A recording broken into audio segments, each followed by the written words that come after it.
It is a chilly October 1st, and we're here for week 4 of the NACE Starleague CSGO side of things. My name is Vincent, and I'm joined here by Cole or Exner, and we are absolutely thrilled to get started. But Cole, let me ask you how you are doing today. I'm doing good. I'm doing really well. I'm excited to get into some more collegiate Counter-Strike. We got another week by. How's it already come to this Friday, man? It's flying by right now. And is it chilly Yeah. over there, huh? Listen, it's not really chilly yet. I'm down in the south, but there's like Okay. that nip in the air. You know what I mean? You can tell the Um, temperatures are lowering a bit. Yeah, I love this time of year. I think it's fantastic. I'm really happy about it. I love the leaves changing and everything. But you know what else I'm a big fan of? I'm a fan of Counter-Strike, and I am a big fan of it. At least one of these teams. I became Mhm. a fan last week. I haven't Yeah. seen one of them, but let's take a look at the schedule first just to see where we're headed today. I'm, of course, referring to ISU or Illinois State University. We saw them last week against against UCF Knights, but it's going to be FGCU. So from one Florida team to another, the Illinois side going to be going head to head week after week, and then later on tonight we're going to have Purdue University taking on Randolph-Macon College, a team that was really good last year. Randolph-Macon, I'm talking about. They had a really good run at one point, power rank number 3, if I'm not mistaken, on the CSL power rankings. So really exciting matchups. Two teams that I think really should be quality against two unknowns, Cole. So we were in for a good one.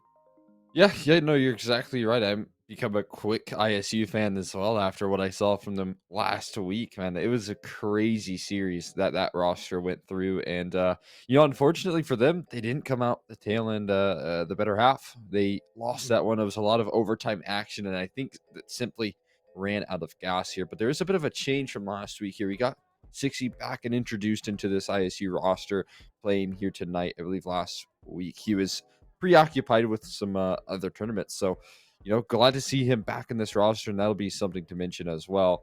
As for the other side of things, we got an interesting roster for Florida Gulf Coast University: Pepper, Wad, Terra, Fia, and Tripler. So a lot of names on that roster to look out for. I would say for the most part, you want to keep an eye on Fia, maybe Terra and Wad in the mix as well to kind of put up most of the threat here for this FGCU roster. Right, and just to kind of reiterate why we care so much about Sixy, a player who is a very high quality. We'll just say hails from top premier team. So that's kind of a semi-pro level. If you're unfamiliar with the Counter-Strike scene, that is why we are bigging them up so much. And the fact that Illinois lost last week without him in a very close affair against a very strong UCF side just gives me a lot of confidence walking into today. I mean, you look at the records, right? Like FGCU are 3-0, Illinois are just 2-1. Yeah. But there's a big asterisk with a butt in front of it right there that says, but they lost in a really close series that they were missing their biggest star player in. But, the good news is we're already ready to take a look at our map pool. I don't know if this is going to define wins and loss because I think ISU have an advantage. But, Cole, could you take us through where we're going?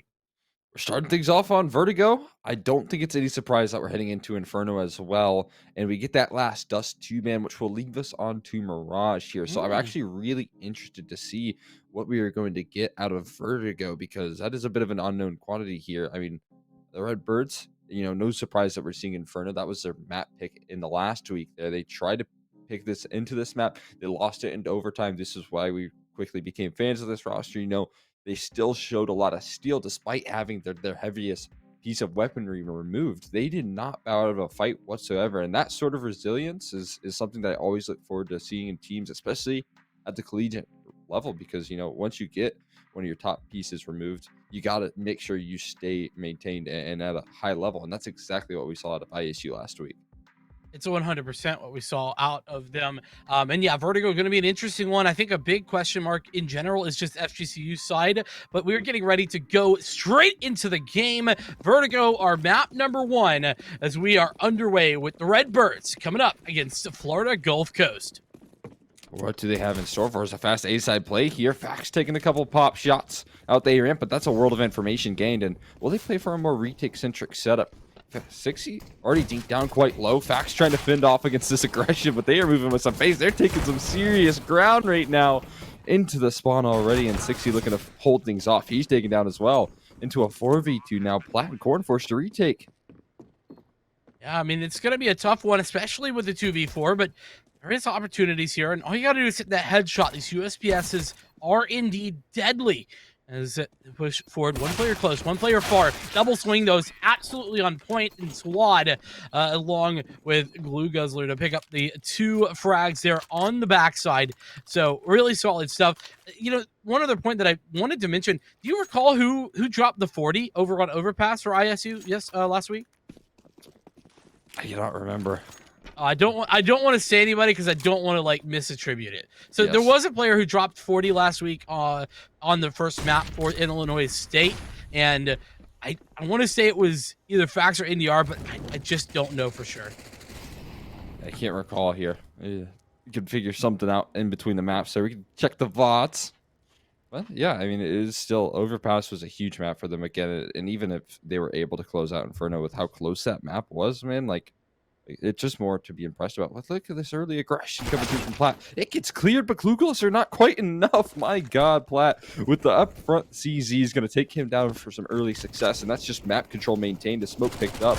A bomb site being pressed upon here, and there's a lot of damage back and forth with the pistols. Fax is going to hold on. This crossfire's looking too good, and it's NDR to hold the line here, helping out his teammates stay alive. Fax forced to commit back towards his default. How has he not been spotted here? Fax is going to have so many opportunities with low HP, but no, he's spotted out. Via catches the leg there, and we'll take him down. Very nice look. Here's the push there from Via. Not going to do enough. Only the 1-for-1. But he does set up this 1 versus 2 for Wad.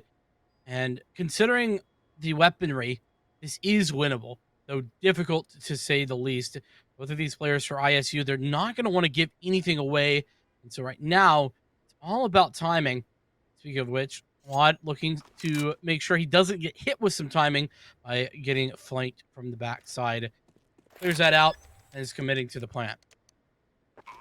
Full commitment as well. No baits coming through, but there are isolated duel running on out here. NDR forced to fight back here and will catch the headshot. It was a little bit nerve-wracking as Wald was able to find that first player towards elevator, isolate that fight, but not enough to take down NDR, who finished things off with a 3K. Plat helping out with 2, but it takes ISU right back in terms of the momentum. And AK picked up as well, and that's going to look quite nice here in this second round. I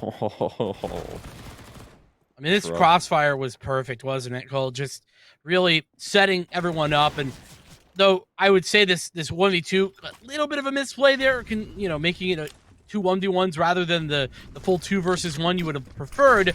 The win is still well deserved. Got to hit the shots, and hit the shots they did. It's Triple R though, who's looking for the opening, and with the help of Fax, dispatches 60. A lot of early nade damage, but yeah, 60 already taken down here in the early stages. Yet to get too much impact yet. Want to see him fire on all cylinders here shortly, but right now we're seeing a lot of pressure being put on towards this A side once again. Back towards A here for FGCU, and it's only a 1-for-1. They maintain that man advantage, and they're forced to retreat from the site here. Well, that was dangerous. Lining up for just a moment with Corn and NDR. I don't want to do that. I want to give them any opportunities, but look at how FGCU have really slowed down. They've pumped the brakes, and they've looked towards their backside. Don't want to get flanked, and also look to find an opening here at the A site. As the push comes through, it's a matter of timing. Who's going to find the timing? And it's Corn watching it. Low HP means that Terror has no chance. The push here at A is going to be coming through for sure. Plant going down. Those numbers punch in safely. Corn isolating more fights here. Catches the backpack, but gets baited out by it. You can't quite shoot that one down, but NDR is going to do the job here. It's now just Fia left into the 1v3. A lot of damage onto a couple of these low HP players. And more kills rolling into the feed. Can't find the 1v3, and Plat is going to save the day. Oh my God, but it couldn't have been any closer right there. 6 HP left on him. You talked about Fia as one to watch, and we see exactly why, Cole. You get them into the 1v3 scenario. Those shots were truly fantastic. Just 1-2 hits the headshot. If that's an AK, look, if this is an AK, this is a 1v3 clutch. Like there's just nothing at all left there. Damage wise on for Platt. Had 6 health. And, well, off the back of that, we can see another interesting decision. FGCU essentially forced to just continue buying unless they want to save a round. And, well, instead of save, they're going to go with the buying option. Yeah, I mean, it does look like they have some nice depth into this T side. Their executes have been looking pretty solid. They've got some cool little gimmicks that they can throw on out. Now it doesn't get any success, so immediately punishes. Platt's able to hold the line for 2 frags before going down, but that B anchor roll already job complete here. Spot in time for the rotates to roll on in and has found 2 frags. You'd consider that a success already. 100%. If you're grabbing 2 frags as the anchor, you're feeling good. And with the help of 60, it's NDR with a double of his own as we get a 1 versus 4 for Wad this time. Again, first shot. These Khalils are deadly, but at that range, 3 players to shoot, just really not mathematically working out in your favor, is it? Not quite. No, you need might need a little more teammates, a little more support there to get that one across the line. Maybe an AK would have went nicely as well. That's been the case quite a bit for FGCU. So, I mean, maybe they can get those AKs in the next round. Finally forced to concede a save here. Some mollies go out towards middle. I think that's one of those gimmicky mollies that they throw to trying to block off both B and A, or mid rather. It can kind of combine for both of the parts of the map. I think it was thrown by someone on Liquid. I think it's Snaf that throws that one quite a bit. So cool to see that one rolling out here. I didn't know what to expect from ISU on this roster over on Vertigo either, and it's nice to see that they got some gimmicks of their own to throw at this T side. They're clearly well practiced, but that's what I would expect from this ISU team. They showed us last week rather that they are a practice team even without a star player like 60. So and willing to put up a fight no matter how things go. There, looking over the top there, not going to be able to poke his head into B just yet. In the R is there for help. Flashbang doesn't quite hit both players, but Bax is Bea is so blind that Bax can come back for seconds, and it's flat to close the round. It's 4-0 or 4-1 rather, as Florida Gulf goes. They pick up the pistol, but they can't do anything afterward. Yeah, and I really, really love what ISU's throwing at them right now. I mean, a lot of these rounds are just starting things off with flashbang setups. I mean, that was a full eco coming through from the T side of FGCU, and ISU take no chances at giving them control after giving them chances to pick up weapons. They're flashing through every little peek that they go for. More aggressive flash peeks coming through as well in this one. Corn's good for 1. There's no trade just yet. Finally does come through. Just looking for the spam at 60, lines up 3 frags. What a lovely showcasing from him. Blue Guzzler gets shut down on the inbound right there towards mid, and it's easy as that for them. 5-1 right now. It's that pistol, and you're exactly right, just all out of gas. And you and I were talking about in the pregame before we got on the stream. We didn't quite get here yet, but for the actual death segment. But this on paper should be an Illinois game by a lot. But there's always chances. And oh, what a great start there by Platt, just burning Triple R to a crisp. And he can't even get an entry, but it's those sorts of setups by 60 over on towards the A site, the crossfires and everything like that really set teams apart. And we're seeing it here live and in person as Platt confirms the triple kill. The anchors help out quite a bit as well, and Platt is one of those. 4 kills right now into the round, nearly 300 utility damage in this one as well. Found a full 100-0 frag off of it. Is going to get taken down going for the ace. You can't blame them. But it will be a little extra change out of their pocket. Not the end of the world, though. ISU are stringing rounds together, and they're doing it in some super dominant fashion as well. I mean, it's a little bit worrying, and I think you're exactly right. We were talking about it in the pregame. We expect this to be more comfortable here for ISU. Not only with the fact that they do have 60. Yes, that is a nice addition. That's a nice bit of firepower bolstering. But also, it was just such a strong showcase, and they looked so well prepped. Even if 60 wasn't here, I liked what I saw last week, that it makes me think that they have a chance to take maps, if not entire series off of any team here.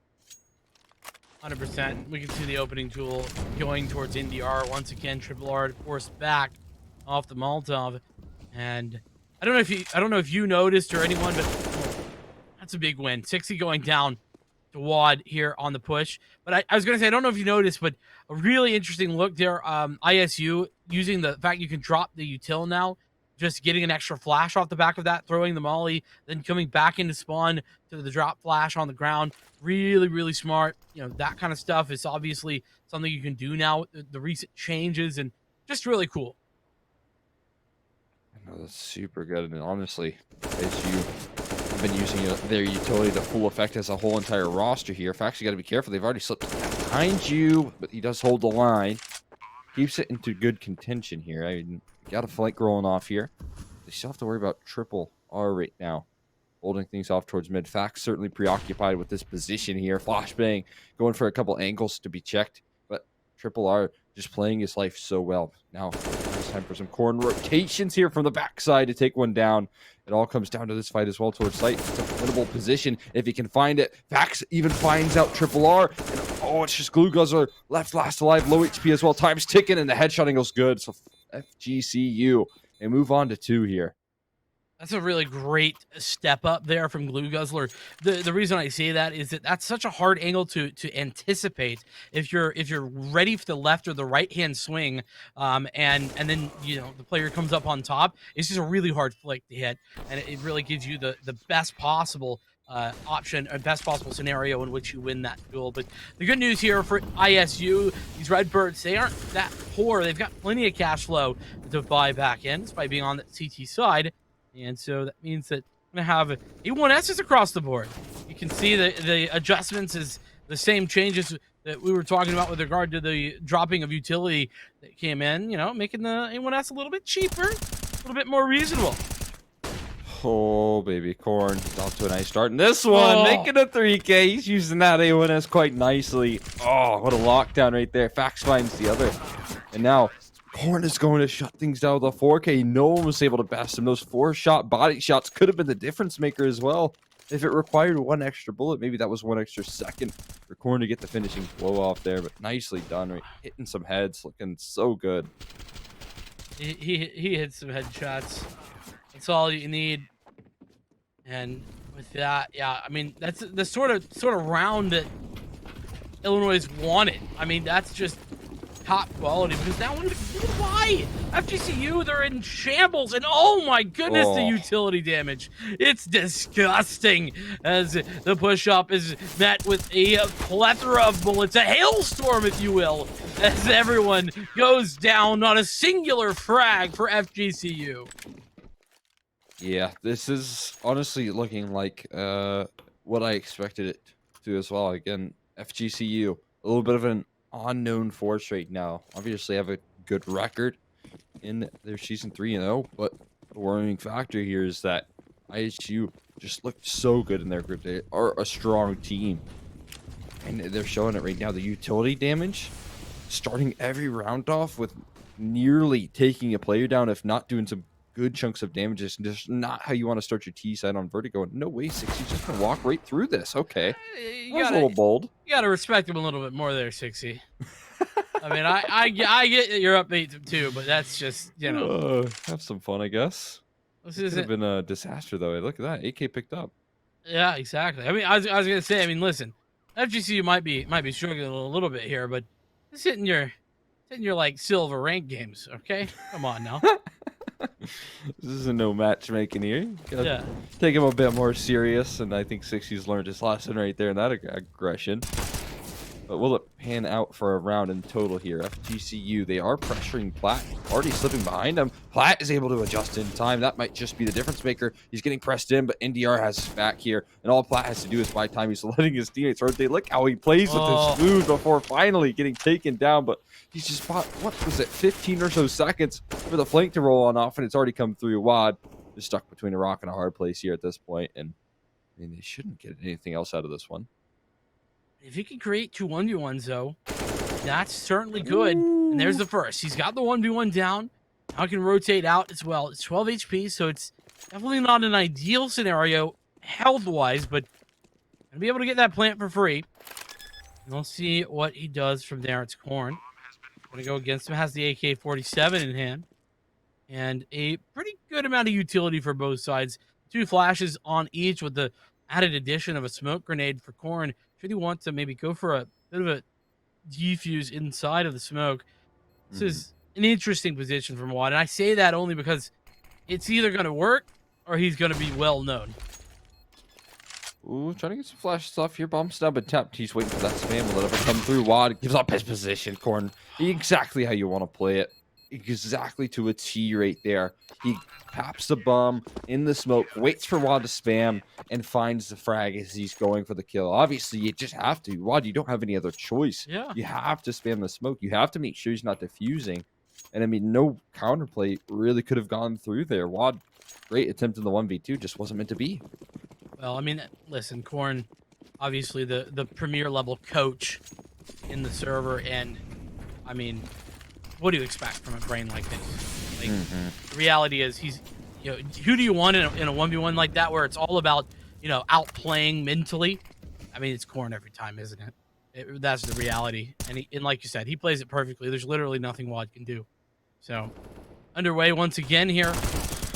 With rifles in hand with that plan. Obviously, the loss bonus, both of those combining, allows for a pretty infinite purchase on the side of the T's, but 1-for-1's trading.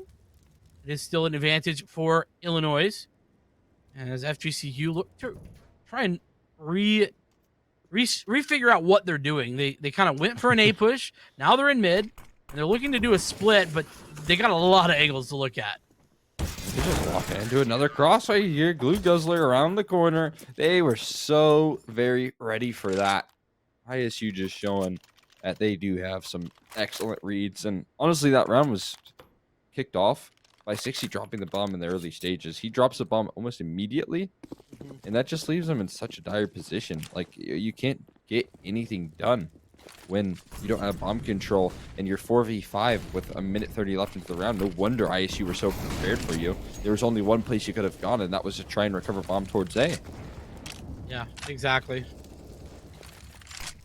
Here we are again.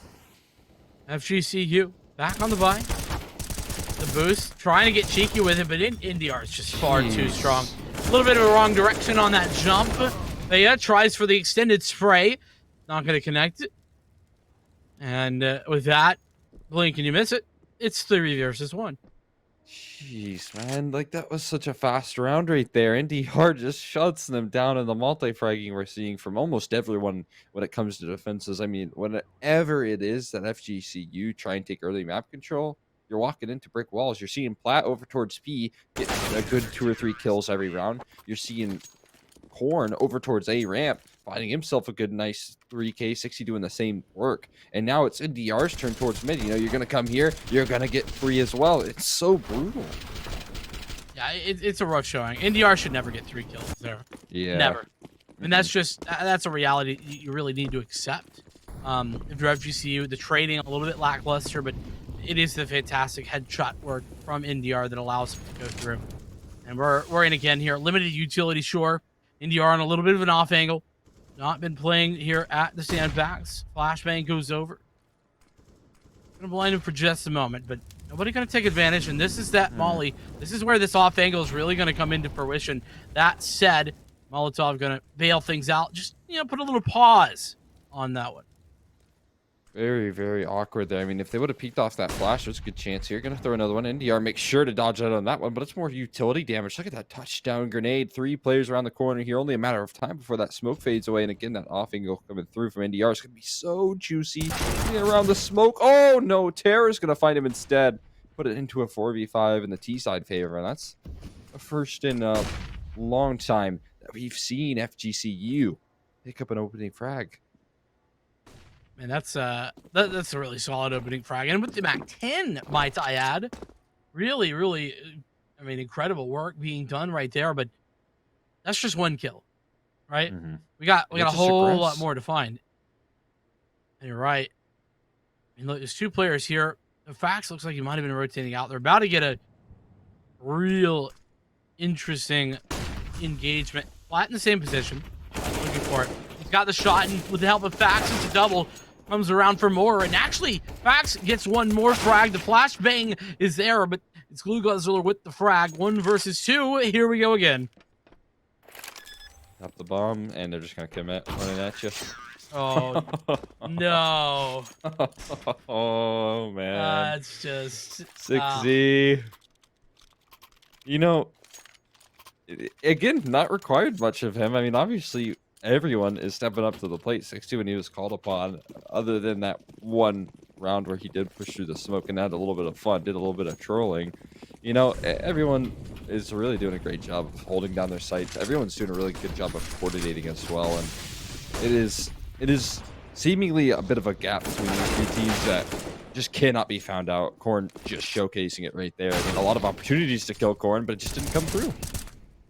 yeah. I think you speak well when you're talking about a gap, right? But here we are. Here we go again. 12-2, WAD.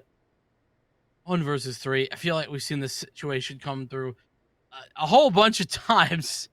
And by the way, just a little bit of fact check from earlier.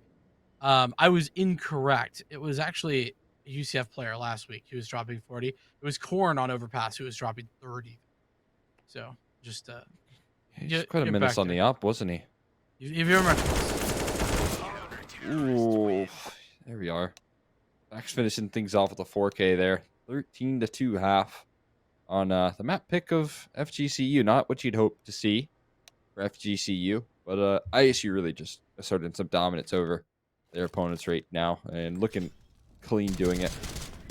Yeah, I was gonna add that this is not ISU's pick, though you would be forgiven for believing otherwise. Mm-hmm. Pistol underway. We've only seen one round victory from FGCU since the last half's pistol. So that means there's a chance, but not for Faya, because they're in the grave very quickly, as is Triple R. This is okay. All right, there we go. Corn was feeling himself there. Gets shut down and SWAT with a double. Maybe making this doable. He shut down the B-Star already. Here in Corn, not was chasing you down now. Looking to get this defuse off. Unfortunately enough, though, no kit in control. And that's going to make things really awkward. Maybe not. Ooh, chance here. Ramp fights are going through. How are they getting away with a round like this? Fax last alive here. He doesn't know how he got himself in this position. 2 flashbangs to your name. They haven't struck the bomb, though. That might be the difference maker. He finds that frag, and that will be the difference maker. Wad, yeah, you can't get away from this. I'm sorry about your luck. And Fax is going to find him. Oh, man. Unfortunate. There was a valiant effort towards the tail end. Wad really showing his luster, but it just couldn't get the job done. Yeah, and Wad, that other player that you mentioned as the one to watch, both Faya and Wad, the 2 players that we talked about pre-game, they both have double digits, and it's showing, you know, why they were the ones to watch here, but it's just not enough, is it? Yeah, it's really not. I mean, right there, Corn's just deleting 2 players on that initial entry. Does so much work to just get the round. And one bullet, one too. right there. And Wad pulled it back into a near impossible situation. Like, no way he should have ever gotten that close. And so credit to him for what he was able to do. But now there's actually a decent chance here. Look at the damage that's already been put down to Corn. You're going to walk right up to Glue Guzzler. Good weapon in the MP9. Close range angles as well. Oh, he's playing around it. He's for it, but lined it up a little bit, and that's really what puts the nail in the coffin. The Wad coming back through. Got a frag, but he's down to 31 HP. Around the smoke, can he deny the plant? The answer is no, he can't. Runs out of bullets. But Faya comes around on the right side, spamming that deagle. That deagle connecting shots, 2 for the price of 1. As it's 2 versus 2, but with these guns, the advantage is going to be hard. It's Faya with 1 frag. She needs 4, or rather, he needs 4, and oh my goodness, hits the shot. And that should be the defuse with the quad kill from Faya. Absolutely magical. Well, there we are. There's a lifeline here for FGCU. How much will that really mean in the grand scheme of things here? I imagine we're seeing a force rate back, but great round put up there from Faya. 4K in the round to hold things down, keep them alive. really step out of the pack here in terms of the frag distribution. WAD, and like you mentioned, Fia, the only two hitting double digits right now, and need a whole lot more out of them if they want to keep their heads in this game, because it is a long, long road ahead here. But that's the start you need. I mean, that's maybe the spark that can light some sort of comeback, at least maybe make it a respectable half and give yourself a little bit of confidence heading into map 2. I mean, listen, all roads got to start somewhere, right? But like, it's you know, a difficult road to build. It's made out of, I don't know, something difficult to build with. I'm not sure where I was going, but Glass, as long as you're not a glass worker, glass blower. And so you got to give it your best shot. And right now, that's exactly what FGCU are doing. Got to put respect on it, really. You know, so many teams in this scenario that just give up, and oh, not FGCU, not right now.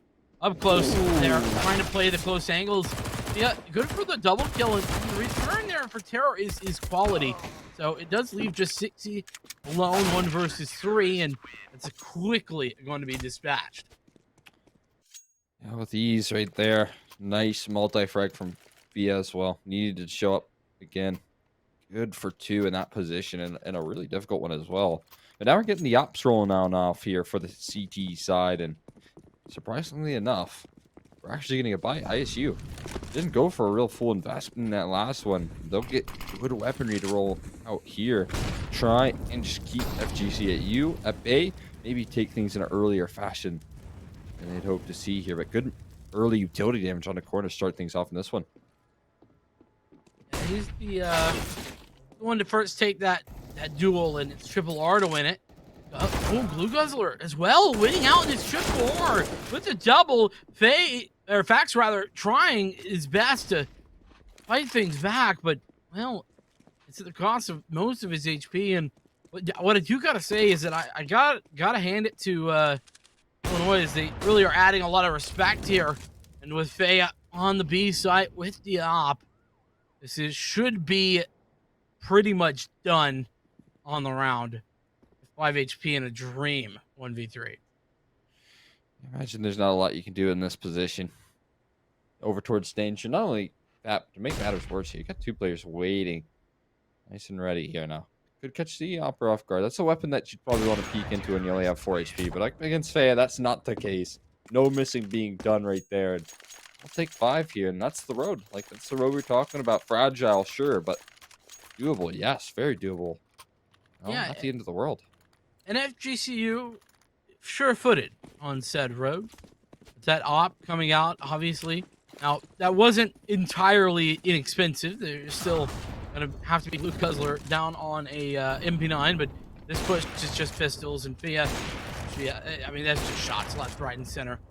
Trying for the no-scopes. Maybe a little cheeky. There it is. We're finally picking it up.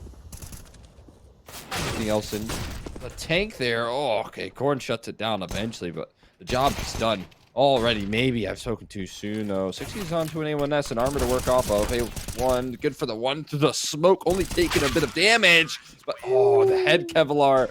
No head Kev from 60's going to be the death of him. And Triple R going to find a headshot below with the USP. That could have been very risky. Pushing with a USP like that, if you're just going to dink off there, it's another 20 damage, or I guess it'd be like more like 40. But if it's just a little bit of damage on a 60, he's able to isolate that last fight, that last 1v1 with relative known position, man. That could have gone wrong. Give him an inch, he'll take a mile. Here we are again on another purchase. So you're kind of slowing things down this time, not to mention they are not headed towards A. It's B, the side at which they are currently pushing forward. NDR, lots of damage through that Molotov. Get a forward position. It does catch Blue Guzzler off guard, though, so well worth it in the long run. WAD trying to play around the smoke, though dangerous position with Facts so close by. Small gap for WAD to work off. There's 2 kills back, though, now in the post plant, so it's going to put FGCU man up. They're looking to make their way in. They've got all 4 players, no one on the flank here, and we'll see if that comes into effect. Oh, Corn. He's got that first frag. That's big. It's failed with the trade, though, at 60 who got Fax having the help. Really, really well done. Well played there from Fax, playing around the little generator, and well, it makes life miserable for FGCU. Not to mention the fact that that is going to be 15-6 map point guaranteed. Yeah, looking very pretty right now up against 3 Deagles. It is ISU. Can't get much more than this. Guzzler around the corner there. A lot of utility damage coming in from him. Like, really good in that department. Just struggled a little bit on those full executes that have run down his way. And speaking of that, you're going to see it once more here. Molly's really forced you to play forward. They should know that, but, well, unfortunately, Fax who pays the price. 60 around the corner. No AWP to be played with. Not anymore. Shots fired. And players down. Corn. Last alive. 1 versus 1. Oh, good for the first headshot. 3 more around that corner. They're giving him fights here. They're giving him a chance to get into this round. That up holding the line here in the bottom of their control. Kind of show exactly how this round's going to end. And yeah, the one to end it as well. 7 rounds now for FGCU. They're stringing them together. I mean, they did give up that 1 round to put ISU on that critical map point. But, you know, they're staying alive here. They're showing that maybe 2 rounds is not all that they're going to get. They can get more towards the double-digit side of things. I mean, yeah, I do hate to say it, though. It feels like this is very much an inevitability at this point. You know, it's been, what, 2 rounds out of 7 that ISU have gotten. You keep that up, and, well, that's an ISU victory is what that spells. But nonetheless, this round very much not going to be the case. Limited utility, very limited armor, and a bit of an upgraded pistol armory. That jump peek down here. Bomb's been planted somehow. They've been able to find that one. 60, though. Good for the headshot here, so making things a bit awkward. 60. The hero AK is having a lot of impact. Another headshot rolling on out here. 2 kills, but he takes up a good bit of damage. Goes out for another. 1 HP. The nade doesn't do enough to take him down, but the AK shot via Will. NDR is up against the world here around the corner. No head. Or no Kevlar in general. He's going to get the better end of him. And oh my god, that got very, very awkward there. Splat was firing down range, but there's plenty of time to defuse. And FGCU, they stay afloat. But 4 kills in that round is very pricey. And you can see that's going to take a toll on their economy. Yeah, everyone's good for the purchase except for Terror, who's certainly on the lower end. Might be purchased up by somebody, but yeah, looks like it. And to get a buy. And from there, we have another purchase in here for ISU Redbirds. They are looking for that magic number 16 to close out map number 1 here. And they do it now. See if that's the case here. They've definitely got a good opportunity. Look at this aggressive positioning coming through over towards B. Will Fax extend? Wad's certainly going to find himself an opening duel success over towards mid. Taking down the lurk of Corn here. So that's one prong of the approach taken out for FGCU to worry about here. They've taken out that mid control. Now there's a B lurk. Fax is up aggressive. There's 2 right around the corner here. Oh, that's been heard. Let's see if that comes into effect though. At this point, that might just hold the rotations, actually. Considering. Go bomb. It is really far away. So, I don't think anyone's rotating until they see the push, and, well, the push is coming. Here it is, 60. Wow, that is bold. Can't believe he got a kill. Probably shouldn't have even gotten one, but one he gets. As 35 seconds are ticking away, the plant finally going to be coming in. I just a tad bit too late. But recovered from triple R there. Headshot rolling down range. One on the flank as well that you have to worry about. Might not even come into fruition. NDR is taking one down. Blue Guzzler starting to pick up the pace on this flank. Oh, and NDR just didn't have his gun out in time. There you go. Another round here for FGCU. They hold on. Yeah, I don't know what's going on here for the Redbirds. They're really struggling. And it's, you know, some really quality holds from FGCU. Got to give them credit where it's due. I mean, this is a good crossfire. And 60 is playing, I don't know what, but it's certainly not solid Counter-Strike, I'll tell you that much. It's definitely definitely more for the fun of it. That's Yeah. what that's the vibe I'm getting right now For sure. from 60. Not getting punished. I mean, right there again, like you said, you're getting one frag out of that. Honestly, I don't know if anyone would have expected to play like that, to be fair. So maybe even in the upper levels, you're going to see him get a kill there. But like, he was I mean, maybe he certainly, walks through that smoke, yes, but not flies through it. yeah. Definitely an interesting take on some Counter-Strike there. As he is picking up the AWP in this round, so maybe trying to finish the job here, finish the rest of this one. We'll see if that's the case, if you can have any impact with that, because, again, FGCU, I mean, 6 rounds isn't an impossible comeback here at this point. They're taking it one round at a time. A little methodical in this one, yeah. Not a lot seen until just about now. That's just past the minute mark. Lars close. And there is a smoke helping him out. It's gonna just hold things off once again. Really good late smoke. That's very solid. Triple R has another one, by the way, so he can really disrupt this push whenever it comes. And the other one goes down. I think that was a little bit of a misbounce, though, so maybe a chance to work off that for NDR. You can see they're trying to flashbang it, trying to keep him off the line here. 20 seconds left. A follow-up molly. Oh, not quite working there. Ooh, still a chance to take the site. 60 is somehow intrigued with the op here on the aggression. Able to find the first, but Molly's going to rain. Oh, no, that one missed. Oh, that could have been the difference maker as well. Pax, he's able to punch in the numbers, rather, and put it into a 4v5 here with a post-plant situation. You can ask for a better situation for ISU. It's true. Pretty much the best case scenario is to push. Shots going both directions. As that ends quickly.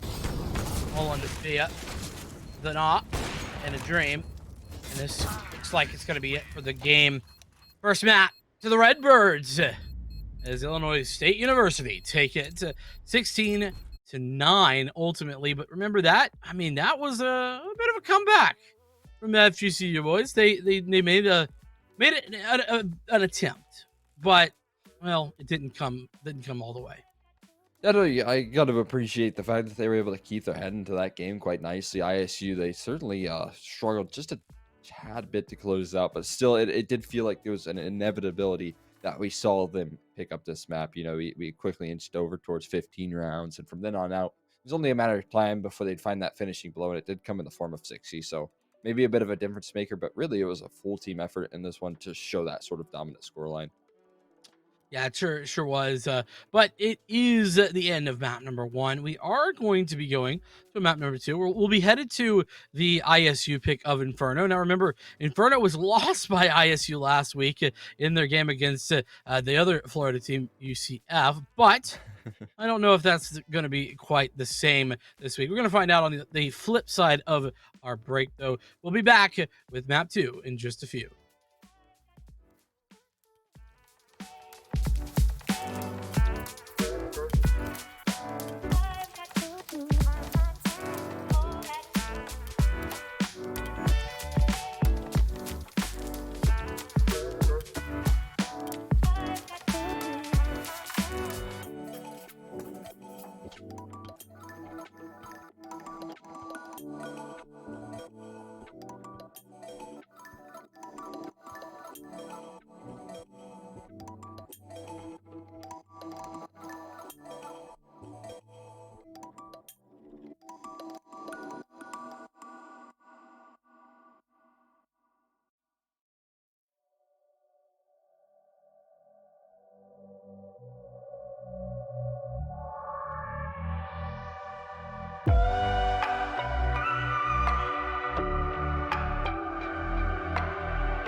And we are back here. Map number 1 didn't go exactly as they had hoped here in their map pick, but we head into map number 2 in ISU.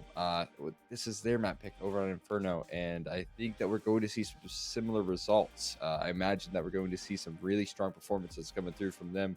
They looked rock solid over on Vertigo, and so now we head into map number 2. Rock solid, a good word for it. And it's a little bit difficult to say how FGCU could have improved it. They made a bit of a rally there at the end. They won some 1v1s and 1v2s. That's one of them there from Glue Guzzler. But it ultimately was this right here, Corn. Yes. Just, making plays. And it was everyone making those sorts of plays. Corn with a quad right there. And you're seeing DR doing another one of those magical little things. Would have survived were it not for the Molly. It was just a who's who of these plays. Here's facts. You know what I'm saying? Like, you pick a name out the hat, and that's a player who is making plays. Yeah, and those last 4 replays right there show exactly the issue that I kind of noticed from FGCU is this failure to find trades in a lot of positions where it's almost impossible to not find them. It's a lot of these executions that came down to a little bit of maybe misfortune there. They weren't able to find some trades. Maybe it was just a lack of execution as well. You couldn't find the shot. So a couple worrying factors here heading into map number 2. That's why I kind of saw that Vertigo didn't go your way. There was some lacking in terms of utility. ISU clearly came prepared in terms of their utility damage. They were starting rounds off taking from 100 to 0 from utility alone, if not doing a nice chunk of damage. So it just does not bode well for FGCU, and it's just a credit to ISU's prep that they've done in the before stages of this game. Yeah, let's talk Inferno for just a little bit here, Colt. So last week against the other Florida team, UCF, this squad, the Redbirds, they won on their opponent's map pick and then lost in a very close Inferno game. It was down to the wire. It was very, very entertaining, to say the least. It was overtime, but ultimately they did lose that. They have no qualms at all about picking this into an FGCU side, and I can't say that I disagree. They looked good last week. It was a couple of rounds that didn't go their way that really gave them that loss, and now against an arguably much weaker opponent, they pick it up and they're feeling good. Any disagreements with that pick, Phil? I don't disagree at all. Yeah, I think you're picking into what you're comfortable with. I know that this team practices quite a bit on Inferno. It's one of their most practiced maps, at least in terms of scrims. So you can take that into consideration as well, that they're putting a lot of prep work. So their Vertigo looks nice. We're talking a look at the utility damage that they're able to mount on that map alone. Their ISU or ISU's Inferno, even more well prepped, even more well versed. And honestly, the adaptations that I saw to even take it into overtime were super promising. It was very exciting to see them hold on there. Couldn't close out towards the tail end, but it was a great showcasing from them still against an opponent that is, again, like you said, a little bit stronger than this FGCU roster. Yeah, well, listen, if FGCU could pull off an upset here, their Mirage, ISU's Mirage, was a little shaky, especially that T side. So, you never know. But with that, we are headed into the game as we speak. This is going to be Inferno with ISU obviously up 1 map. This is for the series, and that is not the start you would like to see if you're Faya. Not at all. Taken down to 13 HP to start this one off. That's a rough go about it. Interesting take on banana control. I like that. It's a little bit trickier to hit those headshots. Gets that banana smoke down in time here, and it queues up a rotate just to 1 player in the form of Glue Guzzler, but they do have a couple cheats over towards Arch. You got 2 players ready to rotate in quick fashion. Again, if you allow this B bomb to execute to roll on off without any early picks, it's going to be hard to hold against, and that's exactly what we see from Glue Guzzler finding the first frag here. Wad looking to hold things down as well. They got a beautiful crossfire, and it's going to be so hard to crack open. That's great stuff coming through from the 2 over towards B. Really fantastic stuff. And Oh, okay. okay. Attempted knife there from 60, but it's actually Corn who's hitting the shots. And Corn, he's got a triple kill somehow, some way. It's, oh my goodness, 60 coming in with another one. It's so fast, so quick. You blink and you miss it. This FGCU going from everything to nothing in the blink of an eye. But still, Terror, 1 versus 2. He's got the first. That's Corn down, but 60 versus Terror. This is certainly doable. Need that second frag for either player. With 25 seconds, I'm not sure what the plan is. 60 trying to clear out some angles. Terror doing the same. And yeah, run A possibility. Looks like what is going to happen. But the time is ticking. How quickly does Terror realize? The answer is not at all. Not whatsoever. So this plan is guaranteed. And 60 could literally be anywhere by the time Terror gets into the site. That's a world of opportunity in terms of the post plate. Now, it all comes down to how quickly you can get around here. Oh, my God. He couldn't have been any closer. Terror was almost through library as he got his way in towards apartments. But he's going to expect maybe a pit play. That's where the bomb's planted for right now, that big pit position. Clearing out that site. Oh, yeah, he's very quick here about it. He's going to get that tap off here. 60's got the angle flick. He spots out of. That's just 6 damage taken off, and he's playing the bomb to perfection here. Another tap rolls on off. He's going to count it down here. He's about 4 seconds in, and yeah, he'll give a peek. Knows he's off the bomb. You will commit to it, but it's already time ticked too far past, and that is an unbelievable recovery right there from Corn. You got to give him credit. 60 helped out as well, but he had his knife out. He used a distraction game for a little bit of that one. Oh, boy. Yeah, that's a rough one to lose. I mean, big respect for 60 on the 1v1. Really played that to perfection. No question about it. You know, with the low HP as well, you can only jitter peek so much, right? To get spammed. But yeah, on the actual side, B side itself, yeah, Corn just turning things around. But here we go again. FGCU, they were a fan of this force buy last time. It worked out for them. And now we see a force buy once again. Yeah, we'll see how this one works out here. If it has the same success, certainly going to need it after a little bit of a heartbreaker in that last one. They've already taken full banana control, and 2 players stacked up towards CT. Definitely an interesting setup towards B. It's a good chance to catch him off guard. But it's more of that jiggle peek coming through to just gather some information from Wad.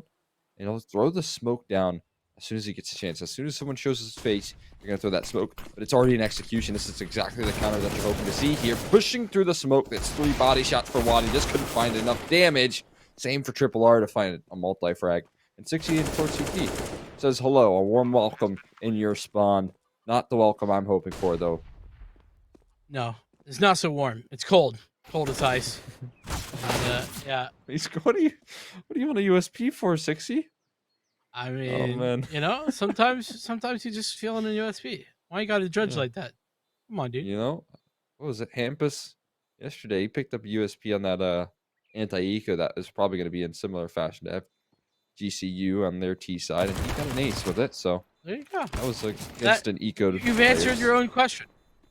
Oh, that's quite pricey, though. That's a hefty cost here. Not towards the tail end, though. 60's AKs recovered, but not before Terror manages to find a couple kills. So that and USP recovered as well. Dropped that one over. 60, he fought hard for that. Oh, man. There you go. You know, and normally I'd be worried about the price tag on that round like you're talking about, but the thing is FGCU bought 2. So I don't think it matters. Not in the long term. ISU have plenty of time to build back up that money. No, you're exactly right. It's a great call right there, especially if they can clean up this round, get a lot of kills with the Mech 10. Now, it's a bit of an investment coming through. You can see quite a bit of Deagles rolling on off, but only Terror with the armor to back that one up as he was the one fragging towards the tail end. And look at this B-side setup that they got rolling off. Look where 60 is. Oh, man, these flashes. Oh, they need to be coming. Oh, my nade. God, the nade. Oh, but the flashes were good. They still got 2 kills. They should never be getting 2 kills. FGCU, they pulled a miracle out of the hat, and with Terror getting a couple of his own. God. This is very expensive. You talked about it. They had to get those cleanly. There ain't no clean here. It's all dirty. We're going to need some bleach for that one. My God, that was dirty. Oh, look at this. Flashbang setup is quite nice. It was so surprising the success that they were able to have right there, considering 60 had the flank of a lifetime, had the best opportunity. On top of that, it was such low HP bars. How did they get away with so much? I had no idea, but speaking of getting away with one, Thea just absolutely demolishes 60, who wanted to really fast peek in towards the bracket area, and he's gonna get punished instead. Bit of a tail at this point is 60 looking for ultra aggressive swings and getting punished. Oh, he's gonna hard clear this. He will. Triple R. The flash ring's just a tad bit too late, and that's off the back of Plat going for a sneaky play right there. It works out to perfection. Rotates are gonna come on off. Fax is there to meet him. Won't expect the second, but again, it's caused a little bit of chaos in the communication here of FGCU by finding that frag. It cuts off one of those rotates. It cuts off a little bit of information there. It is going to leave Watt all alone over towards B. Yeah, that's the big key, right? Those trades, it always favors the T's. Good pre-fire attempt. Watt still gets the kill, but it is only one. Oh, a nice little spot in that smoke for Fia to look through, but missing the shot means that unable to get frag. It's 2v2. A possibility for FGCU. It's Corn, Clutch King himself, along with NDR, who are here and ready for it. This setup as well is truly fantastic, but with NDR missing the shot, it gives an opportunity for Corn. Another missed shot. This AWP's got to hit it, and Corn gets away. That's magical. 10 seconds on the defuse. Got to tap, it away, but another missed shot here from Fia. Finally hits the follow-up. And wait, no time? I thought it was close. I mean, you might want to just hang on to that and try, but Fia very much clearly guaranteeing, saying, hey, I want to save this AWP. Yeah. Fair enough. I definitely don't think there was enough time. There's about 6 or 7 seconds between the time where he found that kill. Oh, man. That's a rough one. Another one of those rounds where I just can't find the finishing blow in time. And another nice clutch from Corn, man. He's quite good at playing that bomb. 60 did it in that first round. It was Corn showing his strength, and he is showing strength as well. Finding that opening frag onto 60 once again. Trying to go for some aggressive mid maneuvers.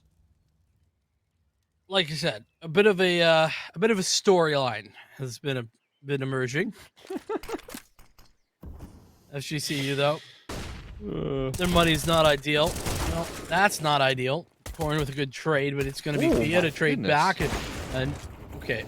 Trying for the the double. Wait, wow, was that a double no scope? I think that might have been a double no scope. Oh boy, turned around for the first there towards Apps, and I think 60 was the first to go down. That was a nice hold right there. Again, if he doesn't find 3 kills in this round, you're talking about an instant loss in this situation. Site's compromised, and it's at this point it would be considered like a 2v1 over on the A-bomb site retake, and Fia's looking to even shut this down before it can get started. Already up banana. Yeah, but Fia thought about it, was like, yeah, let's just wait a second. That is what we in the business call throwing the round away. Nice molly though is going to create a double swing for Fia and Triple R, and that is exactly what they were looking for. Fia all about the industry standards here. Yeah. Look at that knife. It's got some nice gloves there.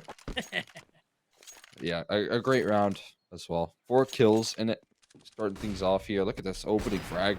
Another one. Oh, just a nice flick. And honestly, Tara, great job in finding a lot of damage. Turns around like that wasn't the smoke of the USP. Just so aware. That was certainly no scope. Yes, that was yes. Oh, it's disgusting. Let's see. More mid peeking. Why not? 60. Can you go 3 for 3? We'll go 3 for 3. Not on 60 though. It's facts. 60's learned his lesson. There we go. Like I said, learned his lesson. He does get traded though. Nice trade by Triple R. Really dislodging that AK-47 quite quickly. It's 3 versus 4. Not a whole lot left on the T side of things, but with NDR recovering that rifle, maybe things could be turned around. I like the thought process from 60 here. He tries a round or 2 over towards mid. He's like, you know what, this isn't working out. Take me over towards the B side of things, and he gets one. It is a quick trade, though. Good stuff to keep that man advantage alive. Issue is, look at this passive pit setup right now. It could be good for a couple of frags. That's all that's required, but they give up too much space here. Things can get really awkward. Yeah, the only problem is lack of utility for ISU. I think this gets very awkward if there's utility. Oh, Ooh. timing. That's timing and a half. Are you kidding me? Only a Counter-Strike. Is that what you find? Nice nade, little touchdown onto Platt's face. And the bomb going to go down, but it's going to be the cost of everyone else's life. Yeah, good cleanup right there from FGCU. Not falling victim to a bit of unfortunate timing, instead just holding that passive hit position, using their utility as well. And you were hang on right there. No, well, there was a couple smokes. They just didn't get them down in time. You have to commit to a couple of those peaks. But maybe if they were able to scale up in towards sight before they really had to worry about the possible positions. You do see a pause coming on out here for ISU. Attack pause. Trying to work around some of these early, maybe early picks that are rolling on off for FGCU. They're getting them quite a bit. And right now it seems like ISU kind of struggling. At least 2 rounds in a row strung together.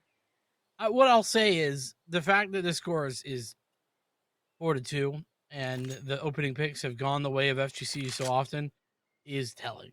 And it's telling, Yes. in the meaning that ISU are very much ahead of the curve. Normally, Yes. they shouldn't be winning those. They should be losing them, but they aren't. And it's big clutch plays like we saw on the pistol from Corn, like we saw on the 1v2 from Corn. Mhm. The 1v1 from 60, like everything just working out for ISU in a way that it normally just doesn't. So anyway, all things considered, a tactical timeout certainly is a good idea. Gotta get a handle on those opening duels and the loss of them, but in Mhm. general, not too worried. Shouldn't be. You're exactly right. No, and again, scoreline probably should be more over towards FGCU if they're able to win a clutch or two, and just not the case here. But pause will expire. We'll get back into things, and it also gives them time to discuss a little bit about this utility. That's actually an interesting amount invested into this round. You can see quite a bit of ISU's utility belt rolling on off. So I imagine they're going to have a pretty cool execute here for us. Maybe a fast and aggressive play that they can get the ball moving. Look at this. You're going for this sort of play every round, it seems, and it's worked out for quite a bit Well, as well. And there you go. Once again. I mean, they just didn't punish me, and well, in fairness to them, well, they haven't. So why stop? Certainly shouldn't. It's so much success peeking down towards middle. Eventually, you'd think they'd react to it. Just so far hasn't been the case, and still going to hold this line pretty aggressively, but they've already scaled up here. Things can get awkward quite quickly. Terror is good for 1, good for 2, but that's only 2. Bombs already planted. Via in towards sight, giving up the life here and giving up the man advantage as well. Look at that 3v2 to work off of right now. Make it even more dire. Triple R might be off the save here. Instead, going to peek right into facts, and it is an answer back from ISU, despite the 4v5 that they had as well. Quality. I mean, ISU, here we are again. A situation where they bring it back from the brink and they take advantage. You can see that the money for FGCU ain't great. They only won a couple in a row, and well, it wasn't as if all those were super dominant either. Lots of utility from both sides invading the banana area. Nobody actually gaining position other than the CTs, though. Corn, he's taking his first frag, and oh my goodness, 60, he's demolishing players as that smoke fades. Oh. Double kill, in fact, says, no, wait for me. I have more to show, as it's all on to Terror. And this is not the answer you were looking for. You're starting to string some rounds together here, and instead, you get answered back not only with an eco, but on top of that, well, a near flawless round, but not quite anymore. Maybe Tara can have some words about this one. Good for 1 frag. Shouldn't be much around the corner here. Yep, Facts waiting for him. Nice and patient. Right into his special little trap setup. And look at that. Economic disaster for FGCU. Can't really afford to go for a force by considering the risk. You'd be pretty much conceding at the very least at 1/2. We're seeing the pause rolling on off as well. That's an interesting one. Not sure if that's attack or attack, but if it is indeed tactical, I'm not sure why. Really doesn't seem a whole lot going wrong, especially considering the score line, considering the fact they just want an eco, all that kind of stuff. But it looks like maybe just a bit of a mistake. As again, seeing some utility thrown back and forth just to keep everyone all up to the maximum. Ooh, there you go. Aggression down towards mid. Are they ready for it? A lot of flashbangs heading Corn's way. He's good for the singular. Ooh. Oh my god. Glue Guzzler. Good for 2 though. Right back. That puts him in man up here. AKs are retrieved, but NDR. Quick maneuver towards the B bomb site's going to leave things quite awkward here for Triple R. Shouldn't be able to get more than 1 here. That's at least the case. Should be. So we're talking to maybes. NDR. He's going to be taken down in the early stages, but yeah, only a 1 and done. But still, it puts him in a great position. He's done his job. Now, FGCU, a winnable position in the 2v3. Very much so. Gonna have to pull that off. What a great readjustment there from Platt. Looking for the second. He's kind of ready for Glue Guzzler to come around this corner, and Glue Guzzler equally sort of aware, missing those shots. But it's Platt who hits him. A quad from Platt as he's pushed from 2 directions. Hits the spray control with ease. His low HP, not a factor. Couple of nice shots in the early stages, and again, it's one of those rounds that you do good damage. You get pretty close here. It's been seen quite a lot on Inferno. You just can't find the finishing blow, it seems, in some of these clutches. 2v3 right there. I mean, understandable. That was an eco. I'll give him the benefit of the doubt. Going for a different approach here. A lot of rounds aggressive towards A. This time towards the top of Banana, and gets punished heavily. Look at the utility damage that ISU walk away with. It's 2 players down to half HP. I mean, that's fantastic. I mean, you don't get much better than that, do you? I mean, that's just 100 damage minus 100 at the beginning of the round, and you walk away feeling good. On the flip side, you can see Platt, a little bit worse for wear, but ultimately not too shabby. 2 players committed here for FGCU at P. Molotovs, flashes, smokes, all coming through. Blinded is Triple R, and Platt has the frag. It's wide with the trade as the push comes through. It's NDR, though, who gets them back onto that site. Glue Guzzler, I'm not sure where that came through, but it doesn't really matter. A 60 found that nice little angle on top, and he wants more, but gonna get punished for his ultra aggressive swing. Yeah, I mean, honestly, props to them, making sure that 60 can't get away with stuff like that. Nice punish from Glue Guzzler. The issue is, before 60 went down, he got that little smoke down. That's going to buy a nice, comfortable 15 seconds here on the post plant. You can see he's quickly running out of time. There's no kit to his name here. Spotted out now. That's a retreat almost immediately. Can he get away, though, is the question. He does get around the corner here. Chase down, coming through. He's got his USP out. He's committed to this fight. He's going down swinging, but he will go down. And it's not enough of a punch to take one down with him either. So, I guess NDR does stick around for a little too long. He'll go down. It's a little tough, a little more expensive than you would have liked. I feel like that's kind of the ISU playbook, though, isn't it? A little more expensive than you would have liked, but, winning anyway. Certainly is here. We're going to pause back and WAD wanted to disconnect here. A couple of issues possibly. I mean, I'm certainly seeing a lot of issues over towards B. I like that they went for the aggressive maneuvers. They tried to take that control, but the issue really came down to it was that they were not able to hold on to banana control. You went for that early peak. You tried to take that control there with Bia going for the aggression, but it just wasn't enough. You get volleyed off, you get naded down, and it scares them off banana in the early stages of the round where ISU just retake that control despite the resources that FGCU expended in trying to take that part of the map. Yeah, it just feels as if there's one side to this match, and it's the Redbirds.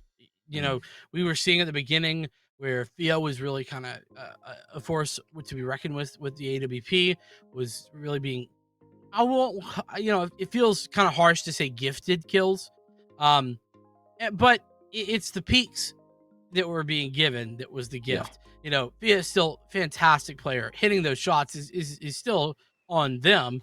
You know, I don't want to. This is not to take anything away from FIA, but to say that ISU, they've sort of, you know, buckled down a little bit more, gotten a little bit more consistent with not over peaking, and now look what's happened. A couple of rounds going the way of ISU consistent. Yeah, certainly. I'm not sure what was discussed in that pause there, but certainly it did come down to a little bit of less gifted frags. I mean, I think you're kind of right there. There's a lot of overextension coming through again. You have to connect the shots still. That's part of the puzzle. But alongside that, the overextensions that did roll on off here were a bit egregious from ISU, and they did clean it up. Speaking of cleaning things up here, they're cleaning up the banana control. Nice early takes coming through, and it's great util damage to boot. They forced them off the line here just a little bit. How long will that last? Not sure, but we gave a lot of praise for ISU for doing the same thing last round. And, well, got to give it to FGCU. Look at the HP for NDR and 60. It's low as you could have. And NDR off the back of that low HP has gone down. Blue Guzzler on the other side of its corn to find an opening. Looks like A is going to be the site of stay. Say right there, save execution. FIA with the frag on this site. This is looking better and better for Florida Gulf Coast as Terror takes out 60 on the flank. Not going to give him one back, though. That opens up a nice and comfortable position over towards B. Now, no smoke just yet to throw down towards CT, but they're not rotated yet. They're going to beat him. Flat's going to make it across the line before the rotates can come through. Maybe, just maybe, FIA might just made it. Actually is going to win the race here. But Platt's not even going to take the risk. Look at that play right there. He's moving around the boxes. Platt, how much boxes can you get around? Oh, it's not quite that second orange position. Instead, taken down before the retreat. Good on FIA to find the finishing blow there and put FGCU on 2-3 rounds. But there was a bomb plant, and so that will allow for a little extra cash into the back pockets of ISU. Yeah, and I mean, listen, I think if you're Platt, you need to probably be heads up enough to just take that swing at CT and duel it, right? You have to take the duel. That, you know, jump business. it's basically playing for luck. You know what I mean? Yeah, right there. Like, I mean, I get the idea, but like, what do you even do? Here's the problem. What do you do if you get to that spot? You're equally as screwed. Like, you just aren't in a good spot to do anything from, and you got to play 2 1v1s. It's just not ideal. But, well, speaking of not so ideal, a beer rush that is been canceled out. Oh, look at the rotations that FGC are throwing down here. They're getting a lot of players to join up. God, a little bit of awkwardness in terms of taking these fights. Going to give them quite a bit of metal before the execute does roll on off here, but it's Mackin's long range that just can't do the job. Corn finally to open things up, but they've already done such a good job. Counter flashes are rolling out from FIA. There's a top of triple, and that's just too much to ask in the 4v1 for 60 to work around. ISU giving up a little bit, and FGCU, I love the way they're holding down B there. They are giving they're taking the fights, but they also have the flashbangs to keep ISU at bay. The counter flashes are looking so good, at least in that round right there. Yeah, on top of that, the early round utility also quite strong. So credit where credit's due. Yeah, playing with fire once again. Bullets would whiz by their head. NDR, who's the victim of an HE grenade earlier on. The 6C is going to fall equally. It's time to an Empor 1S squad to look for the reaggressive stance. But again, a good question is... Oh, yeah, there we go. Facts. And the flash takes Platt. Oh, and FIA turns around just in time to take off Corn and save his teammate there. So, holding down the line is FGCU. Shaping up for a pretty decent half again. CT side, Inferno. Ideally, you could work around 7, but ideally you would win the half still. I mean, it's very, very up in the air as to how this map plays about. It's become impressively enough more T-sided over the years, so certainly not anything to worry about too much. 7's still a possibility, but ISU trying to avoid that reality. Yeah, I mean, remember, 10-5 still on the line here, but, well, Google Guzzle looking for something to say. a nice little free fire there on the secondary. Do they expect that Terror is still here? It's a hard one to look for, but you would expect he's got some help. Sophia, the helper, the helpee, Corn going for the frag, but 60 to fall in Terror to take out Corn on the follow-up, meaning that NDR is 1 versus 3. He's got the first, can recover the bomb, and he's got to find 2 more players. Corn causing some shock. NDR looking to do the same. The issue is Fia's pushed towards the back lines, and Triple R has him locked into position. Yet to be known, though, just yet. Hasn't revealed. Triple R actually sneaks his way to the corner. I think they're going to get a bit awkward here. Turns around for some great damage. Going to scale up as well. Oh. Where is he going to go here? Taking a long wrap. Oh, no. The missed shots from Triple R. Just going to give him a chance. That's both positions now revealed. And he's going to scale up. He makes his way towards sight. And he could be able to isolate some of these duels. At least get those numbers punched in to allow for the post fight. Oh, but they're going to peek. Triple R. He doesn't go around the corner. He's just too passive. He's not able to win the fight, though. NDR can't close it down. That was scary. Yeah, dicey for a little bit. Yeah, FGCU, they win it out. And it is looking like it might just be an FGCU comeback. I mean, you could call it a comeback already, I guess, in fairness. But still, like, you know, they were down very, very bad. And, oh no, Goo Guzzler. It's just unfortunate. Yeah, gotta not knife your friend. Ooh.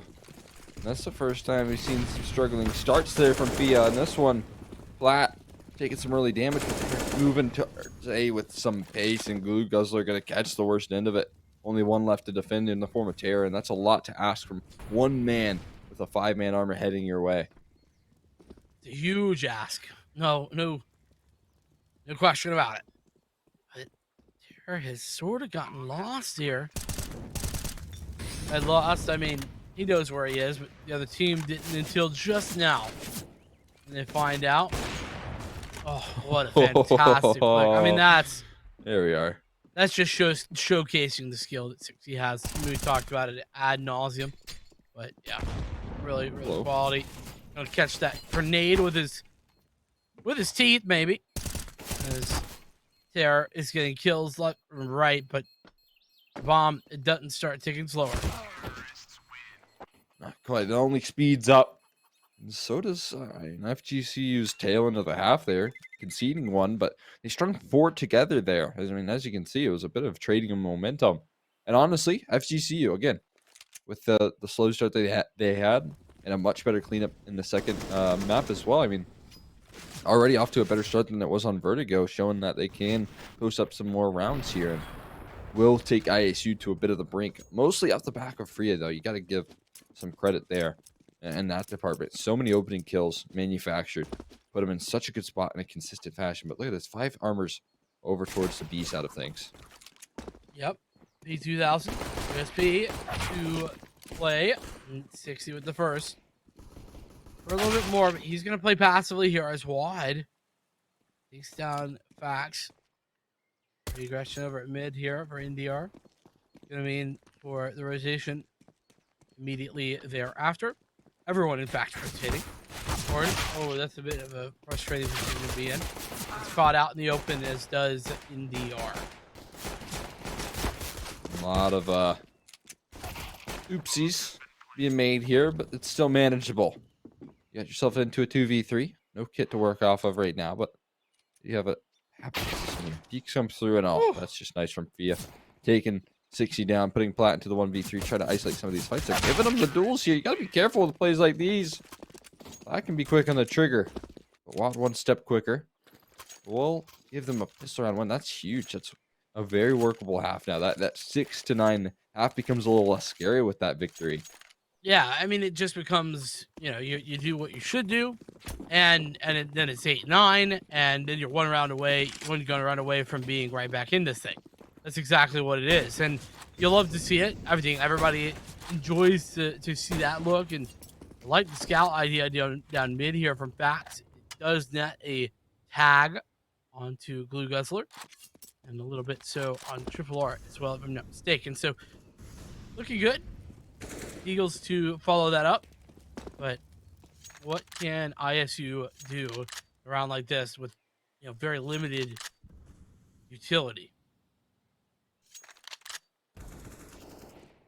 Seems like ISU, they're happy with a little bit of the chip damage that they've been able to put down range. You can see that it's not so much that they have some map control, a little bit of brackets control to be fair, but they're committing to 3 players towards being more of a risky maneuver here. They're playing a little bit of chance at the moment, and it might just work their way. 3 players prepped and ready. One of them being with an MP9, the other Deagle, the third with a scout. Definitely have the strong weaponry here, and ISU, they just seem to have the perfect read in this one. They do. But against those head armors, the back 10's not going to be ideal. There's first, goes the way of the defense, making a second before Fia gets in the way. It's Corn with a double kill. Triple R returning fire. It's in the R and Fax on the 1v2. And wow. Fax. Wow, what an aggressive swing. Could have been faking it, I guess. I mean, I didn't notice the time, but like, yeah, the Fax swung 1v1. Like, there was no trade available at all. Right, yeah, I mean, 15 seconds left on the clock. Certainly could have posted up a fake right there, but unfortunately enough doesn't come their way, and that just makes things a little bit worse. So that pistol round, that sort of start that you said, ideally you clean up that second round, you can get the ball moving quite quickly. Yeah, alrighty. Well, Zixi giving up a 4v5 here in the early stages of this one. Going to put ISU on the back foot. And maybe that's a chance for FGCU to answer right back. I mean, it always is a chance. The real question is, can they capitalize? Some trading of utility, as in fairness, there's very little of that. So lots of util on the ISU side. Right now, they're very much stacking over there towards A. B, on the other hand, is a Lone Ranger. His name's Platt. He swatted out a player. And Molotov that out. Call for rotation. One player getting ahead of it. It's really good. Sad. Getting out ahead of those rotations means that they can really have a handle on the site while still looking for these kills. No smoke for coffins. Corn's good to dive in, dive out. Oh, can he double down? Not quite.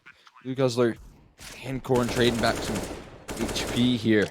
And the battle continues for this B bomb site. Smoke fades away towards CT. That's going to allow for one prong of the approach. Banana now smoked off, but it doesn't matter. All 3 FGCU members posted up towards site. And Corn's able to move fast with the MP9. The trade's rolling on off, and it's only Glue Guzzler with 25 to his name to find this 1v2, and they take the long-range approach there.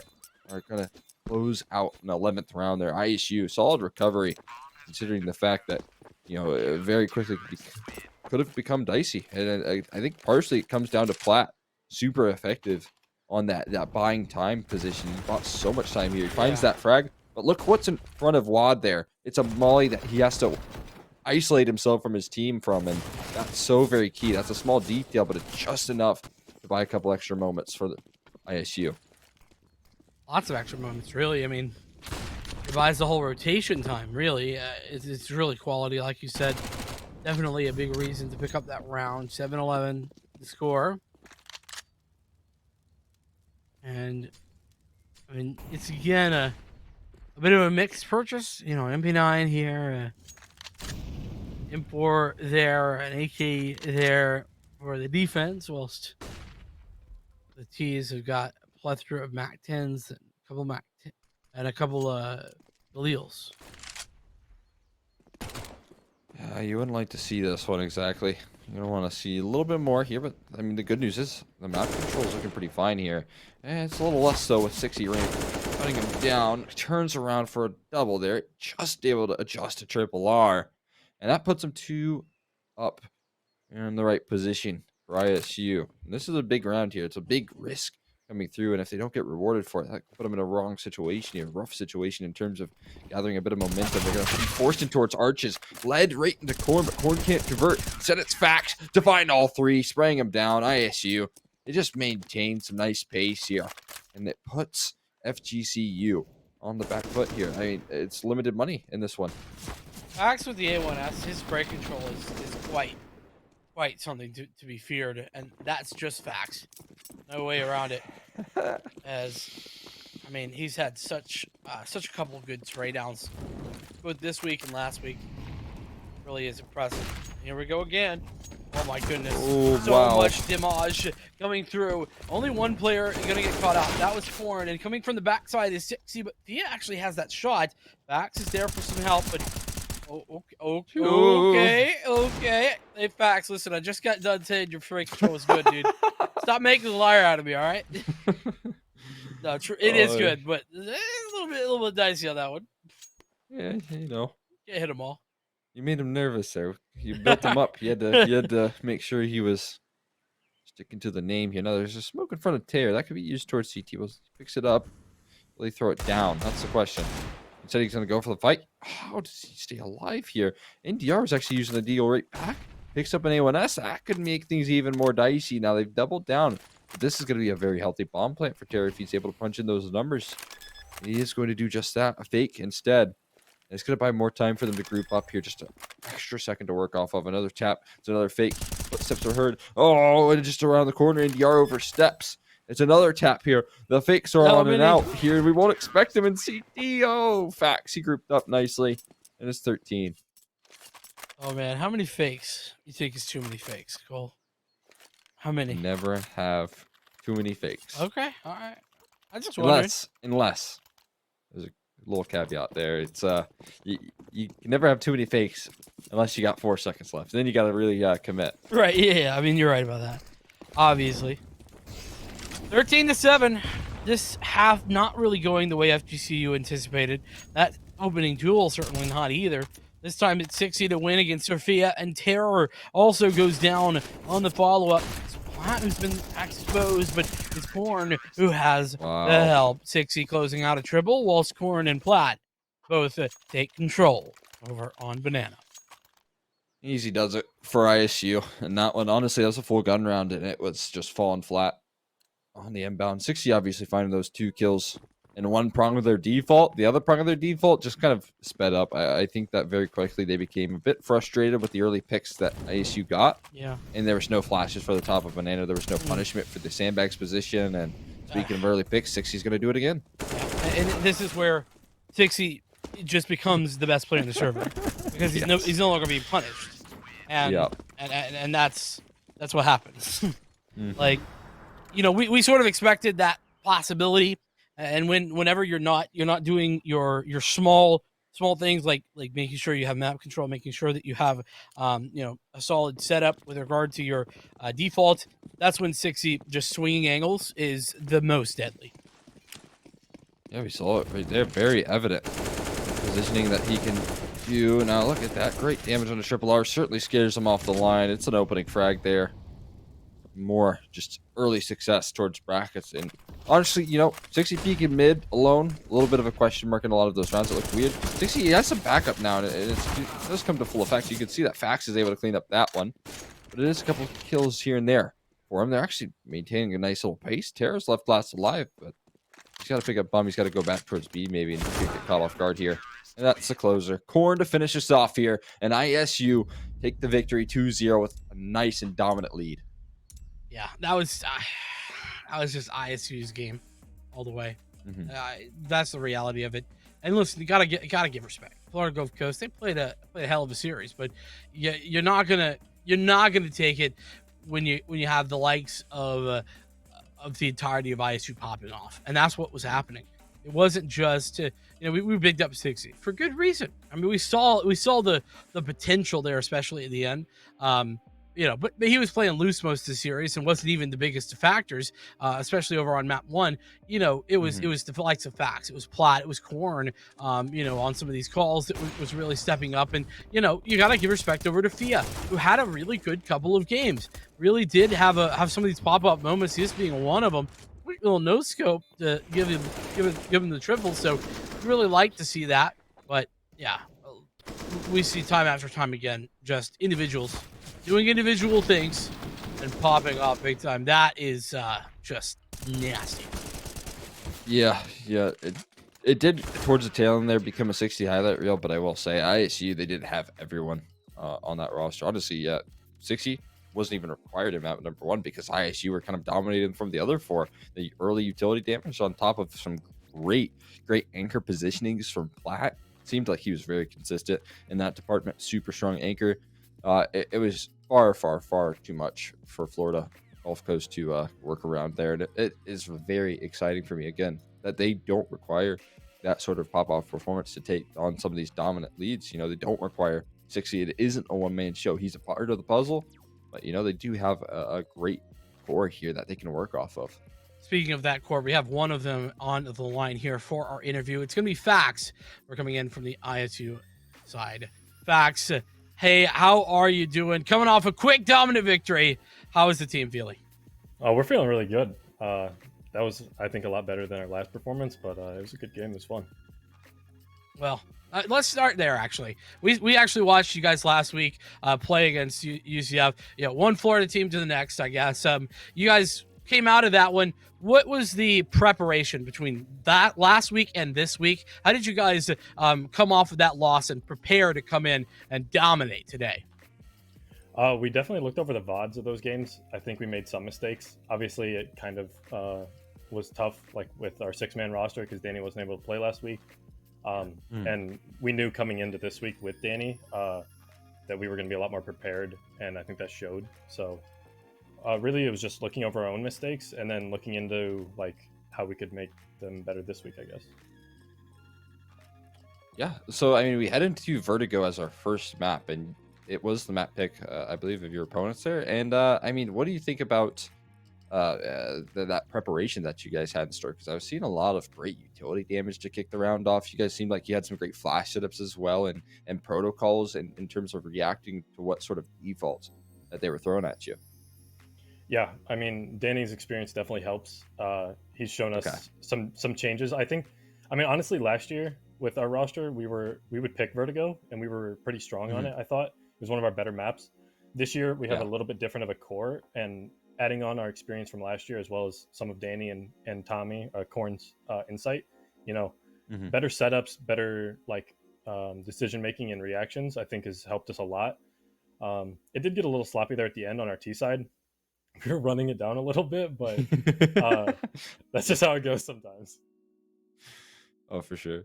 Yeah, that is the way it goes sometimes. But question for you: who is the main one making the calls? Who's doing the in-game leading typically over there for you guys?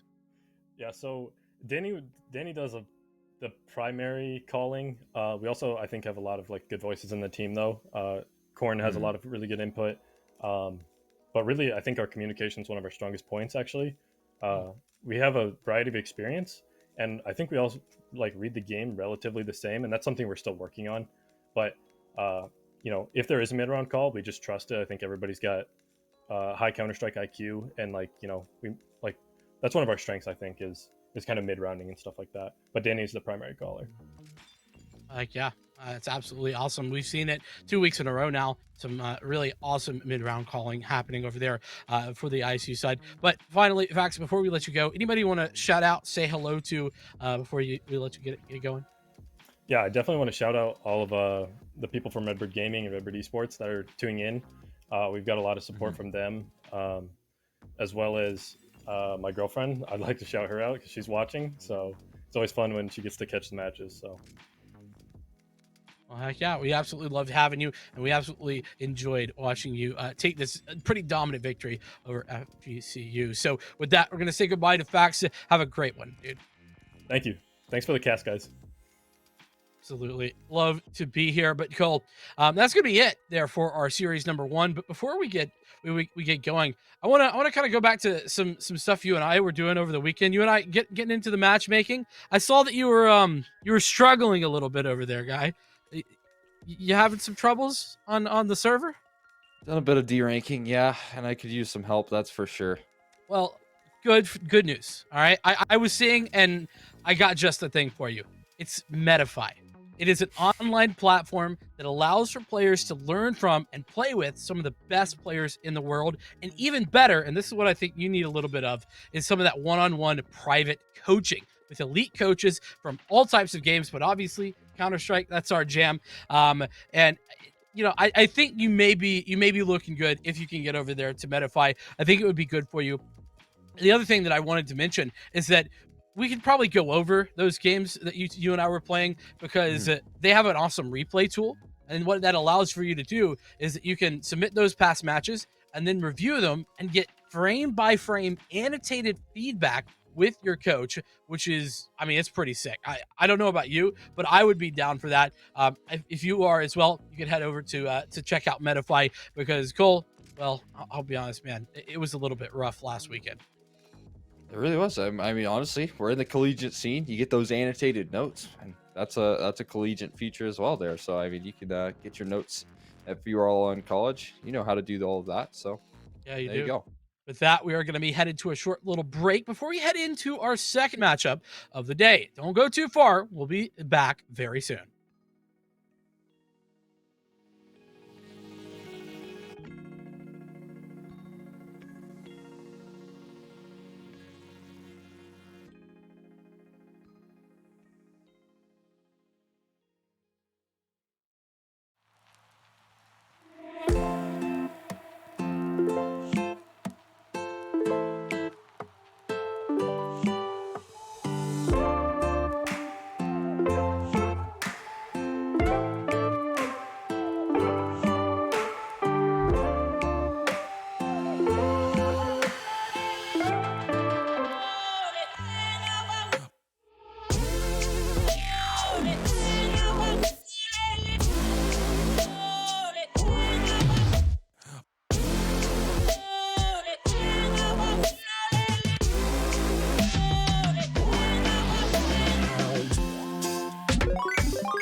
Alrighty, folks, after a short little break, we're ready to go for our second series of the day. It was a quick one for match number one. We got through it relatively fast, and, well, we're headed into our second. Another interesting matchup. Sort of the same storyline applies here in last matchup, in that RMC, Randolph-Macon College, coming up against Purdue. We have a lot of information with regard to RMC. But Purdue University coming in as a big black box. We had no clue with regard to them on what they have done before or prior to this. But Cole, we've done some research, and we've tried to find what little bits we could. So as we take a look at the matchup, why don't you take us through some of that information? Yeah, I mean, it's very, very limited on what we can work off of right now. It's a little bit of scrims here and there, for the most part for Purdue, we're talking about vertigo scrims, and we've only got 2 on record, relatively recently, actually. So, I mean, maybe they are kicking into gear here, but again, limited on information. And as for RMC, we have a lot of the similar rosters rolling on out. 4 players maintained from the last season, only making 1 roster switch. So a couple of things to look forward to in that department, and more known quantities in terms of what maps that they stick to as well. Yeah, 100%. The Yellow Jackets. The other thing that we know is that they have four returning players from the last year's lineup. Clout, the only new gun on the street, joining with Profile Hey, Proxy, and Jinja. The Purdue University side, though, it's going to be Lect, Cure of Fate, Doommaker, Tech, and as dads. I don't know if that's how that's actually said, but that's a name. I'll tell you what. Oh boy, a fun one. This one is going to be second best 3 of the day, and both these squads coming in with a 3-0 record on the year thus far. Listen, it's early in the season, Colt. You and I know that some of these earlier games, 3-0 doesn't necessarily mean the most, but you have to win the games, and win the games these two have. You're exactly right. I mean, and that kind of proved up in our last matchup as well. We saw that FGCU 3-0, looking good on the season, whereas ISU, they have the loss in the mix there, as they had taken off some tough opponents. But clearly, we saw that ISU, quite the superior team in terms of that head-to-head. Just didn't show in that scoreline in the early season. Of course, we got time to play off the rest of these matches, and this one again, I'm excited to see what Purdue have to offer, because I know kind of exactly where RMC stand. I know how they can operate. I know the sort of depth that they're going to be having in terms of their map pool, in terms of what they're going to be playing off of. And so getting a chance to see this head to head, I think will give us a real good showcase as to what to expect in the future for RMC here. 100%. I think So, that this yeah. is a good thing to know. But another thing to note is just to kind of give folks an idea of what what RMC were. Why are we bigging them up? Why do we feel like we know them? Well, we talked about them last season. You and I, Cole. We casted Mhm. this exact same team, with one exception, Clout obviously coming in. But they were ranked power rankings wise at number 3 at one point. It was a very strong team. Now, later on, come playoffs time, a couple of upsets, a couple of better squads coming into the mix. Sure, that happens, but you don't get power rank number 3 by week 7 for that to mean nothing at all. And so RMC, they have such a large amount of players returning that you have to give credit where it's due. You just have to say, okay, fair enough. We've seen you come this far before. No reason you shouldn't be able to do it again. Yeah, no, all about building a core in Counter Strike. I think in that last interview, we got to talk about the importance of just having good and effective communication, good coordination as well. So the fact that RMC are just returning rosters like that and, bringing 4 players back into Yeah. the mix here in the season, it's going to bode better and better them in the long run here in terms of trying to just take down some of these teams, maybe top their conference as well. So a lot of things to look forward to over in the East Division, and this is one of those matches that we can kind of look forward to as well.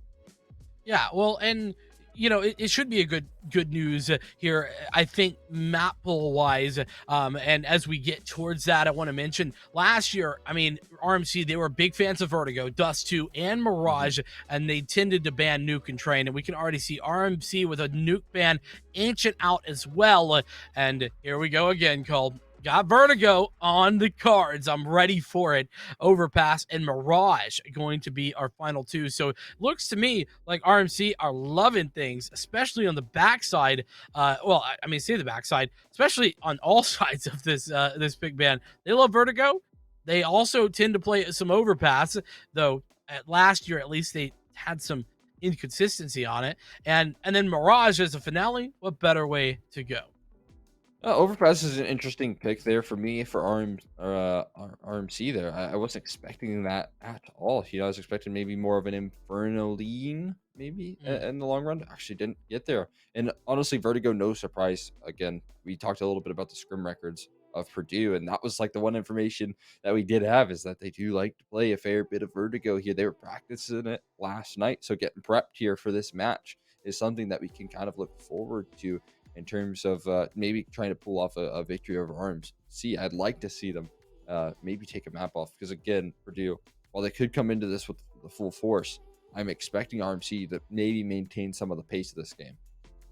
Yeah, and well, listen, in their last season over and open, they did play Overpass a couple times. They were both really dominant wins. It was 16-5 and 16-1 on the RMC side of things. So, whilst I would agree with you, certainly not the way that I expected things to go. I agree. Inferno seemed like the most obvious choice. It could be that they have some information that we don't about this Purdue squad because Mhm. actually RMC, they banned out the Inferno side. They didn't want any part of that for the decider. Obviously, Mirage, a better decision for them anyway, but either way, a good point to make as we look towards Vertigo.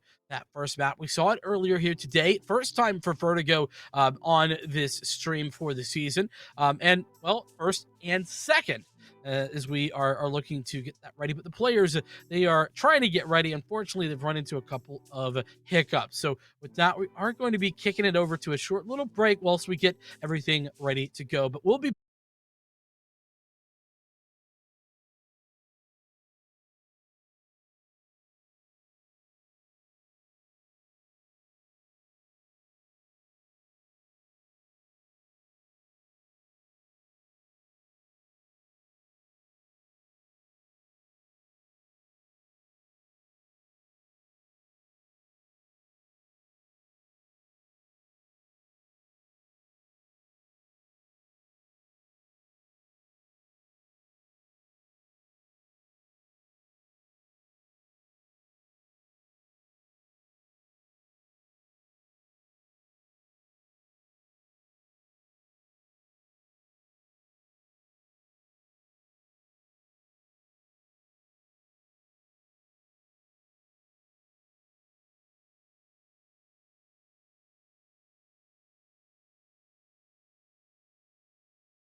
Justin with the headshot. Ninja now on site. He's looking to fall back and actually has a frag of his own on the retreat. J-Man in position. Not quite able to do that at that range tack. That's a little bit of a questionable decision. Gibbler or not, you got a lot to chew through there. And that distance from that pin.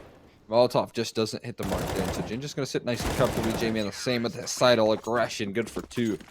Close out RMC. And that's exactly what they needed to do. You know, you have a little bit of lacking utility. You have to win the early fights. You have to find opening frags. And it was just that we saw come through from RMC to allow for them to put onto a first in an early stage. Really strong, no doubt about it for RMC. Now they just need to convert, right? They've picked up a couple of AK-47s, but you can see the cash flow. I mean, it's not perfect. Proxy had to buy a FAMAS, and well, Maker opening up onto profile with these means that duels not always going their way.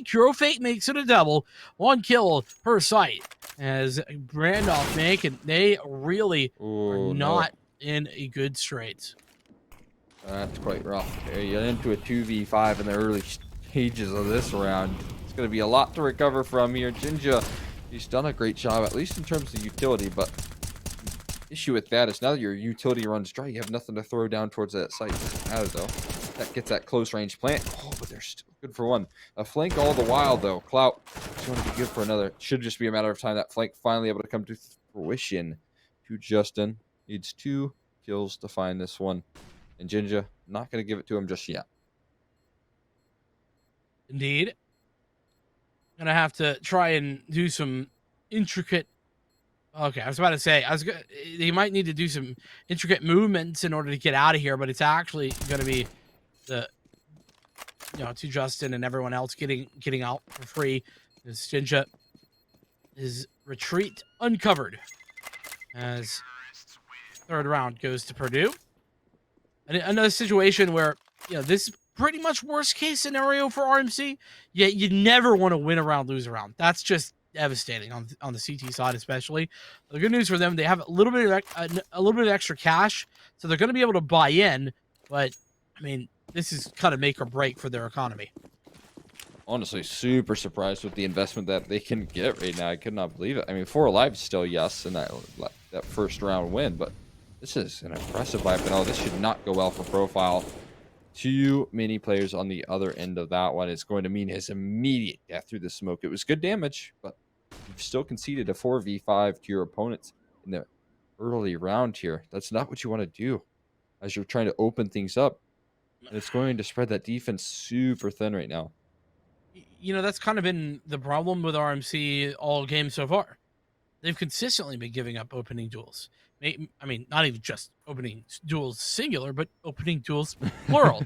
Yes. And that really has been a devastating loss. And there's another one, J-Man, going down. A nice little find by Fate, who's had a really good opening to this game. Forces Proxy back once again, and here we go. 5v3 on the retake. Purdue looking good. Golly, yes. I mean, that entire site, in terms of at least trying to hold on, was mollied off. They could not take any control before flames were heading their way, and that is a real testament to what Purdue's throwing down the range here.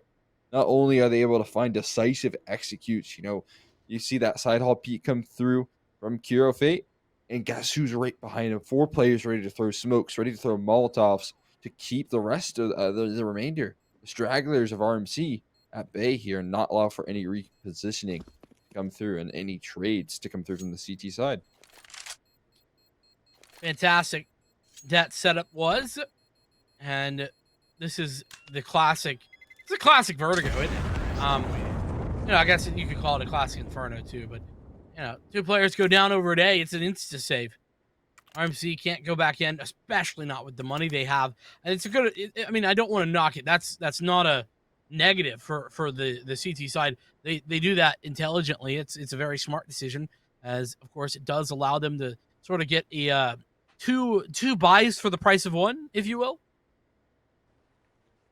Yeah, they can attempt it here. I think it's I don't know. The issue with that right now is that I feel like RMC never seem to really get their full force out without utility. I mean, it obviously worked for that first round. It looks good.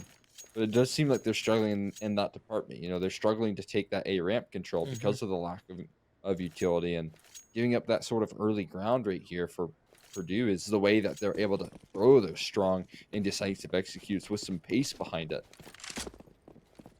You're absolutely right. It's a good point that you make because, well, RMC without utility, what are they able to do? Well, the answer right now is they're trying for some cheeky boosts, looking for some passive plays, and ultimately it's as if you're going to give up a lot of this positioning for free. And that's exactly what your point was. Like, if you don't have the utility, you can't take forward positioning. So therefore, you just give up a lot of this early ground to the T's. Seems like they're well prepped for this boost. A perfect round to do it. And they're so very prepared. Left, making sure to check his corners here, check around map. No boost to come here. Instead, they're committing quite a bit towards A, but it's that passive positioning that could come back to bite them here once again. J-Man is now isolated from his teammate inside hall, and it's Kuro Fate. Oh, How boy. many times has he swung around that corner just to find a killer too? And once again, he does the same thing. I mean, this time though, it's a two for one setup, and he still finds both frags. Now, sure, one of those is a P250, but you can't. I mean, the other one was a rifle, so Yeah. Oh man. I mean that's just nasty. Never should be getting away with that. That the whole point of that setup is a 1-for-1 trade, even at the cost of one player's life. They couldn't pull it off, so RMC in a bit of a frustrating situation early on into this game. It's not dire just yet, but it certainly is a difficult spot as they buy back in. It's again. I mean, look at the lack of utility for RMC. It's devastating. Yeah, and they're taking early control. Just another opening frag here. Make it a double. Oh boy. Yeah, this is a poor attempt every round at taking ramp control, and it's all off the back of just struggling in terms of picking up that belt. Jinja, forced recovery here. Hello. And goodbye. And now Clout found himself very, very quickly last alive here. It just doesn't seem like RMC are prepared for A ramp control ever. They never have enough money to throw utility downrange, but this is good news for Clout. A bomb in his possession. Look what I found. He spotted out though, so you would have ideally liked to get a free kill off the back of that. Yeah. Now it's now it's over. Justin, he's far too strong in the positioning department. But round after round, Kuro Fate in particular finding openings. And this is just Jinja being a little bit unaware, if we're being honest.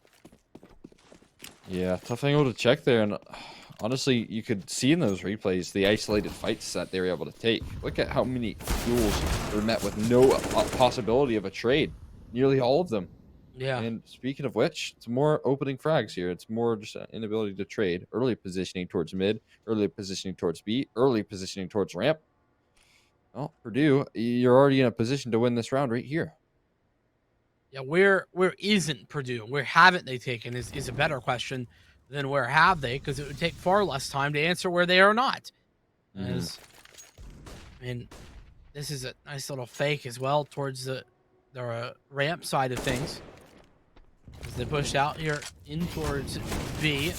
Scout could be good, but missing both shots is Clout, and that means that really he can't do much else as he's taken out on the back side. In mid, Justin finally goes down on the triple beat, but 2 versus 4, only Deagles to play with.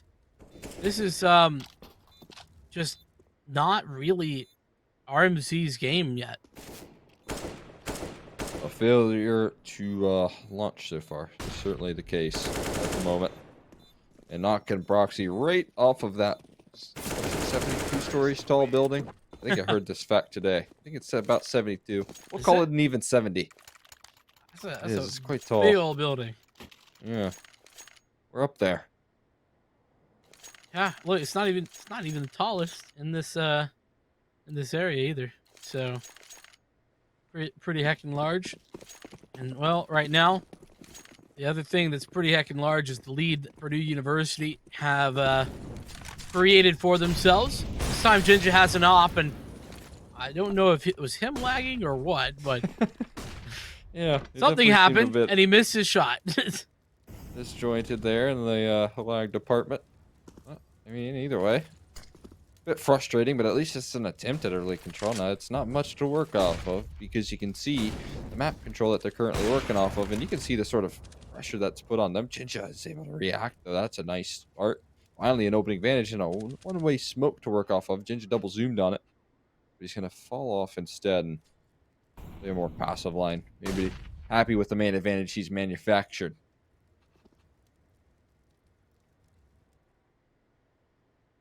Look at how Purdue are just holding tight, not making any moves. The aggression for clout turns out a frag.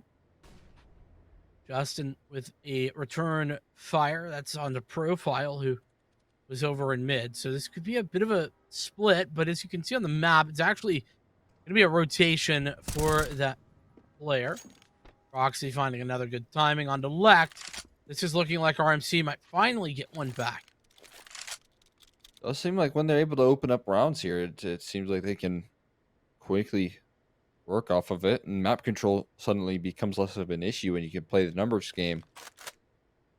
Here we go, in towards B. Expecting this position. Maybe they will. Clout goes down in the early stages. That will give them sight control. Only one to meet this defense, but he's too far back. So at the very least, a plant here for Kuro Fate. Gonna punch in those numbers just in time. A couple of angles he has to worry about. Oh, spotted his shoulder.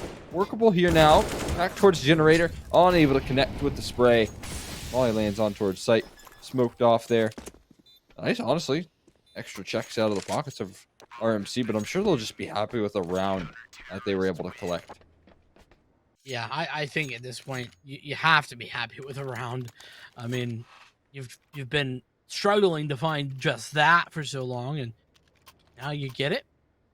But it's not over yet. Purdue, they've got guns once again, and their money is absolutely dominant. Still, at the end of that pie, we got 8K and 7K plus on 3 different players. But there's another good start. Jinja, he's setting the tone. Yeah, I mean, saving grace right now for RMC if he can keep this up. Again, it puts him in that position where map control doesn't become much of a problem. As long as you can have that 4v5, if you can play the numbers game. Still, there's more to come in this aggression towards A. AWP now for Tech to work off of. What's he going to go for here? Got to be careful about his wits, because he knows what's around the corners. An op or two that is going to scare him off. But it seems to be an east-side fake here, not a real commitment. I was about to say, what the heck is that smoke? And there's, yeah, probably only one thing that it can do, and that's a fake. Soon as this player peeks, though. Can he wallbang that? I think he sees him. Yeah, he definitely. I mean, oh, it's so hard to know. I'll say it's hard to know. Yeah. Yeah. Okay, he knows. Obviously, a very common angle in addition to that, but Blacked with the frag there opens things up a little bit more. He scares him off. Still hunting that player down. No one is safe on this A-bomb site with Texop raining down a miss shot. That'll confirm his suspicions over in that direction. Flashbang set up here. He's going to dive on out. Mid control now is regained here, and only one towards B. This is a perfect read on the T side. Perfect read indeed, but Proxy's got the frag on Tech on the outro, and oh, there it is. 1 for 1 there for Lect. All that leaves is one player in a dream. Hero Fate, who's had a real good game. 8-4 at the moment, but there's that first frag. Looking for the second. There it is. The AWP left alone.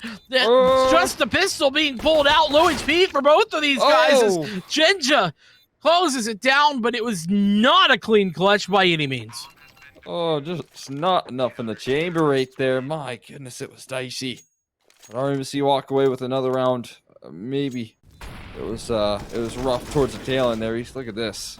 Able to isolate a couple of those fights here. I mean, honestly, this is where J-Man needed to step up to the plate, but he fell off the angle here. And you can see he just runs out of a clip. Not enough gas in the tank for them to continue in their dominance there. So Purdue give up a third, but not the end of the world. Bomb plant and a couple of kills towards the tail end. And Jinja, this time, he doesn't find the opening pick. He is the one getting picked apart. Well, and here's the crazy part. Cole, they still got money. Oh, no. Oh, no. No, they're not looking the right direction. It's profile with the devil. That's a way to clean it back and take that opening duel and just stuff it in next round and say, doesn't matter. It's huge. It's a world of information to work off of. You can see that he's already even flanking in towards a deeper position at the moment, going into enemy lines here and behind him already. Justin needs to make a proactive play before he gets flanked upon here. Now information given up. And when he tries to retreat, someone's going to be ready to meet him. He tries to join up with his teammates. Still a flank towards A ramps coming through. Profile is so quick on it. Hero is going to hold things down to Justin as well. It's going to take one down. And it does become very awkward at the moment. He's going to try and bail his way out of the situation. Hero cannot get out though. Bomb now dropped out of the hands of Justin. I don't think so. Ops retrieved though. Go for it. I mean, this is, it's just so hard to go for, isn't it? 30 seconds. 16 HP, that's the kicker. An AWP to work with. All you got to hope is that you walk into the right angle where you get the frag. I mean, that's the only thing possible, but with the op, obviously, so many to look at. And that J-Man. That's it. Honestly, it's a tough shot to miss if you're J-Man. So, good frags here. This is the Tide Turner. Someone's got to be checking a position like that, right? Like, I don't know what sort of misinformation that they had, but that's almost a guaranteed. At the very least, I mean, you can even start to clear the position like that out before you even have to fully commit. A little bit of a question mark there. Yeah. But it might have been just a missed call coming through from Purdue. And again, those misreads, they can be the difference makers just like that round. Well, there we go. We talked about opening picks a lot here, haven't we? And it's really been opening picks to set the tone, with the exception of the prior round. Now there's an opening pick, but there's no response. Not yet. There's it is. Jinja, not the first to go down. Not the first to take a frag, but he certainly does answer the call.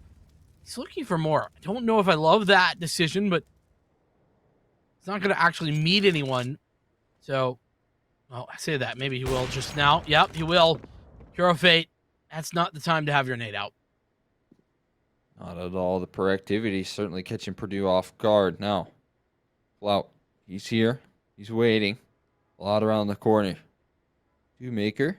Headshot angle there. He's good for the nice spray control to find that frag. Put things continuously in the hands here. The CT side. Oh, but caught with a smoke out. It's Justin to find that trade here, and it's going to be that A B bomb site. It's being pressed upon.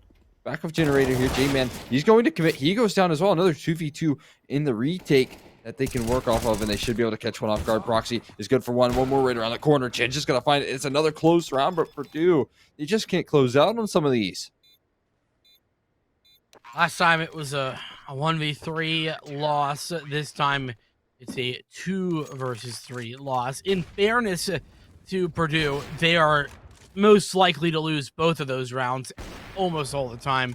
But still, the 2v3 especially felt like it was doable, and it just does not come to fruition.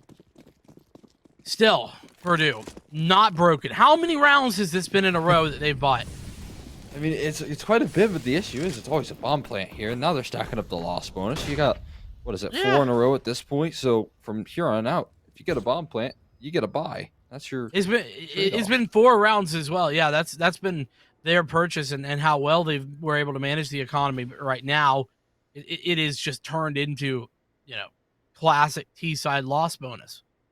Really has, and it's hard to deal with for this ET side, but they seem to be answering quite nicely. Once you get these op out for Jinja, everything's been going right. What was going on there? What did they have in store with that produce? I just have no idea. Either way, Sidle aggressive proxy, a little bit awkward, and how many times has that fight gone Hero's way? Once again, it will be the same case here. The lurk towards B is going to be the real form of approach. As you can see, the bomb moving in that direction. Profile committed to this A bomb site. Meanwhile, Lexus here as a distraction game, as the fake man. Flashbang comes through, and it's not blinded up. He's going to continue to cause some havoc over towards A. Whoa. 2 headshots in, and Profile, he's terrified. Look who's inside the smoke. Head hello. Couldn't get any closer. Oh, Profile Lect. Oh, my God. 46 HP, but it is Profile just slightly quicker with that play. And they said Counter-Strike isn't a horror game. Oh, boy. If I saw Lek there, I mean, I'd be terrified, jumping out of my boots. This shot and the follow-up is so strong from Lek.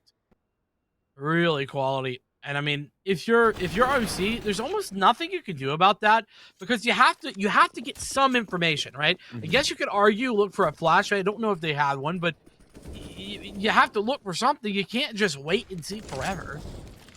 Can you believe it? Here we got a save after RMC were able to win 4 in a row. CT side economy, a lot of 1v1s in play, so it is going to come at a cost here. Not maybe the end of the world. They can still work with this sort of buy, and they've certainly done it just so far. A lot of damage, a lot of kills rolling down range here. AK picked up for Cloud, but they don't realize Tech. Oh, maybe they do. Oh, Deagle, 3 body shots. That's the difference maker there. That's why Tech gets to walk away alive here. Not healthy, though. It's a chance still maintained. There's 2 on the flank here, 1 heading in CT spawn, but it's going to be a difficult angle, and it is going to go in the T side's way. 2 kills in, and that should finish the job here. Clout off to save.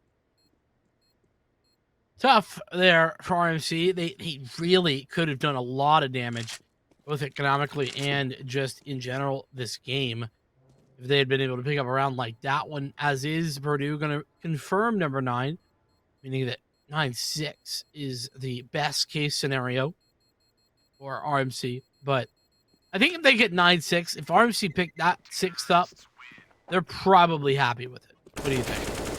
In their position, yeah. I mean, this was a very slow to start half here for RMC, and they did bounce back. And honestly, I think it's a form of bouncing back that can apply a lot of confidence here. You got Jinja getting activated heavily with the AWP. That's going to be pretty key, especially if he's going to pick up the mantle on the T side and try and go for some aggressive maneuvers, maybe towards that A ramp side of things. Certainly one of the win conditions over on Vertigo, and he's been succeeding quite a bit, at least on the CT side. So a couple of things to look forward to here for RMC, despite the already lost half. Indeed.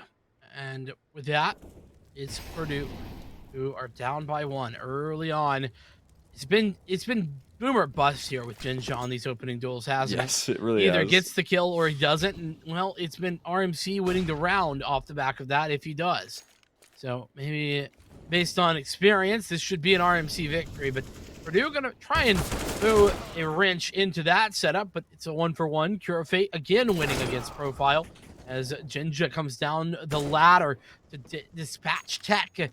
Maker on to Clout there on the B side. It means that there's an open site, but how long will that be open and how fast can the bomb get there? Well, not quickly enough, but Maker certainly making a good showing. Oh, that's going to be some backs turned here. Maker. Oh, he's flicking all around. He can't seem to choose a target there, and so he'll choose nothing. Roxy, he's going to find him.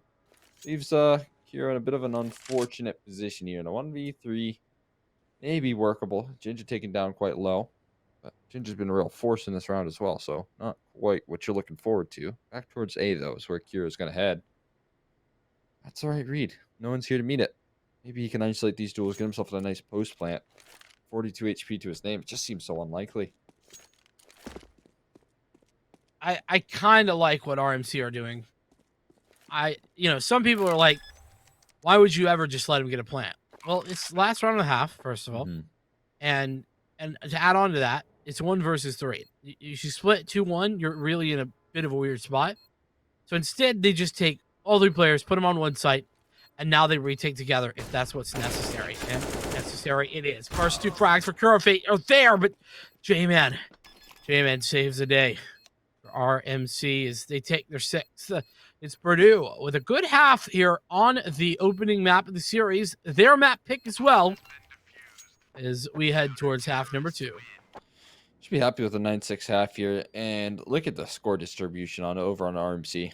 Jinja, the difference maker in almost every round. Not quite. There's some impact here and there. Profile, I believe, had a nice 4K. in the mix as well. But man, like again, you kind of talked about it. It was Ginger or bust on a lot of those opening duels. He was going for him almost every round. And you give him a nice 75% success rate. That puts him just a little bit of cushion here to head into their T side. Maybe they can work around this. Maybe they've just given themselves enough of a gap to take down Purdue, but also Purdue can have this lockdown CT side as well, judging by how good their T side was. Absolutely a possibility. Shots hitting there, Jinja. We talked about it. Boom or bust. I love the off angle. Okay, maybe not so off for Tech, who's got the shot. And Justin, I'm Proxy. I'm feeling sad because that was just blink and you miss it fast. The push comes back in. Not much of a reaction to work off of there. Justin's already closed his distance in towards site. They're going to have to peek. They're spamming through the smoke, but they don't know if someone's on the bomb, so they're forced to commit. Meanwhile, Justin's just going to take them all down from the side there. So such a decisive retake for Purdue is going to allow them to move on towards 10 rounds here. Put RMC down a peg, but not the end of the world here. Maybe there's a buy that they can muster up. They got that bomb plant. Although, I mean, I guess wouldn't matter too much if you went for a safe. Nope, they will buy. That's what I was expecting there. I was just waiting for it to happen. Sometimes you just got to commit. Yeah, agreed. The commitment there, understandable, and yeah. RMC, I think that they sort of, well, I don't know.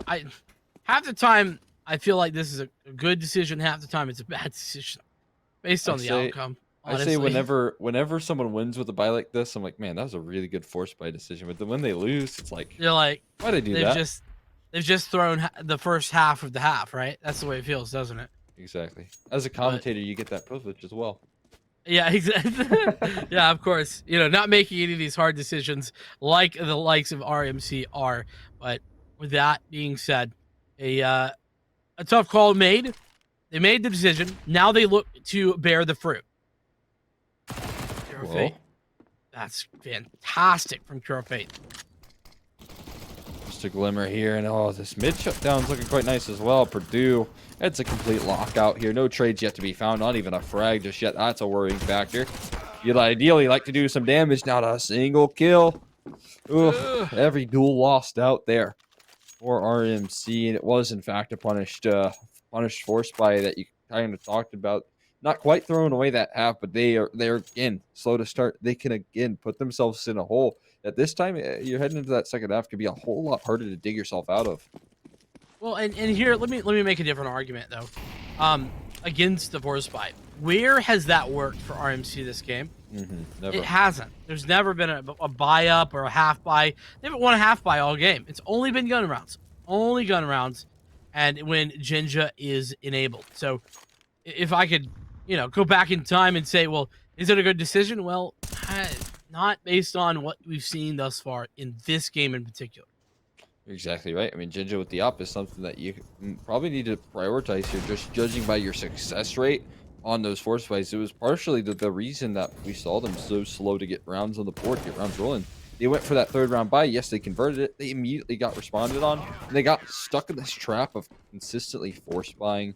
And then I think that's going to kind of come back to bite them here in the second half in a similar fashion. At the very least, they'll have a bit more utility. They're on the T side. Your economics can be a little bit at ease in that aspect. But still no AWP here for Jinja, and that might be a worrying factor. Maybe. Though Jinja has been equally as good with the rifles, though, so I wouldn't necessarily count him out. What a nice little turnaround there by Cloud. It's not him to frag, it's actually Proxy, but still, a good look nonetheless. Pushed in towards A. Is not actually coming through yet, but at least it's applying pressure. And hey, guess who? It's Kuro Fate. This guy loves side haul. I mean, he really does. T side, he's there. Don't worry. Oh man, you gotta take the angles that you so often love here. And this is definitely one of them. And I mean, honestly, I feel like good 80% of his kills are from this side of the map here, dodging up that flashbang, and make it 85 here as he gets himself another. One more around the corner. Okay, finally to be bested here. But there's another player ready for the trade here. Tech's just going to go on this re-aggression. It's really well read here. Only one to meet him. Oh, it's just not enough damage, though, to take down the AK. And it's E-bomb site that they might set their crosshairs at, or at least wait out flank from Jinja. That's only a matter of time coming. They go back towards B, they call it. Interesting decision, but hey, it's an open site and it works out well. It's off the back of Jinja clearing everything out like we're talking about. I would hope that everybody here can go down for Purdue. RMC a little low on the money themselves, though. Might not really want to chase too far. At the moment, it looks like they're not interested at all. As Justin God, looked you like he was scared about to me. jump off the map. Yeah, what are you doing there? Good Lord. I will say, I did like the start of that round for Purdue. I know they lost that opening frag. I know we've been hyping up those opening frags quite a bit. But what the key difference between that A-ramp attempt from Purdue and RMC was that they had utility to throw down that A-ramp in the early stages. It did a lot of chip damage. Just didn't go their way towards the tail end there. And not the end of the world. This is that opening frag here. But look, there's Molly's that Proxy sitting in at the moment. There's HEs. They're throwing good util. They're starting things off right. Some of these fights just don't head in their direction, and that could have been a difference maker as well. Yeah, I mean, cast that a different way, and you could say, one or two little small differences, and that goes a Purdue side. That should be a very suspicious looking smoke to literally everyone. But Lect is still playing around it, and he's not going to get caught out. Oh my god. That is just something that should never happen. You ever see that smoke, and it should be an instant to you that something is amiss. And not only getting away with the frag, but a headshot into Cloud as well. Yeah, it's more of those opening duels that we talk about so often here, and it's gonna go in Purdue's favor this round. They even get that smoke recycled over towards the top of stairs, so B suddenly becomes less of an option, less appealing. And I mean, certainly Sidall can't be much of an appeal factor here. Kira's been posted up quite a bit, almost like a turret here, Sentry. And he's just, as soon as someone peeks around the corner, he's just house one and it's done. Yeah, Kira Fate, good bear. Oh.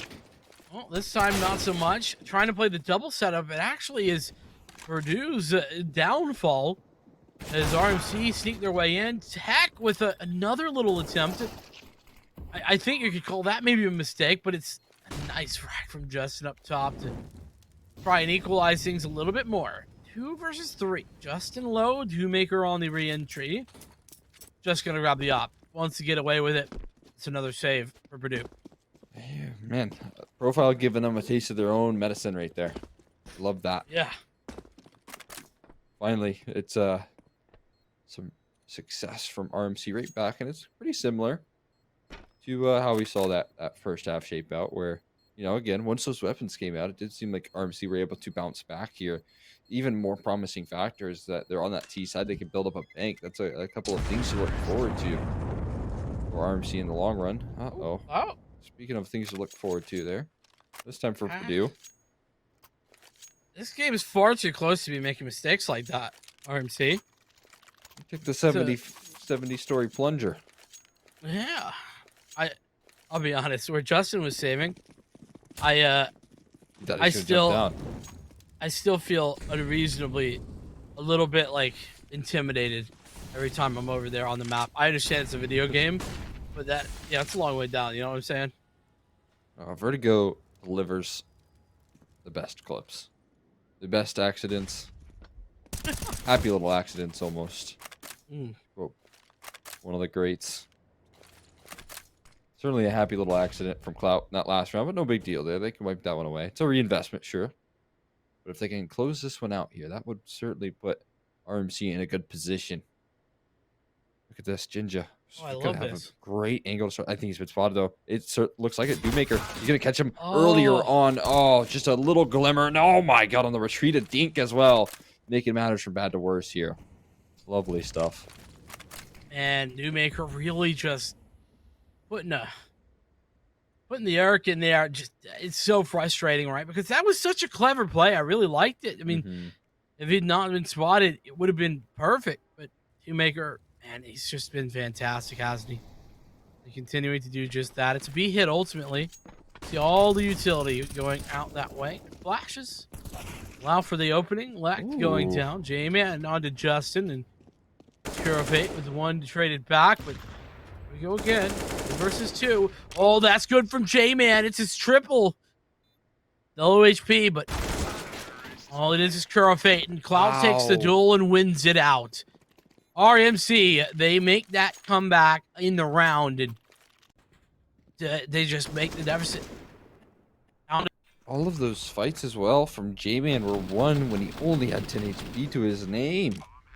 You can't be giving up a round like that. Purdue got put in the driver's seat so early on. But still, that firepower from RMC is good to close the distance. And that's the round win that I was talking about. That could kind of nullify some of the economic issues here. It's the case right now. They got so much bank. If they can clean this one up in a nice fashion, no limited deaths here. Well, that's not the start you were hoping for. What a shot from Lek. Yeah, the Eagles, they do be looking good, and a missed shot from Jinja allows Justin to do the same. Oh boy. Oh man, this is just devastating if RMC lose this one. Thankfully, they've got a couple back. Good frags. It's J-Man and Proxy. Everyone now coming in from the front side as the flankers have been taken care of. Tech recovering an AK, but no armor to contend with. He might just save this thing away, and that's what he's going to do. Love to call you. Bail on out of this one. Lek taking some fire towards tail end. Hold on to a deagle. I think they'll get a nice and comfortable buy up in this next one. But the issue is it puts RMC onto double digits at the moment here. They take a 10th round. And they're kind of swinging back in terms of keeping Purdue at bay here. Some of these rounds that probably should go in Purdue's favor just aren't. 3v5 or essentially 3v5 with J-Man on 10 HP comes into mind. It's such a nice start. It should have been closed, but some mistakes from Purdue can be quite frustrating in the long run. So they got to get over that mental block here and start getting some rounds once again. But this isn't the start that they wanted. Start that RMC were looking for, that's for darn sure. Buy-in, of course, there. Spam. Oh, man. Look at what they can do when they have the util. Sure, Fate just back and forth, back and forth. Now if he gets spammed again, that would just be tragic. Flashbang not gonna hit anybody yet from attack. And with the man advantage, RMC can really just set the pace, do whatever their heart's desire. Ooh, yep, they're able to best Hero Fate once again. So a lot of these frags, a lot of these duels in a position that he so loves aren't going his way anymore, and that's partially some of that difference maker here. Full investment. I think they're just going to commit to this retake here. Not, I mean, 2v4. Imagine you should be bailing out of this one just on paper, but they're going to chance it. They're going to go for it. That could be a big mistake. Could be a big victory as well, though. Taking that first initial contact, J-Man is going to be holding a huge off angle, and once again is good for a multi-frag. Put them on to 11 and keep Purdue's economy just so far gone. And I mean, this is kind of a bit of a taste of their own medicine, Purdue getting now in the second half, because, I mean, RMC, listen, they say what you will about their purchasing decisions, and they were pretty poor early on. They really got caught in that CT spiral, didn't they? And it's Purdue in the same little spiral right this moment. And it's got to be, on one hand, frustrating for the Purdue University folks, but for RMC, they're like, yeah, dude, that's what we've been telling you. Yeah, you know, at CT side, it's rough. Yeah, no kidding. Oof, interesting investment here as well for Purdue. We got Tech with no upgraded okay, MP9 he holds on to. I was about to say there's no upgraded pistol just yet, but he does get something. You know, he's going to invest some armor. Ideally, you'd grab some weaponry to add to it. And right now, oh yeah, another opening pick here. Saw that one coming. Doommaker coming around the corner. Nice boost. Does some damage, but well, that damage kind of returned both directions anyway. It's just one player more at B. Jinja creeping out mid. gonna play a route as Proxy clears out the side hole to allow. Eesh, a little awkward there for Ginger, but he'll take the frag, walk away, the better end of it. Still, he retreats, and it just causes a lot of chaos here for Purdue. You can see that the reaction, they always have to be... Clout, you gotta be careful there. There's some railing on this map. You can really rely on that one a little as well. You can't keep falling off. They added this a little bit, Chowper. I know it's broken in some parts here. The retake underway, though. And actually, they're going to get a couple of kills back here. Proxy has somehow found himself last alive. An awkward angle. What just happened? The soaring, the turnaround right there at a moment's notice. Somehow goes Purdue's way there in Clout. He's going to be watching that one from the sidelines as well. That could have came back to bite him. He could have been the useful member that allowed for them to win that round. Man, what a turnaround. That's I don't even know what to call it. I mean, it's a giveaway of epic proportions from RMC. It's going to allow for an AWP out here for Tech. Now, in fairness, Tech on the CC side has been not that fantastic, but still, don't give him chances if you don't want. And there's Justin up top as well. This could be the fall for RMC as Doommaker finds an opening pick. J-Man going down. You're exactly right here. This could be the game changer. That's a frustrating round to lose. We talked a little bit about some of those close rounds, some of these things that should be closed out. But Purdue, they've just been given a huge lifeline right there in terms of winning that eco and building up a bit of a cushion. They're going on some more proactivity. Is it going to be punished? So Clout, he goes down. Oh, Lecht is able to turn around and adjust to Proxy's positioning. Flawless closer would be good for the economics. But it's Ginger and Profile. And these two, it seems like, are the ones you want in this sort of situation. It does feel like that, doesn't it? Though Ginger on half number 2 has been pretty quiet. He's had 5 frags total, but that's another one. Add it on. There we go. Make it a double. He's going to clutch it once again, potentially. Oof. Ain't going to go down. And Ginger, like I said, a little quiet here in half number 2, but he's showing up when it matters. Justin with that frag. He's lined it up. Could be for the ace, but no! Oh. Ginger cannot quite connect the headshot. And it's Crow Fate. Consistency is king. And he's going to pick up the round. Purdue on 14. Man, RMC with that loss, I mean, it feels like Purdue have just retaken control. It's a bit of a heartbreaker, isn't it, right there? I mean, Ginger's fought so hard from a disastrous position, a 2v5. You can see this is where they started the round off. This is where they begun. But Ginger, this is where it ends right here with an absolute brawl here. Everyone's giving him fights. And eventually, he runs out of steam. This last kill, his crosshair seemed like it was getting close, but it wasn't on the mark here. And it's another buy-in with that bomb plant. But you are inching closer in towards 16. A little flashbang there to just force select off the angle. And J-Man, a dome, Doom. And, oh, that's unfortunate. He thought he had the frag. He swapped the spray, and he didn't get it. And so he finds nothing. Nice and dominant answer back. You know, they didn't have any success in that last round in the early stages. This one, a totally different story now. Profile, he's spotted, but he's also been spotted. And it's only a matter of timing here at this point. Tech, is he on the better end of it? Oh, it's a nice little back covering from Ginger. He's got your 6. Your fate. He's got no one on his 6 right now. And Profile, he's right around the corner there. Slide swipe from him to allow them to move on to 12 here. And Purdue, money's not looking too great at the moment. Look at this. I mean, it could be a half buy-in situation, half by territory. They might give over RMC a nice 13. This is looking like an all 30er. Yeah, you know, I take back what I said last round. I thought that it turned the money for Purdue a little bit more so, but with that round, I mean, don't know how RMC found it, but they did. All 5 players surviving. Really big victory, and only 1-for-1 there on for Ginger rather. AK-47 going to be recovered. Very split, our RMC. This is dangerous. You can't play these rounds split up. You have to play together. Another dink comes out. J-Man, this one to fall low. They are starting to get a little bit further together. That is good news. But RMC, this is theirs to lose. Exactly right here. Runs have gone awry here with a lot less. Purdue looking for that magical 15, that pressure reliever here. And they're walking into an AK. That shot angle would be golden, but instead he gets headshotted, and Lek is going to be the catalyst to this E-bomb site that they were hoping for.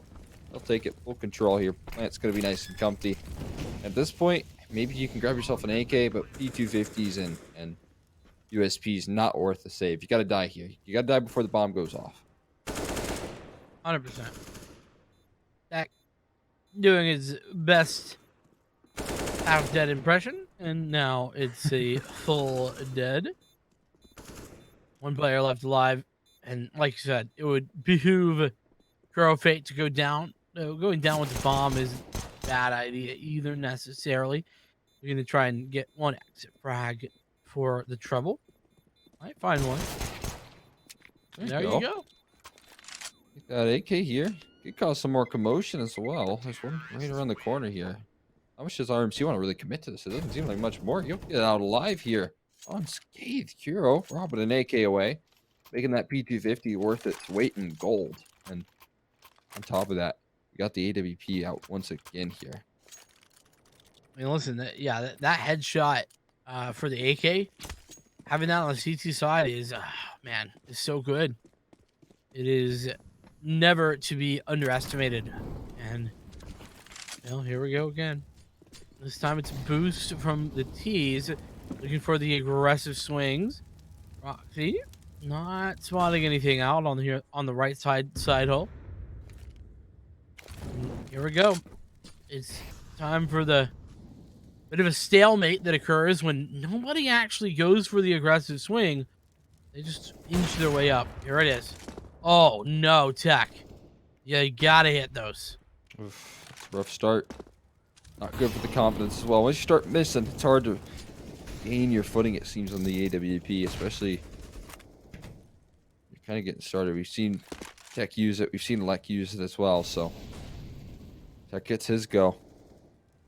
First shot not connecting here. Jinja will connect, though, and there goes the puzzle pieces. There goes the domino starting to fall here on the A-bomb site. Lek forced to make a decision. Does he want to go in or out of that smoke? And the answer's out to the bomb site. It's conceded in their early stages here. They'll take it with full control, 3v5, and it becomes the decision of, do you want to commit to a round like this? Now the answer should be a resounding no. It should be, right? For some reason, Justin's still throwing away money into this. That was $900, by the way, just thrown into the void. And Justin, he's coming forward more. No, okay. Seemed like Lekt was sort of forcing Justin to go over that for a second. See what's He's around like, that corner. nah, dude, check it out. Trust me, it's safe. And of course, it is not. Speaking of safe, that op now safe in the hands of Lekt. So Purdue gonna get out with not only just a rifle, but an AK. Not just a M4, but a AWP. Justin's going to find a frag on the tail end there. Worth the hunt. Got plenty of money in reserve. But they won't find him. Justin gets away alive. Certainly not too happy about the current situation that they're sitting in right now. I mean, look at this. It's a tied scoreline. Purdue at one point, you would have thought they were in the driver's seat here, but they are struggling to find the finishing numbers here. They're struggling to find 15, let alone 16, which is required. Maybe this is a start they're looking for, though. Oh. J-Man, how many times have you thrown that flash off the sidewall? Just this half. I mean, literally so often. But doesn't throw it this round, and he's paid for it with his life. We talked about it again and again. A broken record we've been. Opening picks. They define so much here. Lekt. Oh, there's no reason to get it forced up here. And yeah, Lekt gonna fall back after positions given away from being tagged with the flash. Ultimately gonna be a B hit. All 4 T's. Group in this direction. And You're going to be hitting this with just one player on site, but one quick on the rotate, and that's Justin. Interesting commitment here. Only Dewmaker ready to mount this defense, and you can see the flashbangs. He is good for the first. Needs some multi-frag. He'll go down swinging. It's rotates that have arrived, though. Justin trying to deny this bomb plant. He doesn't deny it, but he does find the kill in a very quick fashion here. A couple of smokes to worry about, and those are great smokes in return here. Landing on towards the bomb and on towards that. Oh my god. What? Able to trace him, and that's Purdue. That's how they take 15 right there. That's how they secure at the very least overtime. If not that one victory on Vertigo, that would be huge for them. What a frag there on the op, or from the op of Tech as well. And does indeed confirm 30 rounds. It does confirm overtime. But I don't know. For me, the RNC having a bankroll and they pull this back, it feels like it's a possibility. Double op, Rarity, Newmaker and Tech, they have them both on the CT side. It's Tech on A, and he finds the frag. That's another one. 2 in a row now from Tech to try and close the distance here, to try and inch towards 16. Like on the top ropes as well. This is a tough angle to clear here. We'll see if it's the case. I imagine it's not going to be. Dodging out on those flashes. You got Kira up front as well. Different position than his side hole that he's so comfortable with. He's going to dive in, dive out. Back towards B they head, it seems. Jinja in charge of the op entry duel. Oh. This is a hard angle to find, I think, though. Are they going to double peek? I don't know. Would be smart, but they have the potential for a collateral, too. So. There he is. Oh my Jinja. god. I'm going to be honest. I thought that it was an advantage Dewmaker there.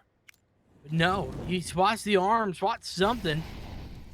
And get the frag off the back of it. Finding to everything. And Profile finds the timing of day, opens things up.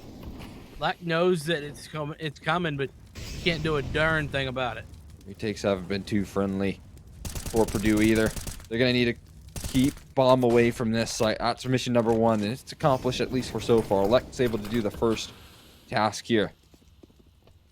But eventually numbers will be punched in. It's going to be a push through the smoke. Heroics from 2 Justin. Not quite. Instead, it's a swift finish. And a 1v3 for Kuro to pull off. He's got the AWP in his hands, but it's a lot of opposition around this corner. One waiting so patiently inside of this smoke here, and they got a lethal crossfire that should finish the job here. Oh my god, No. 1. Can he find this? Another! No! It's 2 no scopes. You can't win like this. You can't close it out. He spotted out the last as well. Jay's just sweating bullets, but he is going to finish the job. Oh my god. That's not how we wanted it to end, but it will go into overtime there. Purdue could not finish the job. My god. Here's me verbally letting my breath out. Whew, That was alrighty. close. Look at this. That was close. He doesn't even scope in here. Why this not? shot, Oh my god. I mean, but this one even more. Oh my gosh. Nasty. And I'm going to be honest, I think if you go back, that third shot was just way so too very close. for close. comfort. Yeah, I think it hit the sandbag. I'm not 100%, but here we are. Overtime. Not the point, but you know what is the point? It's Tech. He's hitting shots as well as the AWP, and he's opened up for the frag. Second time in a row, and this time it's missed from Jinja onto Dewmaker, and it's Justin who's playing close by to allow for the trade. As Jinja caught out in the open. First round of OT, not looking good. You're a fan of RMC. Exactly right here. I feel like you've pretty much accomplished 2 of the most important missions here for Purdue. It's find that opening duel.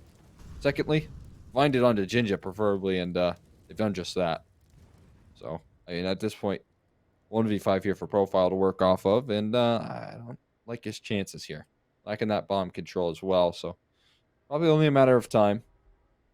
But maybe he can go down with a few punches here, keep that economy honest, and in the long run, could maybe put his team in a better position. Yeah, I mean, the double op has been invested, so you got to keep in mind, 10K money means that you definitely have to be aware, but only 4 players, or rather 4 players surviving, my apologies, means that things are A lot easier. Yeah, exactly right. Yeah, I mean, you win that with 4 alive, you're pretty much set for the rest of the half wait. here. Hold on. Is this him? This is MR2. What's going on here? Normally, just to keep everyone up to date, normally this should be MR6, meaning 19 would win, but it just said match point, Huh. which would suggest that if Purdue wins this round, they win the map. And up top it says 204. Okay. Pressure's So- on here. RMC. I gotta stay afloat with this round. Apparently, it's a good start. They've taken down Lact in the early stages, so while it is an interesting approach to an overtime, it's a much needed round here for RMC. It's to keep them alive at this point. I mean, it certainly speeds up the timeline, doesn't it? No mistakes. Exactly. RMC, they've hit the brakes. They're patiently waiting. They found that opening duel, and they want to see if Purdue get antsy. I don't hate this. I think it's a really good idea, and as long as they take advantage of it, then they'll be looking good. 45 seconds. Getting away. Here's the push onto A. Volleyed off here, Clout. Trying to gather some much needed time, some much needed space here for RMC, but the cavalry has arrived in 10 folds here. 3 players ready to move out towards this A bomb site. Bomb's been planted now, though. That's a promising sign. Molotov followed off, and they all make the retreat here. Justin, you're getting taken down here quite low, but that's the position from Clout giving up. To the 4v5, still manageable. But they have to find some opening fracks here. They got to make a move on soon. They're finally going to just start running on in right into this crossfire. This is exactly what you were hoping to see if you're RMC. The J-Man through the smoke here. Though it has been heard. Yeah, risky. I think he did that on purpose, actually. Just to draw his attention away. Yeah, and like profile peek. What is this? That would have been the smart one. I've not got a clue about this overtime scenario, to be honest with you, but here we go again. Right back at it. I mean, we did see some interesting OT in the earlier stages of the day here, at least in the major RMR. We saw some interesting tiebreakers. I think we were going through it a little bit in the pregame there because, man, I've never seen anything like it. We were playing MR3s, essentially overtimes, to decide who was moving on to the major. So I thought that was rather interesting. So we got a whole lot of interesting Counter-Strike today, apparently. Yeah, we're in a timeout here. Don't know if this timeout is him like asking admins or what's going on, but regardless of the situation, I'm down for it. I'm enjoying it. I hope you guys are too. Thanks so much for you folks tuning in at home. But yeah, with that, we have a bit of a pause. I think we're going to wait on the outcome of this. But yeah, with that, we're getting an admin decision as we speak. So quick and fast here at the NACE Starleague. Love to see that. But yeah, Purdue, just to kind of reiterate, if you guys have just joined us, Purdue had a great start. It was 8-2 at one point, if I'm not mistaken. RMC fight back to close the half at 9-6. It's another Purdue good start on the second, and only at the very end did RMC basically pull it back to take us to OT, and that's where we're standing. Cole, 16 all the score. If you're a betting man, who are you putting your fake money on? Because we're not bettors here, but of course. Yes. It's a really good question because the back and forth that I've seen so far in this match is just so hard to tell who's going to close things out. It's been a real story of some of these opening duel success. We've seen that Tech and Lect have had a little bit of a resurgence that's double up. Super promising. Issue now being, though, is that we're going to see Purdue over on that T side now. So it's a worrying factor here. They won't be able to bring out that double up. So if they're unable to close things out, at least in their CT side, maybe this can put RMC in a winning position here with this second half. Man, imagine if this round goes a different way, right?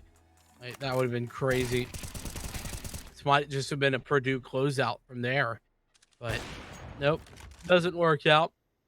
And with that, you talked opening picks, right? You talked Lect, and in particular, TAC.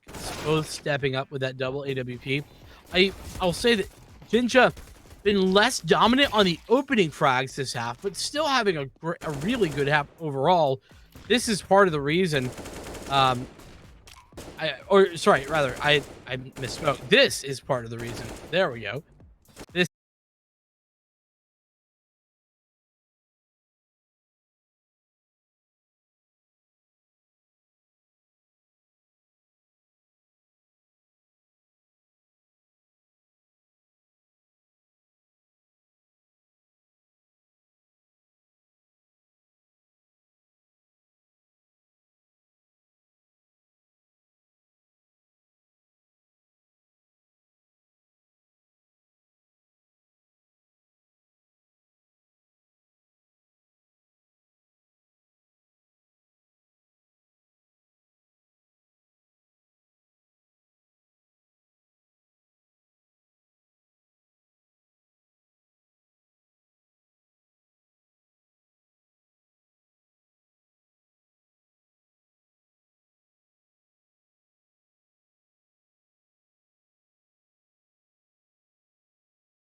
Alrighty, folks.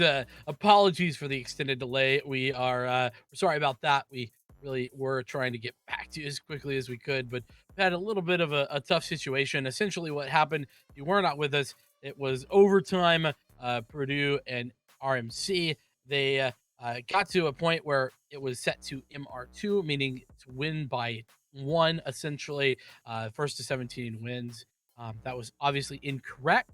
And so now the admins had to get involved, and we have successfully or are successfully match medicing ourselves back to what is going to be 15 to 15, as the 16-16 scoreline that we left off on was just not viable for the way that we were getting back to this point. I hope that's clear to everyone. I know it's a little bit complex, but either way, we're going to be getting back into game at 15 to 15 with 10K start money and normal MR6 overtime rules, if I'm not mistaken. So myself, Zach, I'm joined here by Cole or Exner, and we are, loving life, getting ready to get back into things as soon as they're ready to go. But it'll just be a minute or so more after that. Hey, something that went up quite nicely there. Perfect. Nice and easy. But we had a few things that we wanted to talk about here.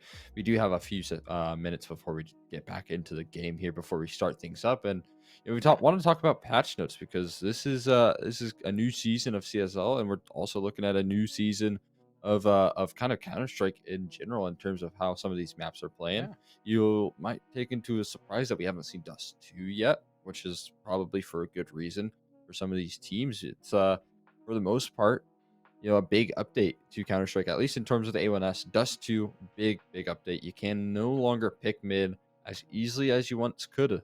You have to jump down and towards suicide now in order to pick down mid. And I think that kind of goes for an interesting conversation in the future for how Dust 2 is going to look at. Honestly, have yet to see Dust 2 in many broadcasts here. A lot of teams are now banning it out, trying to avoid that new sort of play style.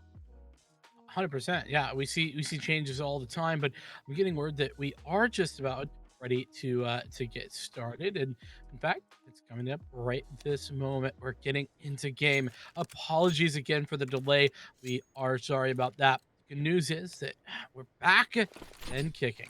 As I was just kidding. We're looking at not quite yet. I think they actually are going to be trying to go to 16-16 by the looks of that.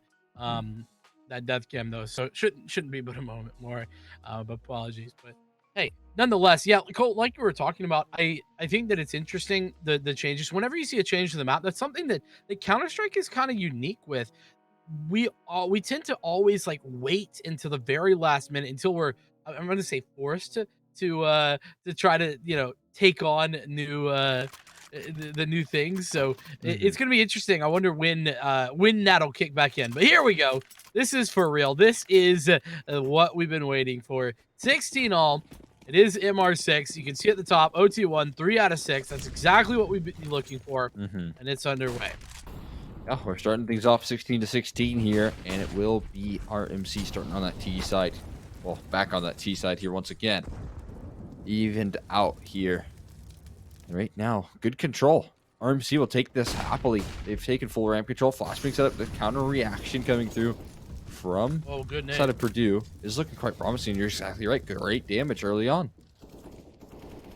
Proxy's just taking that one to the teeth. As Jinja, though, with an opening duel. Here we go again, Cole. It's the Jinja show. As they push forward here towards A. Looking like it. Going to be the first to take a peek seat. But actually, I say they're pushing forward. Actually, it's been a bit of a slow push here. One shot, then another, then a little bit of utility, and now the second round of utility has truly netted the push in and forward. Everyone coming in. Plant gonna come down shortly. Some damage done to the T's on their entry, but everyone's sticking alive for now. It's punching those numbers. Just yet, you finally hear it just now tapping. Able to get that down safely, and Lek shot there, and followed up by Lek doing the finishing blow.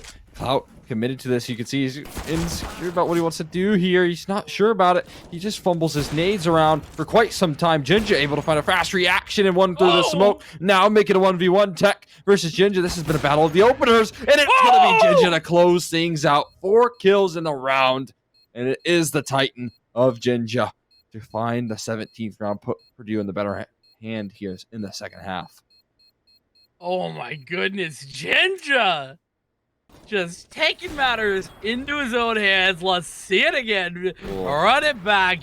Nice little find. Spots the little boot of Doommaker there. And this is, I mean, that's just so dangerous. It really is. He's low HP as well. Gets away with it. Massive stuff there from Jinja to put RMC back into winning straights. Not quite match point yet, but that is one in the right direction. Certainly good news right now for RMC in the winning position at the very least. Only 1 to secure double overtime, 2 to close things out here. Profile, very risky here. Make a little sound cue, give up some information. That's certainly been heard, but he's going to commit to this boosted up angle. We'll see what he can find here. If he will ever fall off. I mean, you might as well stick to this. You can stack others throughout the map. This is a great position to play off of. And RMC really haven't done this boost very often. I think Purdue did it one time. But there's Lex. He's taking the spam. Only does a bit of damage to J-Man, though. So Profile still sitting healthy up top. Will they give him an opportunity? He could peek now and he could find a frag, and then he's going to do just that. Big opening tool. It's not Jinja this time, but it's just as effective. Quite nice here. They're going to kick things off with a man advantage. And again, it's kind of been the story of who's going to close things out, at least for the most part here. We've had some exceptions. We'll see if this one can be the same. Curofate, he's been on quite an exceptional player. He's posted up towards side hall. It's his prime position, but now make it even worse here. 2 opening frags rolling on off here. Profile ready to swing towards side hall.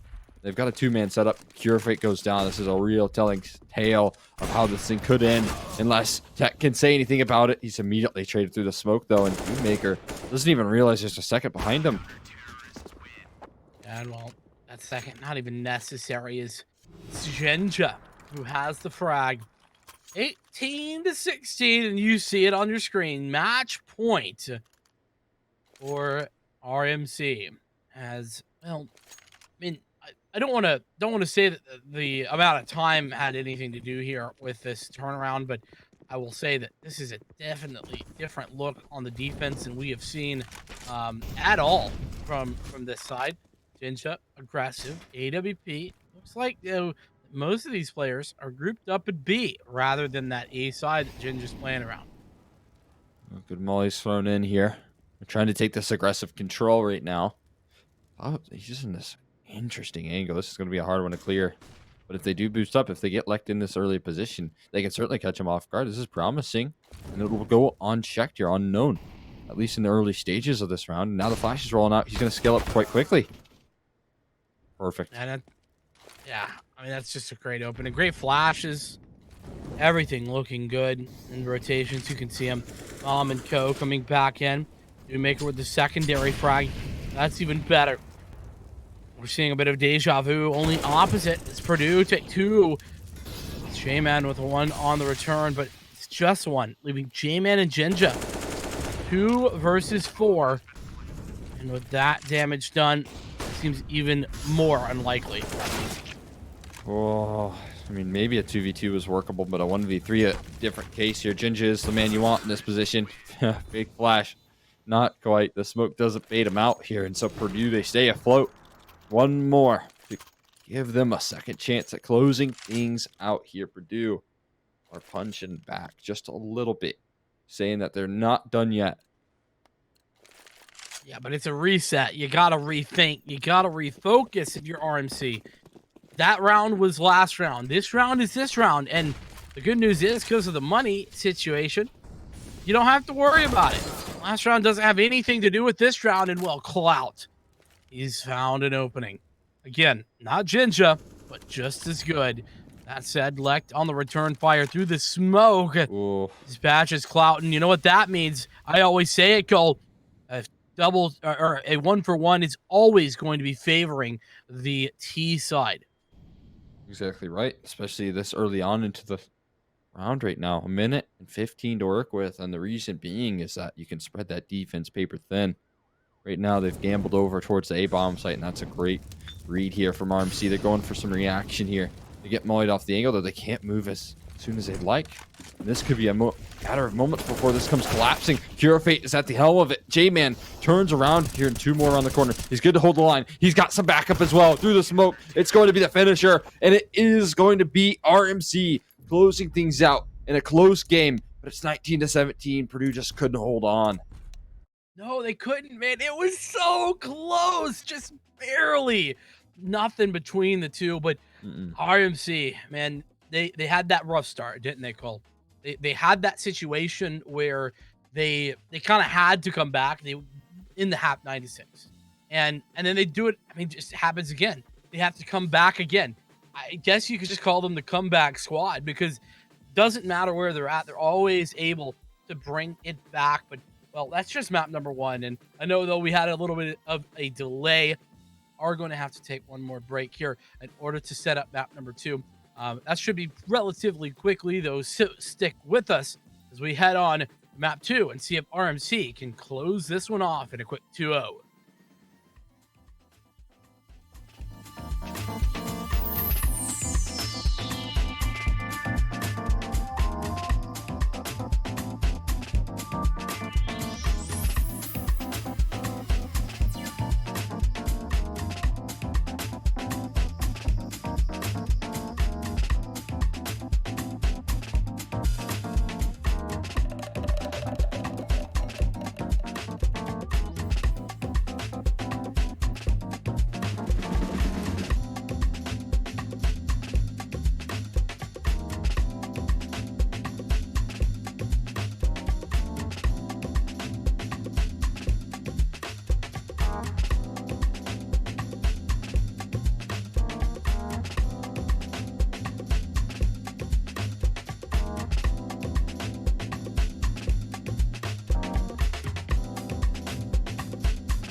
And we are back here with map number 2. Purdue, they took a really rough loss over on Vertigo, and now we're looking to bounce back. But of course, it's going to be our MC's map pick, and that's going to be a hard challenge for them to overcome. That it is. Overpass is where we're headed. And you know, the difficult thing is that you gotta do it against their map pick. You know, Hmm. Purdue, you couldn't pull it off. Yeah, you had the opportunity. You had match point, by the way, but you couldn't do it. And so overpass is what's necessary as we head in to the map itself. The knife's already over, and we have already gotten into the pistol as we speed things up. It's RMC to attack.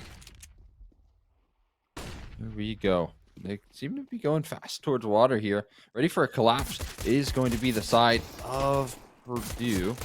Rather, yes, it is Purdue. They're taking the pop shots here, finding those opening duels, and they've scared them off. Look at this, a retreat, but it's just not going their way. They are RMC scared off of the B bomb. Say a quick and fast flank coming through as well. They're trying to find Lect here, who's fallen off towards the line, and Jinja. Oh, they've let him just pass by. What is going on with Profile here? One slipped on out, and now he has a chance. Maybe there's a B bomb site plant set in his crosshairs. No way you can get away with a round like this. I mean, he's not gonna win, but The bomb a plant. plant even is just outrageous, isn't it? Surely. I think one's going Slowly. towards monster though. Maybe. Oh. Okay. Timing? Question mark? I mean, oh no. Here's it. Oh, no way. Oh. Oh, he Went for missed the the kill. shot. Too bad. Oh man. Too bad. Gosh, you Oh just have man. to wait and breathe there for possibility, man. Purdue almost gave a bomb play. I mean, honestly, that would have been a minor victory, but it could have been a decent third round buy or even a second round investment if they so choose. So going with the 3 MP9 play is Purdue. They're trying to get a good start off the bonus here. 100%. And that's what you want, right? CT side, like this could be a real rough side, as we discuss ad nauseum every single stream. You know, so getting a good start there with the money, the MP9s, cashing in those for some frags. It's exactly what you want to do. Speaking of which, Lect has one. Zach taking another. That's what they Oh. Alrighty. That's your teammate there, Lect. Or rather, Tech. Oh no. Don't want to shoot him in the face. Not very often, at least. Is Shaven the only actual enemy left alive? Oh boy. Maybe some inner team turmoil after that last one. It was a bit frustrating. Getting your frustrations out, at least on a round like this, maybe is a better way to do it. Nah, making it quite pricey here, J-Man. At least another MP9 dropped. So some reinvestments are going to be forced down the range here. But all in all, Purdue, they close out. No big deal. No worries. As reinvestments will come on off. I wonder what Dorm Maker and Lect are going to go for here. Moss A4. Oh, okay. Well, the A4 I think was purchased over from Cura Fate, if I'm not mistaken. But yeah, so this is a pretty heavy investment, all things considered. I don't think they'll be full saving. Well, actually, Purdue lose this one, they might be on a save, considering the investment they have. Yeah, so again, it's just a TK, small detail. Of course, an accident there. What? Oh, is that a spam? I think he jump spotted him? It is. No, he didn't jump spot him at all. He just spammed. Great stuff from Pure Fate. Making great use of that wood wall, paper thin. You can easily get that one down range there, and oh, that leaves you in a 4v5. That's what you want to start things off with your bonus round. I made the joke in the pregame that RMC have to play from behind, but I don't know that they should have taken it to heart. As right now, they're certainly playing from behind in this round and already on this game. Yeah, I mean, again, just more good starts here. A couple of opening picks going in the way, and RMC just don't have a good reaction here. Finally, Proxy, but it comes at such a hefty price. It's a good information play here. Clout, though, could catch one on the retreat. Ah, that's a little bit too late. Couldn't find it. So one slips the gap here, and a follow-up nade's good for 30. Off of Clout's shoulders. Follow-up flash being a nuisance is Lek. He'll go down swinging, but he does go down nonetheless. That equalizes 3v3. Not the end of the world here. RMC, it's a workable position for them to play off of. Yeah, but the HP, man, the HP is really brutal. 128 to 300. I mean, and like you said, 3-on-3, same number of players, despite the significant lack of that amount. And okay, well, there we go. Wow. Clout gonna be back in business. Looked like some damage was done, but nothing doing. As both players coming in from the dumpster position, one gonna rotate over in towards bank. It's a bit of a setup here on the site. And one player on site, one player far back, 1-for-1 trade there. Profile. This Profile swings around the corner. A bit of a dicey swing, if you ask me, from Profile, but he gets the shot, and that's beautiful. RMC, they're on the board. I mean, again, that kind of, I guess it's not quite, should have been a sure win right there, but you're in such a good position to try and close that one out. Just couldn't find a finishing fragster despite the low HP bars that were underway. So, well, yes, you know, that HP advantage was good. They gave some ground for RMC to work off of, and RMC just punished every inch that was given to them. Yeah, sure did. And I talked about the eco potential. It's not quite a full eco. There's a couple of rifles to back this up for Purdue, but it's just a couple of rifles, and oh my goodness, it's gonna happen. There it is, Dewmaker with the frag on to Proxy. Clout, though, trying to make the trades happen, but Dewmaker's out, and he's gone with his life.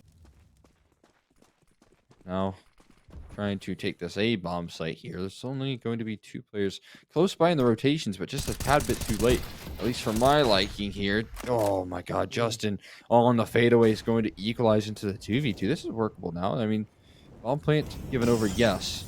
Not quite yet, though. Profile still has to make his way towards site. Now the rotations have all arrived. A boost coming through would be a perfect reaction to try and put things back in your favor. And they do boost on up. Oh, just can't connect, though. Dewmaker missing the spray there. Things get a bit awkward.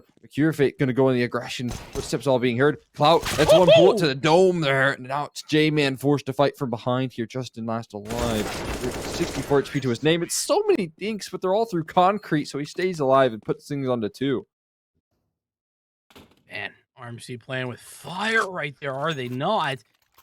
Purdue just about getting away with one on the half by, you know, force-ish, whatever you want to call it, but doesn't work out. Not at all.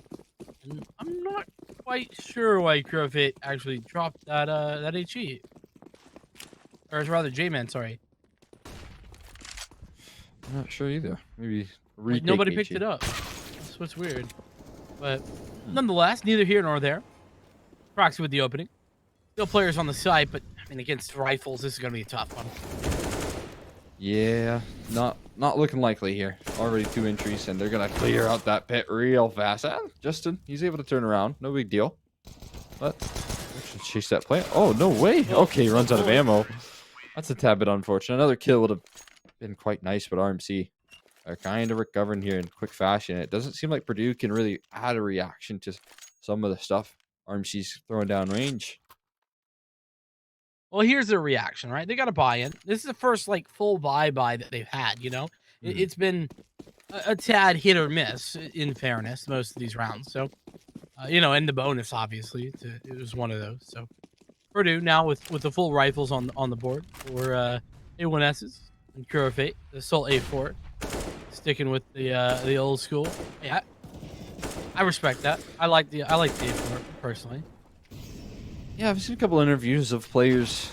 You know, it really does come down to some personal preference. A lot of people obviously going to play the numbers game here. You know, 4 bullets to do the job with an A1S. That's $200 cheaper than the A4. You know, you go by the numbers. But you got some players that just look so good with the A4, man. They really should be holding on to it. That's the case, you know. Do what you like.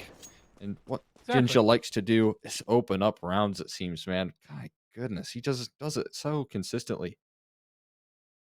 It's true, yeah. I mean, we've talked about it again and again. As he finds openings, this team wins. RMC. So, an opening found, and well, Dewmaker. That's a very.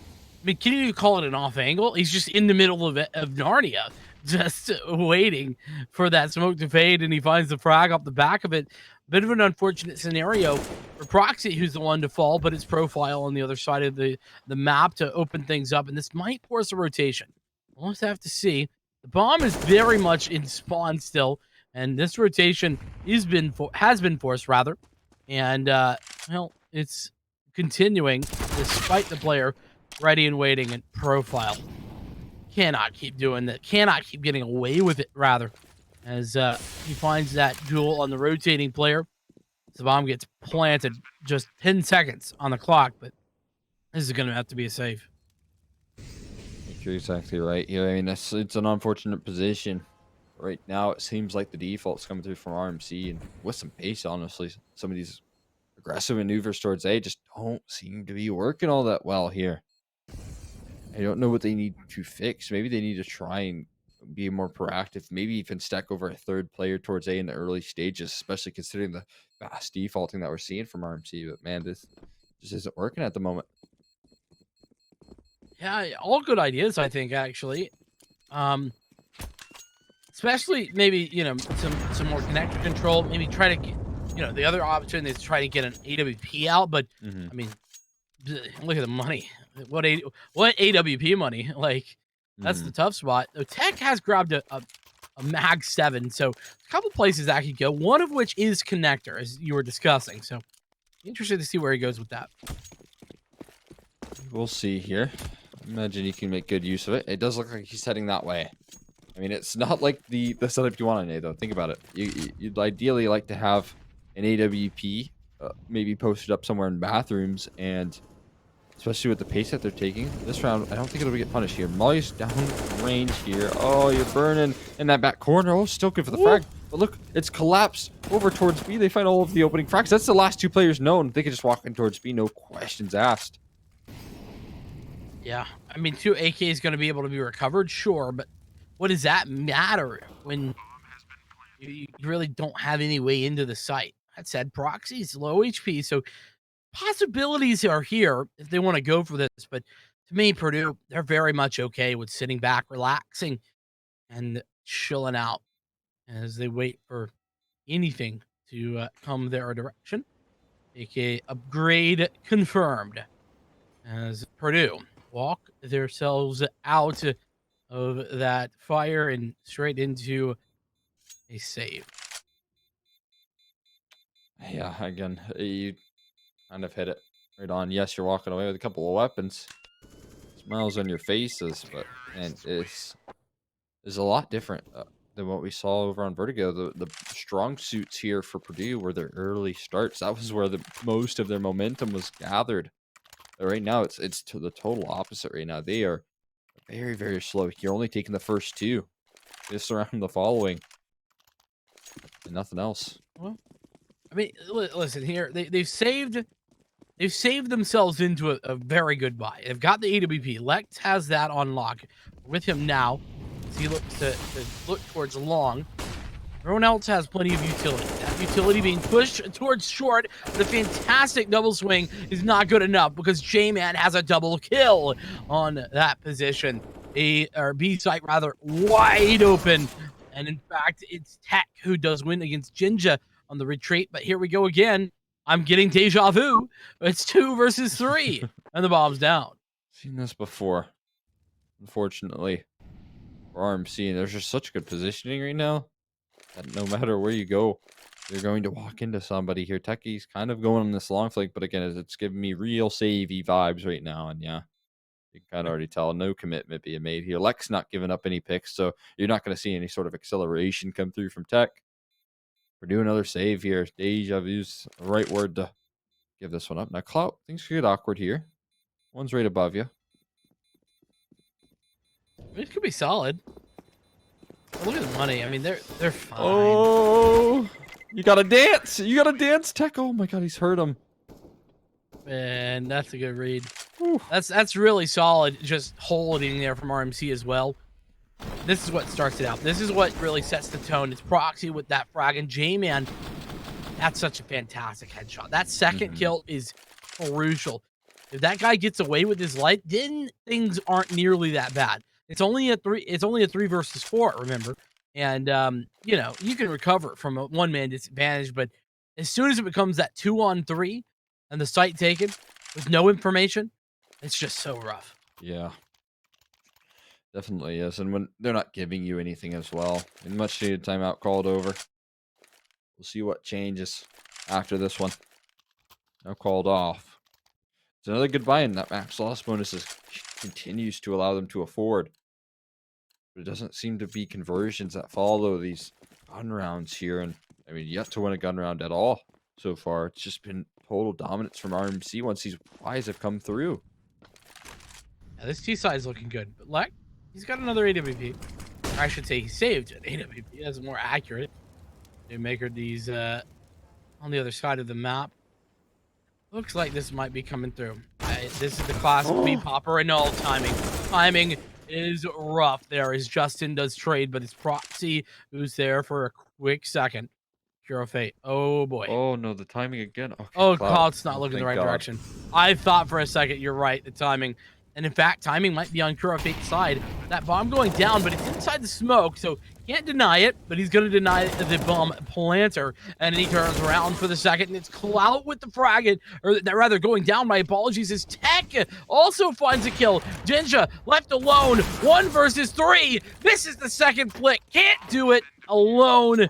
And Purdue are back on the board. Surprising they didn't expect anybody cat there. I think Clout needed to move on with his positioning right there. Made things quite awkward. You can see Cure Fate, so much impact coming through from this position.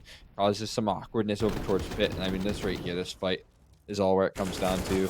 Quick with his reactions. And honestly, it does kind of give you some vibes over from what we saw in Vertigo. He sticks in his spots. He likes his positions. And when he knows a position, when he knows every little angle, every little detail, it seems like he has so much success. Well, speaking of oppers, speaking of opening picks, Tech opening up this round. Clout, the one to fall. And, well, that's certainly a very good start. Oh, a nice nade, too, to follow up. Things looking to turn around here for the Purdue University side of things. Sure does. It would be nice to string a few rounds together. That would be a huge reliever, I'm sure. But still have to convert here. You've seen rounds like this go wrong here. This time, it does seem like some of those mistakes have been cleaned up. You're not going for those overextensions. So talking back and towards site now. Playing a pretty default 2-3 setup. What's going on here? Spotted out. Roxy gives up his position, but the op's close by to cover. That said, look at where the bomb's actually at. So this is maybe a bit of a bait here at B, whereas actually the push is going to be heading out towards A. It's kept 3 players at the A side as well, and so that's probably the whole point here. Roxy just trying to get the heck out of Dodge. Well, he's going to do just that, as the push is indeed forthcoming. Up the A side, Tech repositioning. Left. He's got the frag, and as does Newmaker. Rotations come out, hitting towards B, but there's still 3 here. It's all over. There's Newmaker. Confirms a triple. And a nice couple of rounds strung together here. Now they've yet to topple the economy. You're going to see another force, or rather, actually just a straight gun round come through from RMC. But again, just a great closer here. Nice spray transfer. Very, very quick onto both. And now here's kind of RMC's last chance to recover here. Just stop Purdue's momentum. Otherwise, we can see a tied scoreline come through very quickly here. A boost Absolutely to kick it off. Right. Yeah. I like this boost coming through. Yeah, this is smart boosting. Very smart boosting. Not gonna be there for that long, but in fairness, Roxy's looking that direction, so all about timing. And here we go again. Jinja with an opening frag. Like, we need to just copyright that phrase for him. Yeah. It's getting a bit brutal. Yeah, a little bit. As go again. Oh man. Talk about boosts. That is entirely unreasonable. And guess who? Poor Clout once again. Ginger just continues to claw things back, though. Good molly. A nice little rotate. Justin can't even get an aggressive positioning towards Bank. or jump up at the moment. He's forced to play from the sidelines right now, as finally the smokes come through as well. Matters from bad to worse. It's good for a bit of chipping. They're still coming through them all. He's going to make things so difficult. That was a misbounce, and that's going to make things near impossible. They're going to be forced to walk through their own molly. Great check coming through from the AWP player, but a couple missed op shots. It's all falling apart here. Proxy's found himself last alive in a matter of moments. Smoke towards the bomb. He's got to peek out before it. Oh, and it's not even planted for. It was planted for a truck the whole time. The 4v3 goes so very wrong.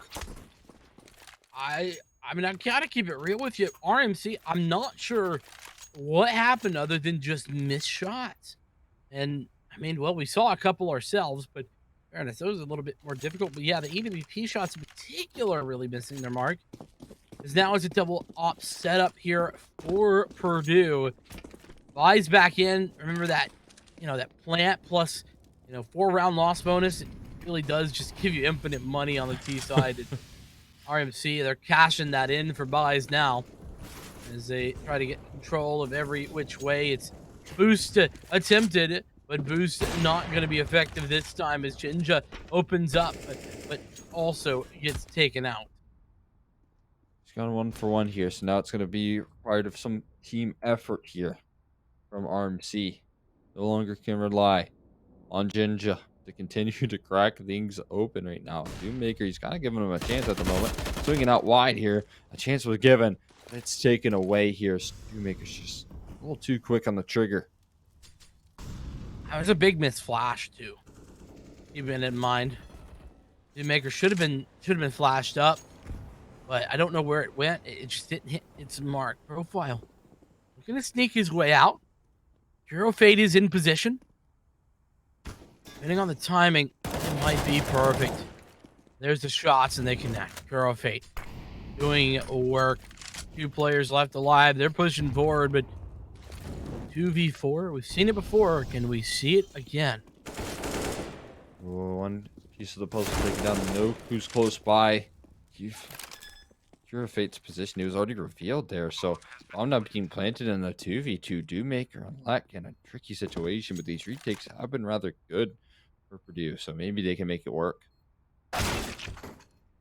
Oh, okay. It's a nasty shot.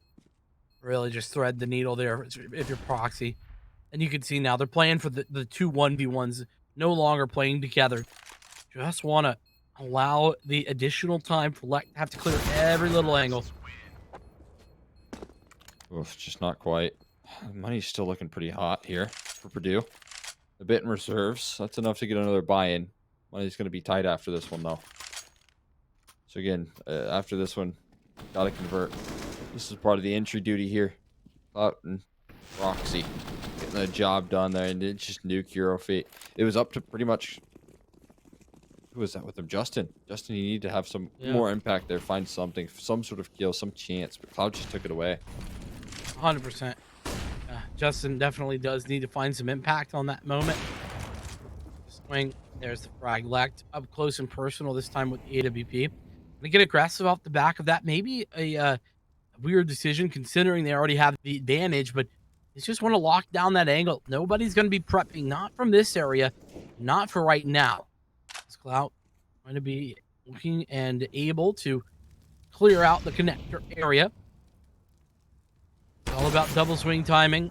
No, just the leg shot. J-Man survives, but just barely. Holding on here. And Jinja, he does have an answer. Oh, whoa! What a reaction right there. Gets away with murder. Able to dive in, dive out. Finds a quick pick. Is going to fall off here. This double op. It's been the savior of Purdue, hasn't it? Yeah, it has. It really has. 2 opening of proceedings here from Tech and Lek in this round, and it's both on aggressive plays. It helps us so much with taking map control. There's the push. It's on to B. 3 versus 4, still technically winnable. Bit of a missed shot there by Doommaker, trying to spam the planner, but that's not going to happen. Select up top, who's found the frag, and it's all on to J-Man. Low HP and no HP now is he's dispatched rather quickly. Lost bonus in a plant, though, once again. RMC just always keeping up the pressure here. Money is less so. in a good position. Maybe we'll see a concession here. I think personally, I doubt it. But next round, last round of the half, so maybe they'll be saving for that one as well. I like a savior. I think a save's good, especially because you can kind of half buy in. You can get deagles, and look, that's what they're doing. Most players, 3 getting a deagle, 1 P250, and Jinja maybe saving up for that op again. It is impactful, especially considering there's 2 ops on the other side to have something to try and counter with. All 5 going towards long. And we'll see if they're prepped for it. Now, that's a great bit of information. Purific getting in with a frag there gives up so much information. Tech, he's going to be here prepared. He's going to be prepared enough here. USP out. He's ready to battle off his way out of this situation. Good for the one. He needs to find a whole lot more around the corner. He's got bailed out by his teammates. And I think that's all off the back of some great information. Purific finding that first initial frag and seeing a whole lot by. Allows for rotates to come through in a quick fashion.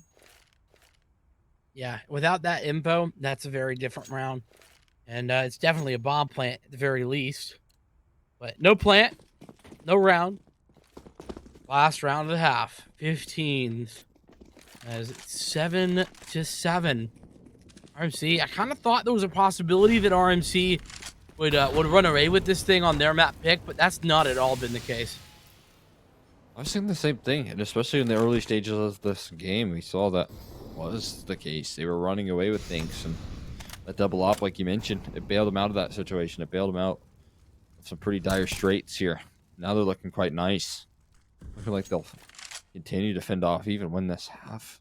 If they can continue to have the impact here, you can tell what impact it has. Some great map control held on to right now just from the double ops alone over towards A. Yeah, that A side in particular is just so nice to have the double AWP on, isn't it? Really just helps you stick with the control.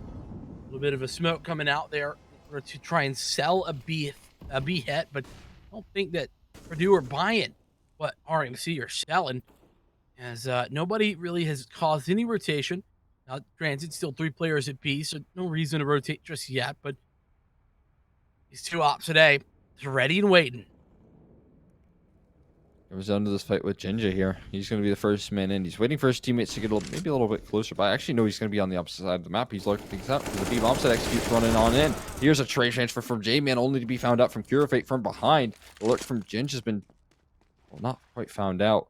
But he has done some good damage. His position revealed now. 15 seconds just isn't enough time to make it across the map, so try as you might. You aren't winning this one. And Purdue, they win the half 8-7. They're great recovery coming through from them.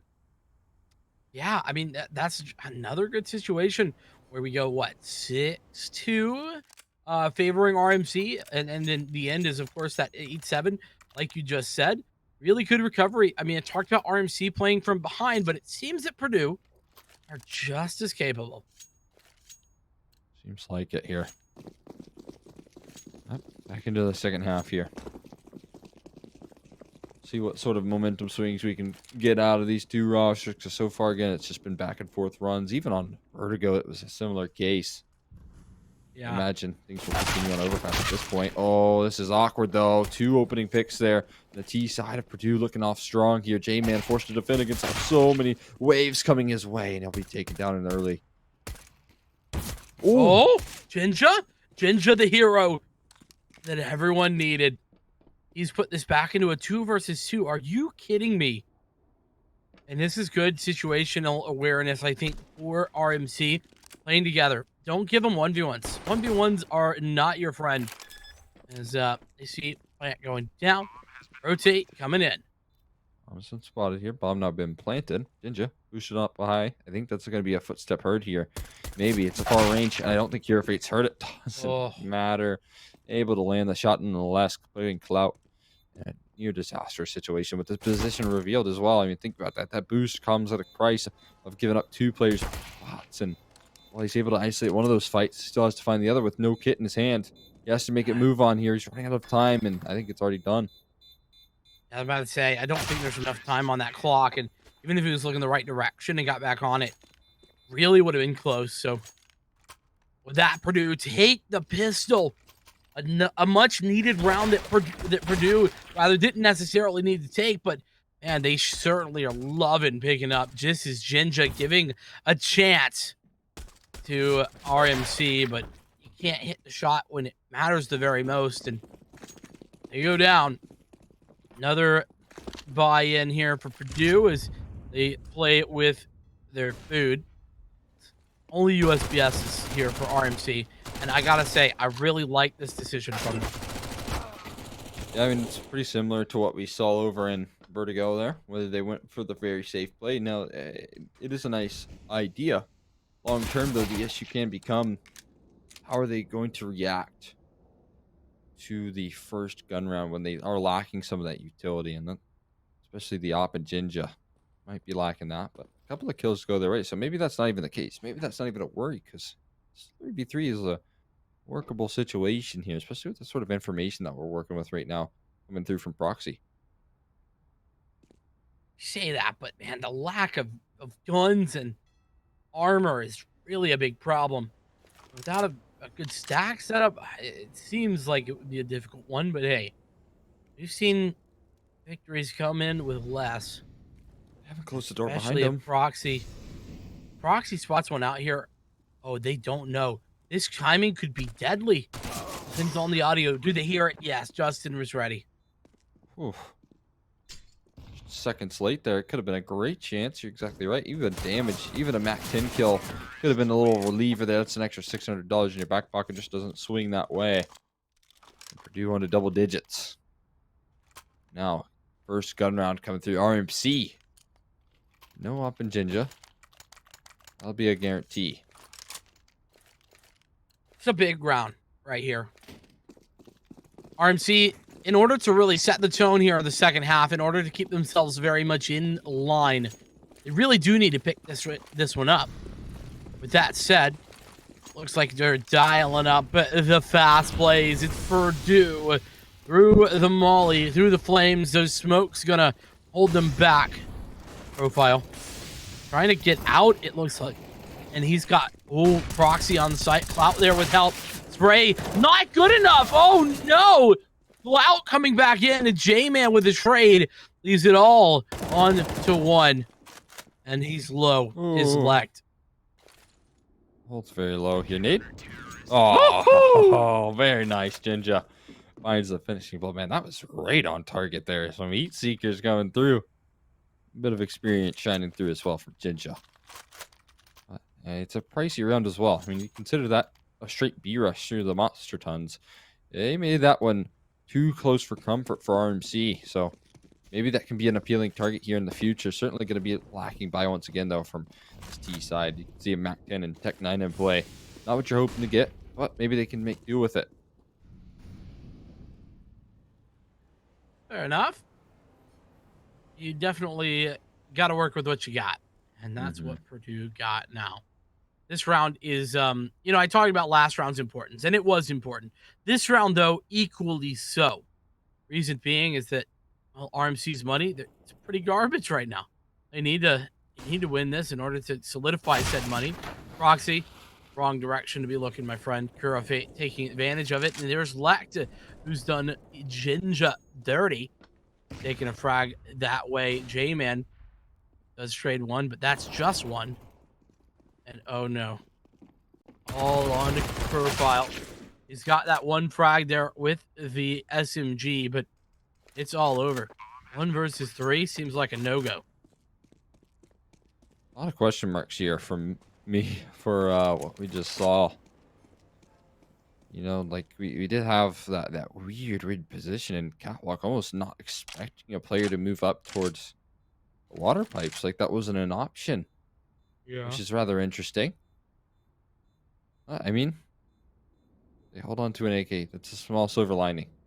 RMC, though, got to clean up some of these CT sides here. Seems like not only did Purdue outwork you in terms of the default and execution towards B, but they were able to beat you on nearly every part of the map there. Towards A, they went 1 for 1. B, the execute was good, and they find that opening track towards water, so that leaves you quite a bit short. Day late and $1 short, RMC. And you can see by their buy, the $1 short is really starting to hurt them. Double 5.7s, a P250, and a Deagle in hand. They follow up that AK that J-Man has on his back. Will that be enough? Will that be anything? We'll have to see.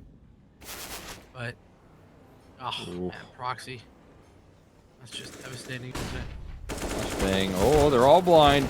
Still, the frags will go in the way of the T side. Now they do find the finishing blow there to make it +1. AK still held on to from J-Man, though. Something to look forward to at the moment. Not much. Something. You can work with it. And they're going to head his way as well. 1 kill and needs to double down. Bomb's been dropped, and it seems like Dewmaker doesn't want to commit. It's going to be the only one, though. One and done. Jinja.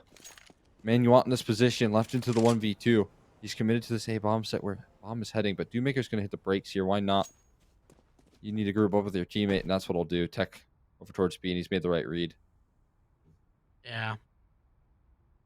Jinja's pulling out his hair, thinking, why didn't they come this way? But ultimately, sticking together, that is the play if you are Purdue.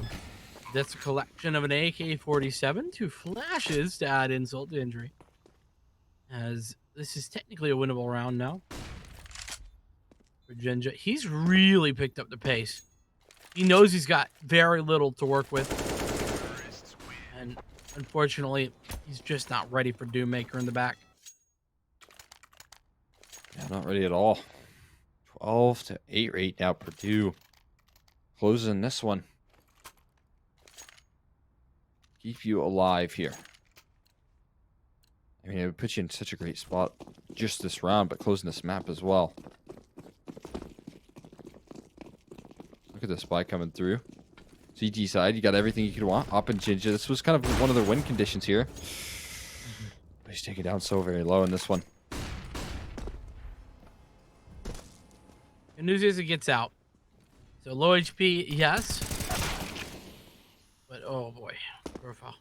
Jeez. Again, a rough start to a round on an individual, though in this case he does the same to Dewmaker, so you know, maybe it's light for light. Fate watching over towards B, it's looking to be an A hit for the time being. See how things end up, but there's a little boost going over towards long here. And a nice little pixel angle profile to work with. Might not get checked here. It's a hard clear.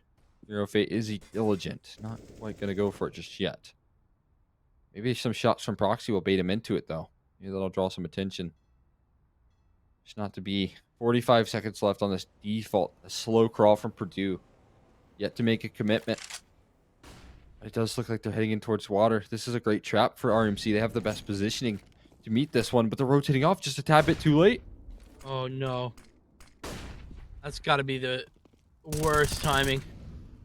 Profile gonna find one. And he repositions well in order not to get caught out. Good. Big opening as Proxy finds another, making a double kill as Proxy looking for more, but it's Justin. Two frags. One player left on the site, and he's got the planter. No way to plant, and well, it doesn't matter because Jinja takes the frag from him as well. Big round for RMC to take it. Came down to some very, very awkward maneuvers from RMC. Almost outplayed themselves by rotating off of that B bomb site. And honestly, I don't blame them. You consider the positioning for Profile almost won them that round. Just not enough for Purdue, though. They were still at that winning position that was put through in water. And the multi-frags that came through as well. So good here in Jinja.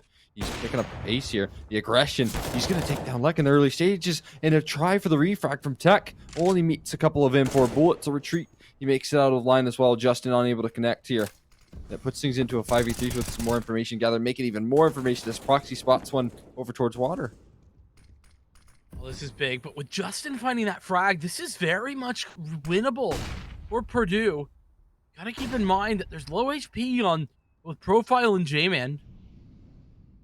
J-Man getting more information as we speak. That's strong. No one actually committed to be right this moment by the looks of it. There might be profile in heaven. Okay, now one rotates up. That's good. What can they do? It's Cloud on the site. Ooh. Takes a shot, gives him away his positioning, and the low HP player acts as bait. Oh my goodness, this is so winnable now. Proxy has something to say. Proxy has something to do. Profile. Trying to pick up that. Oh, but he's made sound cues here. Oh, J-Man no. gives up his position by swinging out a little too wide there. He's putting it back into the favor of Profile. He's called it off, I think. He's falling out of this one. I had to hurry. Why?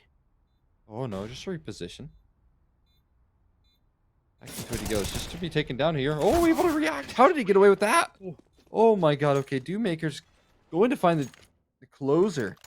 My God, Purdue. What a giveaway by RMC. I mean, that's just, you can't be losing those rounds. Not this late, not on your map pick.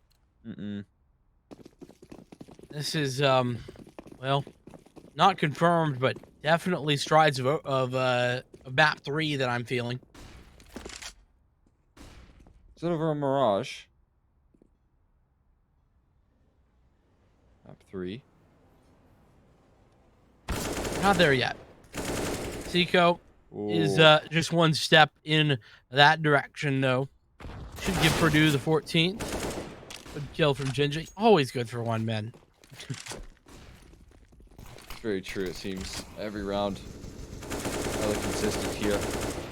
But it is these consistent rounds from Purdue that put them onto 14. Now, I will say, to give the benefit of the doubt here, RMC, they've made some impressive comebacks here before. They've stayed in the game up against some higher situations here. Proxy, of course, is going to be good for that frag. They're making things a little bit awkward. Can't find anything else. And economic damage doesn't mean much when Purdue are slowly inching towards that 16 mark here. You can't seem to adjust. You can't seem to get out the better end of some of these rounds, of some of these setups. Yeah, and if you look at the money, I mean, Purdue, their economy has been kept relatively reasonable. Not like they're running away with this thing. It's been close rounds, left, right, and center, but ultimately it's rounds that make the difference, and RMC just don't have enough of them. Gonna have to start to make things, make some changes, make some comebacks, make some moves. But, well, to be fair, this is right when RMC started coming back. When it was Purdue on 14, and, well, maybe it can happen once more. They're going to require some nice endurance here. RMC looking to keep things competitive. This one, to say the very least, is necessary. Don't want to give them match point. On top of that, be on eco. It's a flash setup. It's great damage, but it's only 1-for-1 here. So the follow-up is going to be coming through here. They're going to take early ground. It's really passive plays over towards B. They're not going for any fights, and that's going to be the death of them. They're instead taking isolated attempts at these duels, and it's all falling apart towards B once again. Just easy openers, isolated fights all throughout that one. You can just see the closer that they're able to output just from that alone. Yeah, RMC have got to stop taking those duels, but Purdue, they've solidified themselves. They're going to be at map point here. Like I said, shades of map 3 certainly on the cards at this point, as Mirage is waiting in the wins. But I'll have to see if RMC can make it be just that, a mirage, or will it fade into reality? Find out here. I mean, he saves the stop. He just wasn't able to have any impact on that one. He was compromised. He was at A. Yeah. Didn't get a chance. Never got a shot off. And so, Purdue, they get match point here. It's going to be map point. Gives them a lifeline here to take it into map 3. Like we had mentioned. With how close Vertigo was. Maybe Purdue, this would be just enough. Reverse sweep in the cards here. Still, again, there's a lifeline now. RMC haven't given it up just yet. We've seen them with impressive comebacks. One round at a time is what they're going to be taking it. And Jinja setting the tone here. Pushing forward. How they know, but a missed shot. Big missed shot. It's traded, sure, but frustrating. I think it was a TK, actually. It was no it? trades, Right. yeah. Oh, good call. Yeah, it was Dewmaker who did get that frag. My apologies. And it is eventually sort of half traded. But Oh, hacked. Oh man, he's answered the call big time. bomb plant. I mean, this is looking done and dusted at this point. Proxy, 19 HP, clout 100, and 1 kit to work off of. No smoke, so you almost guarantee that that plant is gonna be very, very tricky to defuse. Good Molotov towards truck, only to be met with smoke. A little deep for my liking, but they're gonna queue things up anyways. Might as well go for a round like this here. Take some shots, and yeah, that's gonna not go well for you, Clout. He gets sent back down, and it will be Purdue with a lifeline on overpass. Well, I mean, listen, take our map, we'll take yours. Purdue answering back, saying, "Hello, and I'm still here, ready to win." Very nicely done. I think that Purdue answered that beautifully. They really put their foot on the gas and stepped on it hard, making sure that RMC just could not make the comeback there. It was a very good first half of things from both sides. I would say that 8-7 scoreline really told the tale, but once the half turned, it felt like RMC's defense, their TT side, it was never that great, and in particular, their trading needed a lot of work. Certainly, yeah, they needed a little bit more ability to play off each other for the most part there. A lot of times it was that B bomb site getting compromised in pretty quick fashion. Yeah. And it came at the result of a lot of just individuals taking duels when even if you're a man up, you're still going for fights that just allowed Purdue to claw their way back into that in any possible situation, whether it be a 3v5, 2v4s. We saw a lot of those go wrong for RMC, and you just can't win games like that. You cannot. And with that, it's going to be a map 3 Mirage on the cards here, as it is, in fact, become reality. But before we get to that, we are going to be headed to a short little break. We'll be back on the flip side. We'll see you then.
righty, here we are, last game of the day.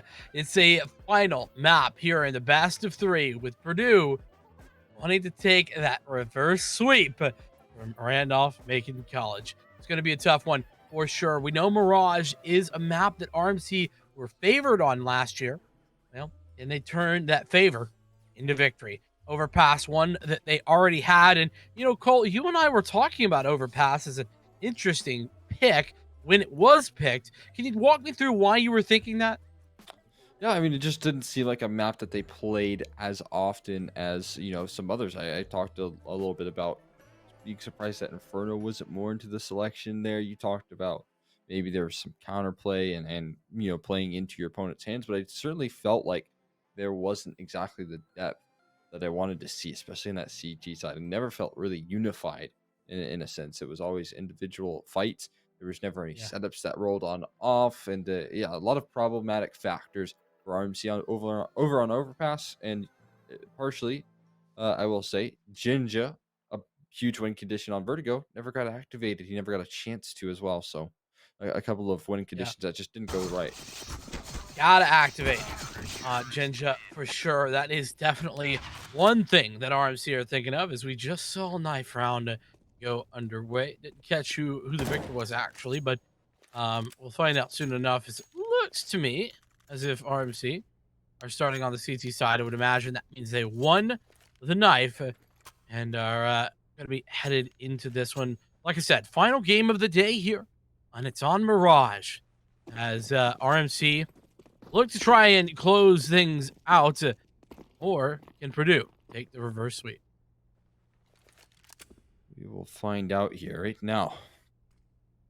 Seen a slow crawl through apartments for Purdue on that T side. There's no utility on the CT side.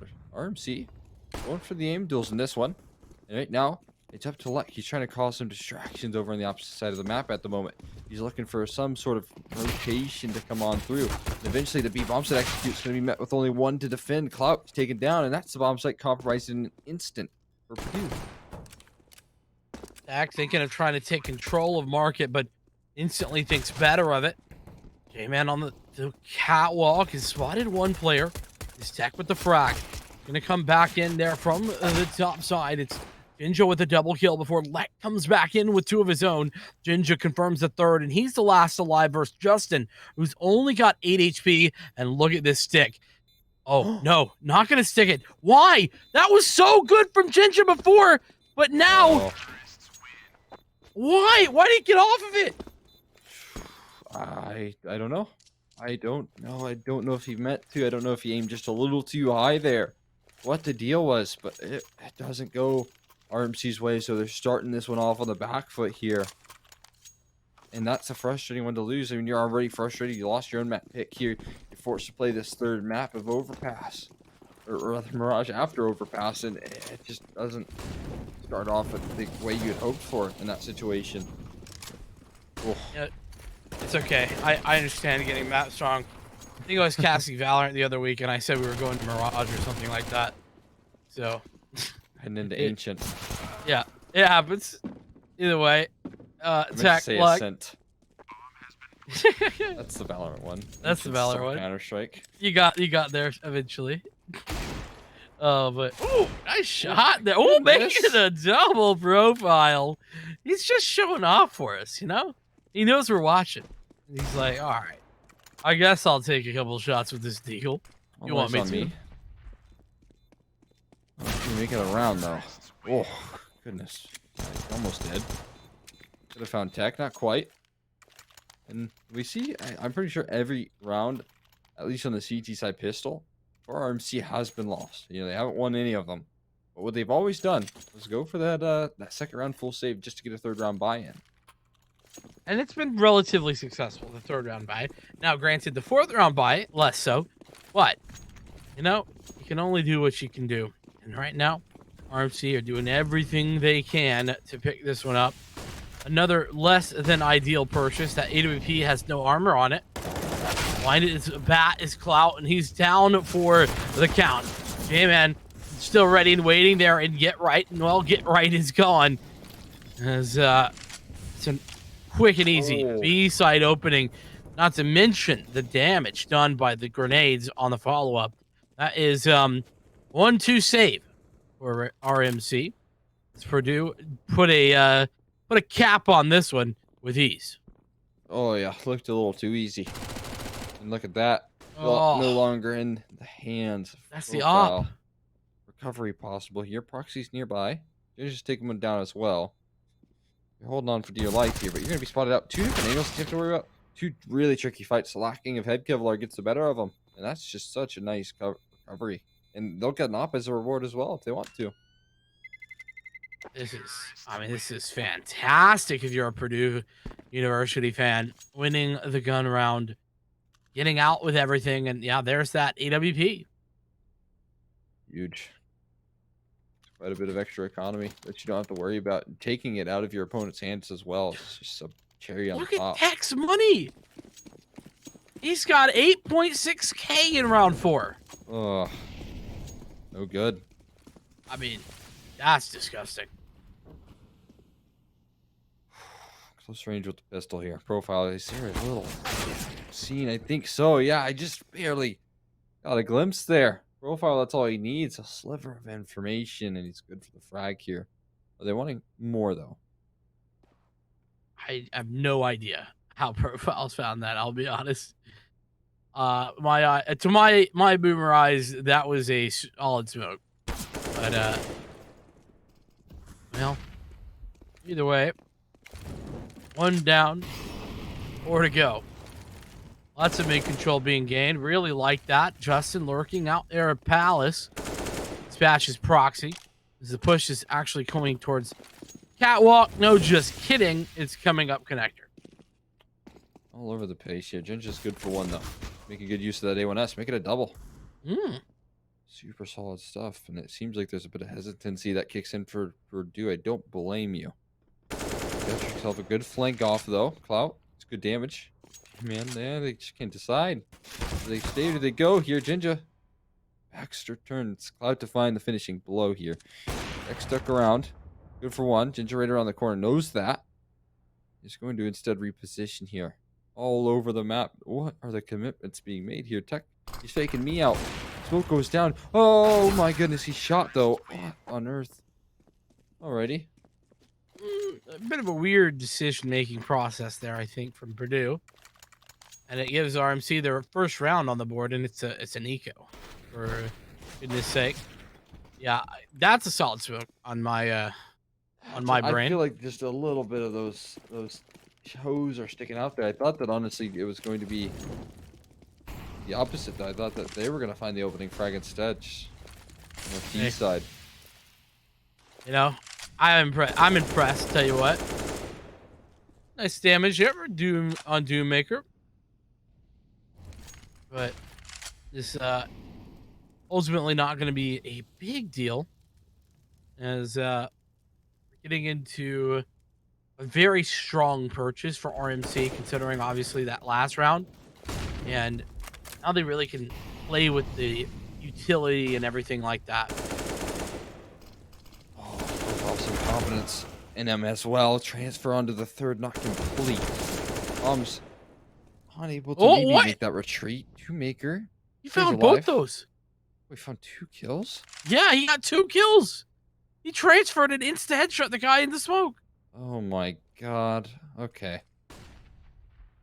Unfortunately, I don't know if this is enough. Like, I mean, honestly, has a monster flank rolling on off. Will they ever expect it? Clout. Certainly not. Trigger discipline as well. Nice. Here's one in connector. Maybe. But when are you finally going to turn around here? Never. In the grave. But Chinja. He's so quick at reacting to that one. Yeah, very good turnaround there from Jinja. Really made the move and solidified the kill. Though I will say, I asked Knife, but honestly, if Lect was a little bit more patient there, he probably does find it. Look at this second kill.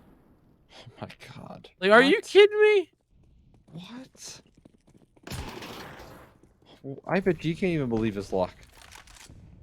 I mean, shoot. All right, here we go.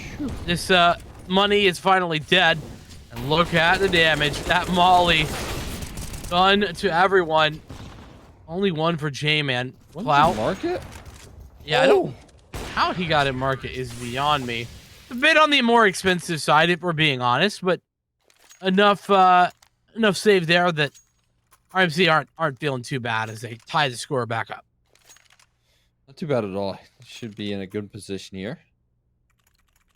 Purdue right back at it as well. RMC though, again, there's more of the back and forth, and I feel like there's a little more cohesion on their CT side. Again, Vertigo, it was rather exciting when we got to see the start there. I mean, of course, it was a little bit of an early lead for Purdue, but RMC did have a strong answer here. Now, what is going on here? No way you can get away with more than one here. Obviously, a one and done position. I think that smoke went a little awry, and now the bomb site execute's going to roll on off here with limited players to defend, at least on the other end of that smoke. It's another missed smoke. What's going on here? Everyone's missing their smoke. You missed the smoke. I missed the smoke. We all missed the smoke. Something's in the water. It's ultimately an equalized situation with J-Man taking that one. Out with another means that RMC are back in the driver's seat. Hero Fate down on this site. And it's one player sitting in the ramp situation. It's Doommaker. He's ramp. He's got that frag. It's traded. Oh, Actually, I thought for sure that Hero Fate had J-Man dead to rights, but in fact, J-Man finds a fantastic little headshot and turns the tides on him. that's quite fantastic. I guess we go back to some of the score lines here, right? Look at this. Jinja Oh my goodness. failed to start here on Overpass, at least on that CT side. Never really got a chance, I will say. Different case over on Mirage, and certainly different when we get the gun rounds rolling. So far, yet to drop one. Rather, they did drop one. They did win the Eco, though. So, Yeah. you know, once that More rolled likely. off, Jinja, what? Getting away with murder towards mid. He really stuck around there. He committed to it, and I guess commitment is key. He goes for it in a second. And that's certainly an overcommitment. Op now retrieved here. For how long can he hold on to that? Oh, so close. That catwalk player should get him the ladder room, rather. Yeah. Short-lived, but dead. As looking for more here is Lect. He's recovered a M4A1S. Of course, can be deadly, especially this longer range. But Oh, wow. very nice shot. That's not something you see often. That shot is a difficult one. Some spam, maybe? Oh, it looks like he's ready. He seems to be aware. I mean, this is where the bomb is. So Oh! he had an inkling considering the bomb positioning. So now what was 1v3 is now Lect versus Clout. He doesn't know where he is, and he's not ready for Clout to come around the corner. Got dicey again, but RMC are still working this out. Look at this commitment here. Ninja's sticking around for quite some time. Doesn't get punished for it. And these are consolation frags, yes, but a lot of money. A lot of AKs as well. Dropped out of the hands of these RMC members. Still around their way. Still a lot of reinvestment, though. That's something to look forward to here in the future. If Purdue can convert some of these gun rounds here shortly, maybe economy can swing the other way. Possibilities to abound. As the buyback here for Purdue. Now, granted, Doommaker down at just SNG. Not going to be ideal, but it's all right. It's going to be the tip of the spear. As I say that, it's actually going to be Justin who acts as that spear tip. Loose it up top. How long do you sit here of your Jinja? The answer is not very, as he gets forced out. So many Molotovs coming his way. It's an A hit for sure. Not hanging around there for too long, although Profile is able to clothesline the first. Immediate trade, though, the positioning, the spacing on far here for another round victory for Purdue. Back on the board. Maybe spoken too soon, as a lot of kills are going back and forth here. A lot of damage on Maker, making things a little more possible. Not a lot of utility to work around, though. One smoke and a couple of flashes is all they have to work, and low HP bars are going to make this so much more difficult. They need to find some damage. They need to do it quickly. Peek from Firebox would give them an in this round. It's perfect timing. Hero Fate's going to find 2 quick frags, and Jinja just can't hold on for anything else. RMC, they give up that round, and here's where that heavy bit of damage that was done from Justin towards the tail end is going to come back to bite him. Yeah, exactly. 4 players going down in a round that you could have won with, with 3 alive is definitely, you know, this this is Mm. definitely the reason that you're hurting after that, and your money's just not anywhere close to reasonable. So save here, and it's gonna give Purdue the should rather give Purdue the ability to tie this back up. And with that, looks like B is gonna be the hit. J-Man's getting all the information, but nobody's actually on the site. A bit unfortunate there, and man, just can't get anything off that flank rate. So another round in the way. Maker. Jeez. Not giving him any chance here. Same with Hero Fate. So we tie things up 5-5 here.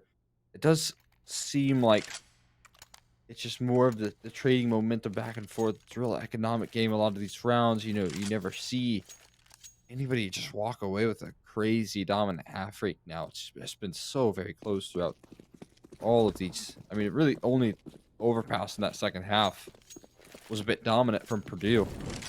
Other than that, it is very even, these two teams. Yeah, I mean, not a lot between them for sure. Another eco here for RMC is a frustrating scenario. Obviously, their lack of loss bonus is what causes this, but Eagle spam for proxy, only good for the frag of 1, and Jinja traded a singular frag to his name. 5-7 in hand. Not gonna have any success as it's Julie's for tech, but Purdue up by 1 after a short hiatus. They retake the lead. Yeah, the back and forth continues here. Trading rounds. These two teams. Now the guns will come out here. RMC, they get the weapons. It's got to feel nice. But again, it's going to require some rounds strung together now. Try and close out this half because, again, Purdue win this. You're back on that save. Loss bonus quite not as high as you'd like. I mean, maybe you wouldn't like that, but certainly if you lose it, you'd like it. Already out towards B. It's an aggressive setup here. Clout, position spotted out. He doesn't have much in terms of support here, but he's still flashed off the line. His enemies aren't quite closing the distance. Somehow Clout is still fighting back here. 3 kills in the round, rather. And he's just solo defended B for the longest time that I don't know how he's done that. It just like flew straight under the radar there. As soon as he got on the site, or rather they got on the site, they were just like, call out. And as soon as he found a frag, he just goes the other direction, and they aren't looking his way. I mean, it's the darndest thing. I just don't know how they got into that scenario where they forgot about clout so often. I don't know either. I mean, it did seem like there was a lot of flashes that were set up coming through from RMC that did provide some support, but other than that, yeah, it certainly did seem like he got away with a little too much. And that might be a confidence builder as well. Gingy activated, but Clout certainly in that one activated as well. What is this? I don't know about that smoke. No, you might as well commit if you're gonna be playing the that angle, right? Like, as soon as you're being made aware of, the gig's up, right? Flash coming through, and it's Dewmaker and Lect who take frags, with J-Man going down. This looking very bad for RMC. It's now onto J-Man, who's only good for his second. Cure Fate with a triple kill on the round, and that's the worst case scenario, isn't it? 1 for 1. Never what you want to see if you're a CT-sided player. Yeah, that's exactly right there. It's such a bad situation, and now we're trading rounds back and forth as well. Oof. RMC gonna struggle here in this half if this continues, and well, the half could be coming to a close here shortly. I don't think it'll be coming out the better end for RMC. That's the question.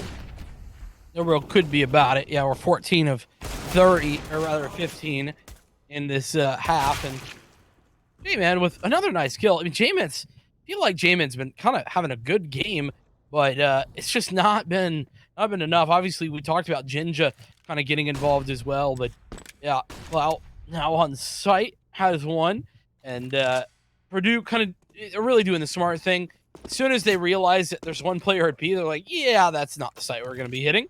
And it does allow for RMC to pick up 2 AKs, which is very, very nice. They're going to be able to save those over to the next round. Make sure you use the full effect of them in this next one. At the very least, 8-7 sounds a whole lot better than 6-9, especially consider pistol rounds into the mix and the implications behind those.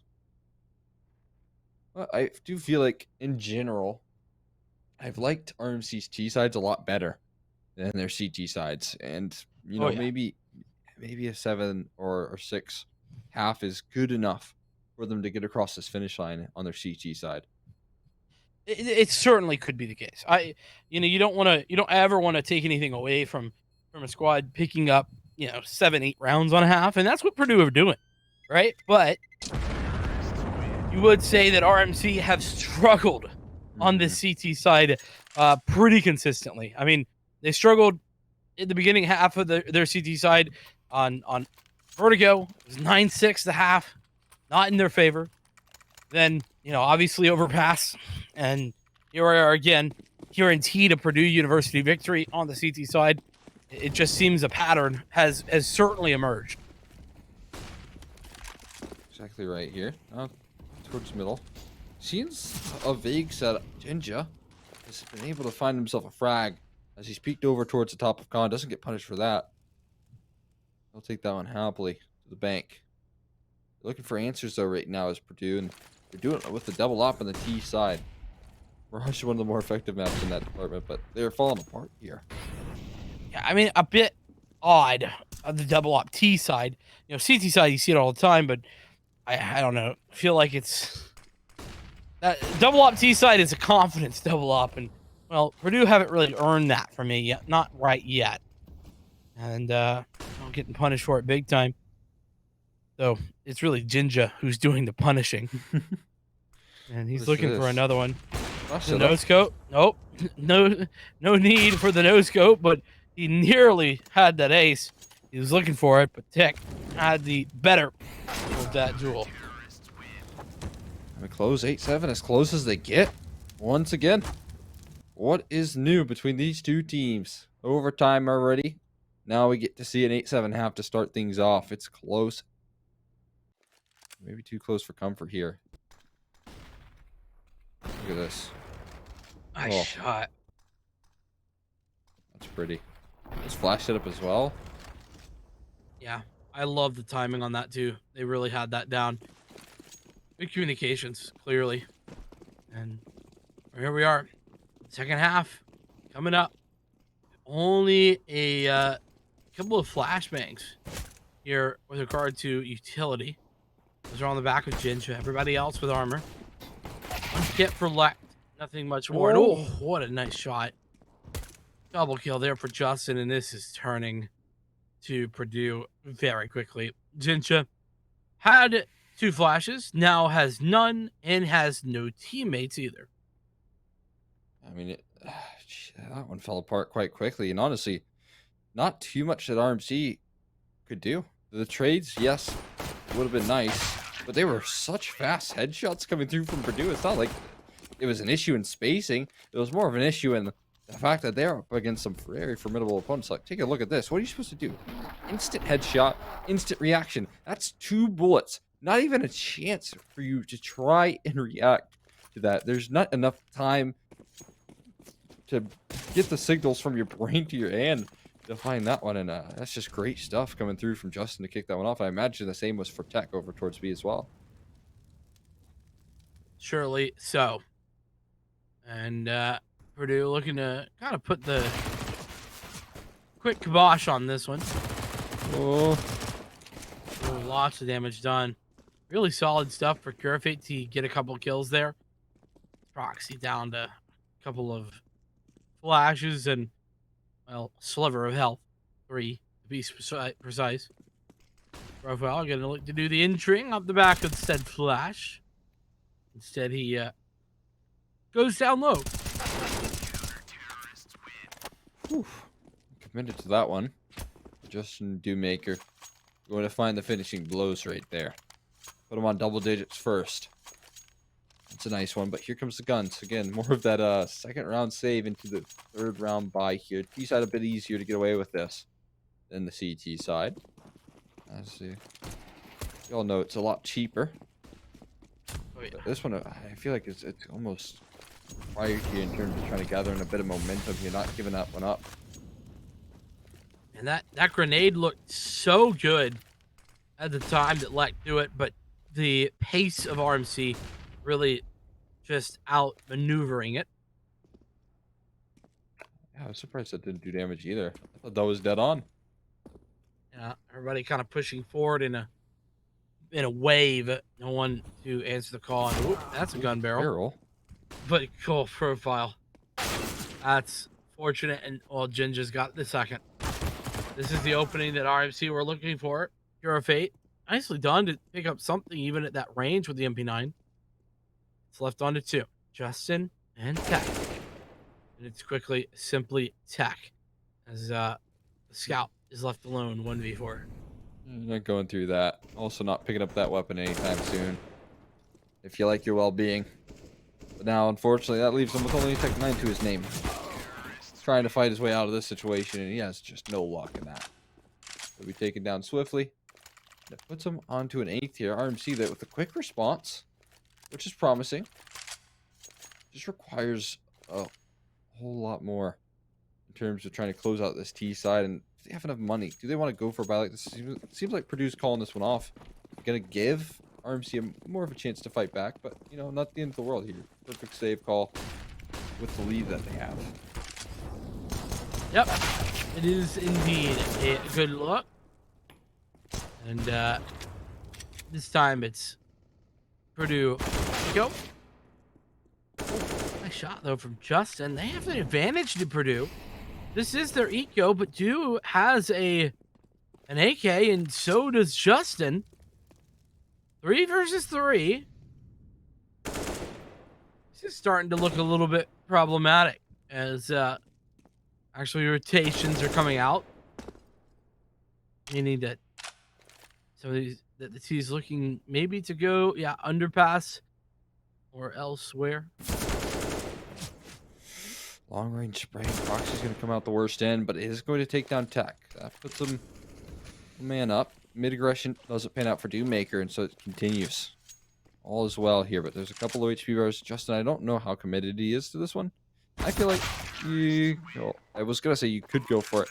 Proxy says otherwise, but considering the low HP bars and the fact that you're going to get a buy-in nonetheless, you know, why not try your luck at it and try and go for that? It just doesn't pan out to be. Yeah, I'm with you. You know, give it a go. The old college try.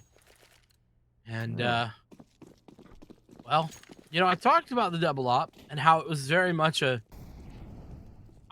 maybe crutch the wrong word. Maybe that's a bit too harsh, but it was certainly the bail out of jail for Purdue at one point.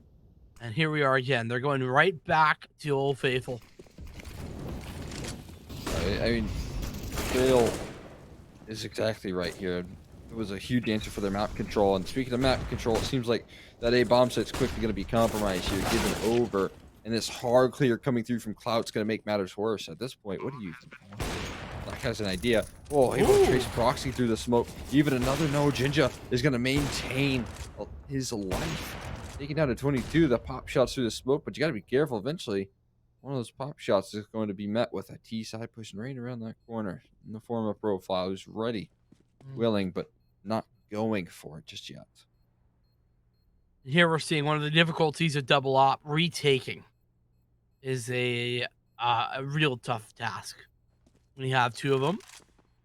Just in general, that's true, but it's even more true at B than it is today. But we just saw some of the difficulties at A in particular. Those were showed off. Like, should survive. Yeah, gonna get out of there. Both thought surviving. But it's pretty much a tied game at this stage. Is RMC, they answer when needed, pick up the round, and they have the double digits as well. Double up still maintained though for Purdue. That's something to look forward to, at the very least. Not much to grab at. But if they can find some early picks, maybe grab some upgrades here. Oh, Doommaker making things very awkward. They'll get away with just a bit of chip damage here. They expect it. Oh, that's exactly what I was talking about here. Expecting another here. Lack has got the multi-kill already, and Proxy, if you remember, is taken down low, but still best stew maker. Man advantage maintained, and Proxy goes any further here is going to make it matters even worse. Slow and steady. J-Man, not wanting to give anything away. There is 2 players actually committed to the B site, though. And Tech. Oh, man, Tech. Oh, hello. He spotted him. Obviously, he knows. It's all about timing here for Tech, really. Misses his first shot. He's looking for a second. Jitter peek, not good. He's going to reposition. In the back right side now. No longer empty pillar. That's just bought time. And time, something that RMC don't have, at least not against the ops. Nice spray from J-Man, but he's against 4. He's got the second, but AWP still on the line. Reload is in, and he's not looking the right direction before Lek comes around the corner. 11-10. Purdue retake the lead again. Huge from Lekt as well. That's one of the ups, you know, helping out, bailing them out of a little bit of a resurgence from RMC. Instead, it just answered right back with a 4K from him. He starts things off towards connector, turns around towards jungle. He's all over the map and finishes things off towards B, looking pretty with the AWP. He's doing his best Jinja impression right now on the CT side, to be honest. So Jinja needs a little more Jinja himself right now. Oh boy, Justin. A lot rides on this fight right now. Early map control could be maintained. Here's that ladder peak, though. Know that one's over in that department. Now spotted out, though. He's forced to retreat. You know he's around the corner there. It is freely. Answer back from Lek is good for 1. At the very least, but still. Maintaining that 4v4 in the early days is a very promising side for the T side. And Justin clearly not expecting that peak to come through. Oh, the jitter peak tells Lek someone's coming. Proxy answering the opener. Doom down. Oh, nice. Wow. Nice frag there by Lek. On the site, Curo Fate. Good for the frag. He's going to get traded, but Lek has another in the meantime. Putting him at 3. More to come potentially as Clout comes around the corner. And it's Lek with the frag. Give him the ace. He wants it. And he's got it. There's Purdue. Lek coming in. Spectacular. So we're talking about 9 kills in 2 rounds now. That's quite a bit of impact here. And especially if you consider the fact that he's just broken the economy here of RMC. Not a shot missed here in this one. I mean, that is just disgusting. Last one going down is so very impactful here. Timeout. Maybe looking to ice this opera that's been ever present and all over the map, all over you as well. No angle is safe when you're peeking into Lek, it seems, at the moment. Yeah, no, none whatsoever. And you can see the fight for who's the dominant player in the server, Lekt or Jinja. Lekt currently winning by a couple of frags. It's 24-22. That obviously, you know, the numbers themselves, arguable whether they matter or not. But the point being that Lekt is setting the tone more effectively than Jinja is. I mean, straight B rush here. We've seen a lot of these so far. Nades a touchdown here. It's only enough to hold things down. No support at all. Justin comes in through in the nick of time. He's able to find 3 kills, but eventually he'll be found out. And I don't want to count them out of this one, despite them being in that 3v2. They can pick up some good weaponry. Black is holding this angle. He's going to deny the retrieval of 1. Bomb's been planted, and I think this is mission accomplished. Ideally, another kill would be nice. Profile is going to find the first here. Moving through the smooth. Moving with some pace. Okay, Lekt is going to answer him. He cannot be stopped. Another one. Double kill for Lekt. 3 rounds, 11 frags. Keep the math going, boys. And, Crazy. yeah, very much crazy. As RMC are down by 3. Feels like this is the most they've been down for a minute. But, man, this game going back and forth. Purdue They solidified it. Can they continue? This double up has been their bread and butter. When they get it out, they don't lose. Exactly right here. Really spinning those double up selects, of course, towards mid. He hasn't been doing too much missing here recently, if you recall. And it seems like J-Man over towards A is looking to get some nice shots off here. Oh, look at this. If he jumps on top of those boxes, he'll be well prepped. Molly towards the top of the boxes is going to force him off. Oh, just a little short. This is the Molly's, but doesn't miss much shots. And oh, Ginger's able to capitalize off of it. Gets away with the frag here. Spam doesn't connect, and the execute could be so lethal. Euroface here needs to be one to come up big, especially now as Dewmaker falls. It's Eurofate with 3! Eurofate coming up with the frags at 2v2. Purdue with both ops, and just kidding. Make it 1. Proxy, so patient, so deadly with the AK, taking out the second. AWP recovered. That's Gonded and Jinja. And Eurofate tried desperately to hold on to this thing. Could not do it. So very desperately, Eurofate trying to hold on. He might have needed a 4th there, near impossible to ask. And look at the economy here. Purdue likely conceding 12, full eco, and honestly, it wouldn't even be a comfortable buy coming up. Consider $1,900 to everyone's name. In addition, you might be in double safe territory at this point. So we've talked of deja vu pretty often here, Cole. I'm getting that deja vu once again here. This seems like the exact same scenario that allowed RMC to tie up the Vertigo game. That's not ideal for Purdue, that's for sure. That's a little bit easier to wrap your head around, though. Dewmaker finding that opening pick. Gonna walk away with an AK quite happily. Put it into a 4v5, but I don't think they'll get much else. Honestly, Dewmaker is going to be beyond himself if he can save this weapon. But that's 40 seconds from now. Looks to me actually as if everyone's looking to retake, and Justin has a frag of his own. That's the op gone down. This is getting scary.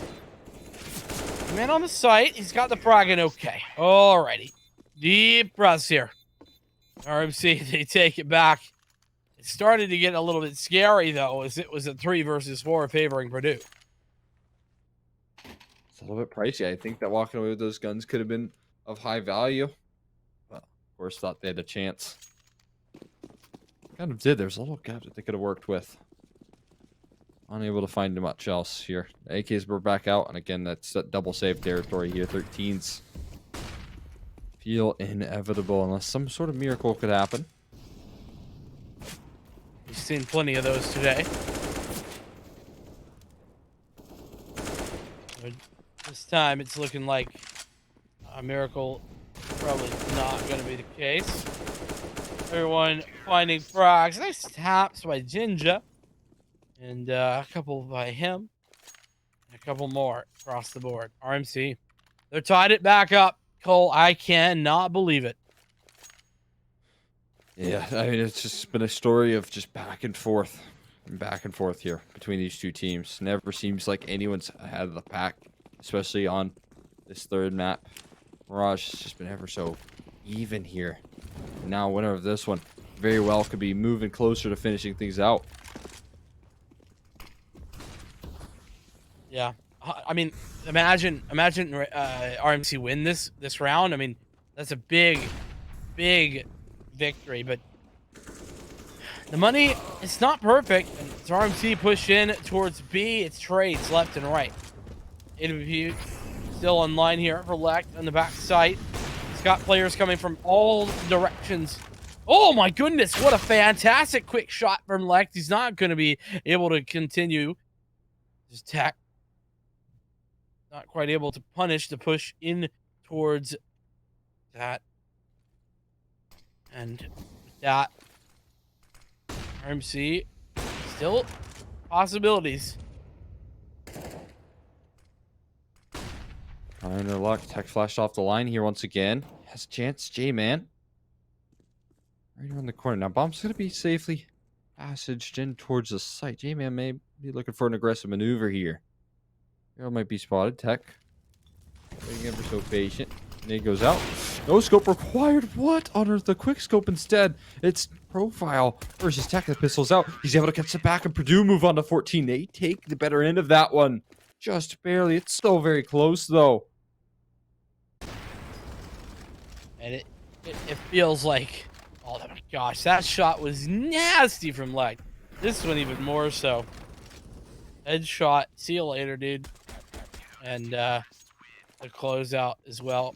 Confidence with that USPS in addition. Really, really solid. Yeah.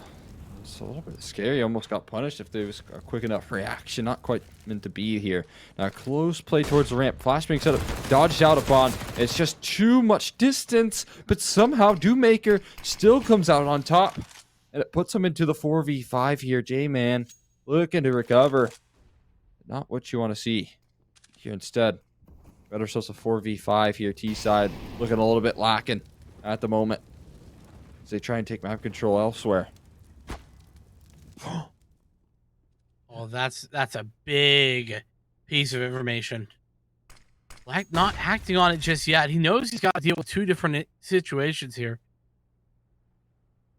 You can see what it's done. It slowed things down. Oh, there's boy. that frag, big one. Zlak looks for the player Profile who's put it up, who's pushed up rather. Knows. And oh, yeah, it looked like he might even hit that one, but it's Kurofate who does. It's all about timing here. Looks like Purdue about to hit 15. Oh, 2 kills back. Oh, 3 now. It's even. They're up. 1A ramp, though. Are you kidding? But I think that nade hit Dewmaker, and I think they're aware. Oh, yeah. Dewmaker picking up a better weapon here. He's got an AK in his hand, but they are certainly aware. They're so ready for this position. Molly goes in towards the underbalk. And this could be a disaster. The round was in the palm of your hands, and now it seems to be slipping. Nade rolls out towards site. More chip damage. Molly forces him off. Here's great damage. Isolated duels. Tech now 1v1. Profile swings a little too wide. And Tech is going to keep Purdue on to match point. It keeps them in a good position. That could have been an economic disaster. Instead, Purdue are going to at least get a sigh of relief for one more round. Oh my goodness. I'm seeing it. I'm seeing Vertigo all over again. You know why? It's because if Purdue lose this, they have to eco. And then we're playing for 15 all again.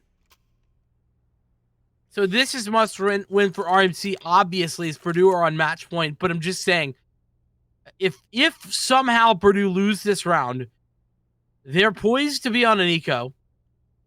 And so only have a 1900 loss bonus. And RMC will more than likely be able to pick up their 15th. Meaning we head to overtime. Yeah, no, I mean, you're exactly right. Overtime vibes is what we're both getting at the moment here. It just is so very fitting at this point. That's how we could close. Purdue, if they do close this one, it'd be a reverse sweep of some lovely proportions. Honestly, I just love it. It's so very close, so very good. Look at the spy. I mean, it's back 10 still for Ginger. That's the heaviest hitter. Yeah, I think you want an AK in his hands, but you know what? Props, giving it up, making sure that everyone else has money to buy in. And he's just got that Mac 10. They execute rolling down range here. They got a good setup for it. One on balcony. Already letting one out, but it's Kurofate who's been so good on the multi-frags on the CT side. Dewmaker only good for one, and it's the same case for Kurofate evened out here into the 3v3. M4 retrieved for the heavy hitter of Ginger. He's got himself tucked in close. Nade stack's gonna land out. Nade. The smokes are slowly fading, and so are RMC's chances, as it's going to be Lack. Fitting that he finishes things off with a 30th kill to close things out. Purdue, they win it 16-13. Again, just such a close game. What a performance from Purdue to find the finisher.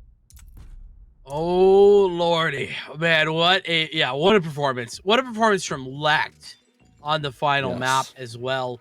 Oh my goodness! We talked about him. He was our player to watch out for. I mean, he is the player with the most experience playing in main and just really showing off his skill there on the last map. You know, he was decently good all throughout. You know, don't want to pretend like it was just the last map scenario, but in like things like that spray and Yeah. you know this, I entirely forgot about that situation. I'll be honest with you, but yeah, no, just really fantastic stuff all the way around. And Purdue, I think I want to call this a slight upset. What about you? I mean, considering the fact that RMC won the first map, yeah, certainly. It's a huge upset right there, considering the fact that it was looking pretty down and out. RMC, I'm sure they were feeling like they were in the driver's seat. Early stages of Overpass were similar vibes, and a lot of turnaround rounds here. It just seemed like Purdue were never bailing out of the situation after that second map. Yeah, and I don't think we got to saw it, but that Lect ace, man, that was game changing. No doubt about it. That game is a different beast without that. Big ace clutch up from Lect himself. So Yeah, I mean, 11 Purdue, kills in 3 rounds. yeah, that in and of itself really tells a story, doesn't it? Whenever you're most needed, you're stepping up to the plate, you're making moves. And I mean, listen, as a star player, that's what you have to do. There's no doubt about it. So the fact that Lect was able to do that, it's fantastic. And you know, it even makes me happier to note that Lect will be the player we get for our interview. And that means that, you know, we get to, you know, pick his brains a little bit about, you know, the mindset, because the reality is here, you know, this is a reverse sweep, and we don't see those very often, especially in Counter-Strike. And I think part of the reason why you and I were talking during break about how long Counter-Strike games last, it's a long game, and you got to mentally be strong for it, Cole. But well, mental strength, that's something that our man Lect, who is now on the line, is definitely gonna know about. Lect, how are you doing, my friend? Congratulations to you and Purdue University off the back of that victory. Yeah, that was exhausting, to be honest. But yeah, we did it. Hey, that's perfect, because we were just talking about how it's so hard to pull off reverse sweeps because of how long Counter-Strike series can be. Can you take me through the mentality? How as a team do you guys handle that crazy length of a series? For us, I mean, we came into Vertigo with very little practice, but high expectations, and we really didn't expect that map to get that close. Then we had the technical issues, which really sucked. But losing it didn't really hurt anyone. We were all like, all right, we can just go next. We felt comfortable on all 3 maps. Vertigo was probably our least comfortable, and it was our pick, so whatever. But going into Overpass, really rocky start by us. But once I picked up the op and was just starting to feel more comfortable, I think we got it. And then Mirage, certainly hard for us because we haven't practiced that map, but we got into our form, I think, pretty quickly. And CT side just pick up double ops, let our economy reset itself. On that 13-11, we had to save a bit, but we came back in and just finished it out. Yeah, I mean, speaking of the ops there, do you want to talk a little bit about your 11 kills and 3 rounds rather strung together? Yeah, I mean, I just felt like, I don't know, the T side was playing pretty aggressive mid, and it seemed like they didn't know like how to finish it. So just having the op in jungle around window, looking for kills, it was just super successful. I felt like our A, I mean, we had no practice going into it, so our A was certainly going to be weaker, and we just had the op at B, so I just felt confident farming over there, I guess. But yeah. Farm you did. I mean, that was definitely a really solid showing from yourself. You know, as you guys got down to the nitty gritty, you know, getting into Mirage and the such, I think we were both feeling on the cast that there was a possibility to see another overtime coming through because of the potential reset of that economy at the very end. As a player, are you ever worried about those sort of potentials, or do you have to think round by round only? I think it's like a thing that depends on the team. Like if you have a team full of people that let the momentum really carry how they're aiming, then it can certainly become scary when the other team is like breaking your economy constantly and like just pulling each round back. You know, you win one and then you lose the next. Sometimes you have people that just feel really scared. But for us, I don't know, we were cracking jokes the whole way through and we were just playing confident. And even if we lose a round, we know it's not over until it's over. So for our team, it was, I don't know, it was just round by round, climbing back. Gotcha. Well, Colt, unless you have any other questions, I think that is probably just about it. Like one final thing, do you have anybody that you want to say hello or shout out to before we let you get going? Just a shout out to the Boiler CS community. I know they were all supporting us and watching. They came in and gave us a big shout out, and I'm so glad we had them behind us the whole time. And yeah, we hope to do bigger things after this. So. Well, Lek, thank you so much for coming for the interview. We so much appreciate it, and congratulations to you and Purdue University. Thanks. And with that, we are just about ready to get things sorted for the evening. But all that being said, I do want to maybe remind everyone here and at home, and particularly Randolph Macon College, that if you want to get involved, get some lessons, some aim training, and the such, you might want to check out Medify. It's an online platform that allows players to learn from and play with some of the best in the world. And in fact, you can also go and get one-on-one coaching with elite coaches in the Counter-Strike community, and that will allow you for you to improve your gameplay, get better over the course of time, and use all the tools that Medify allows you. One of which is an amazingly powerful replay tool that will give you the ability to submit past matches for review and then get annotated feedback frame by frame in order to have all of that. So you'll definitely want to check out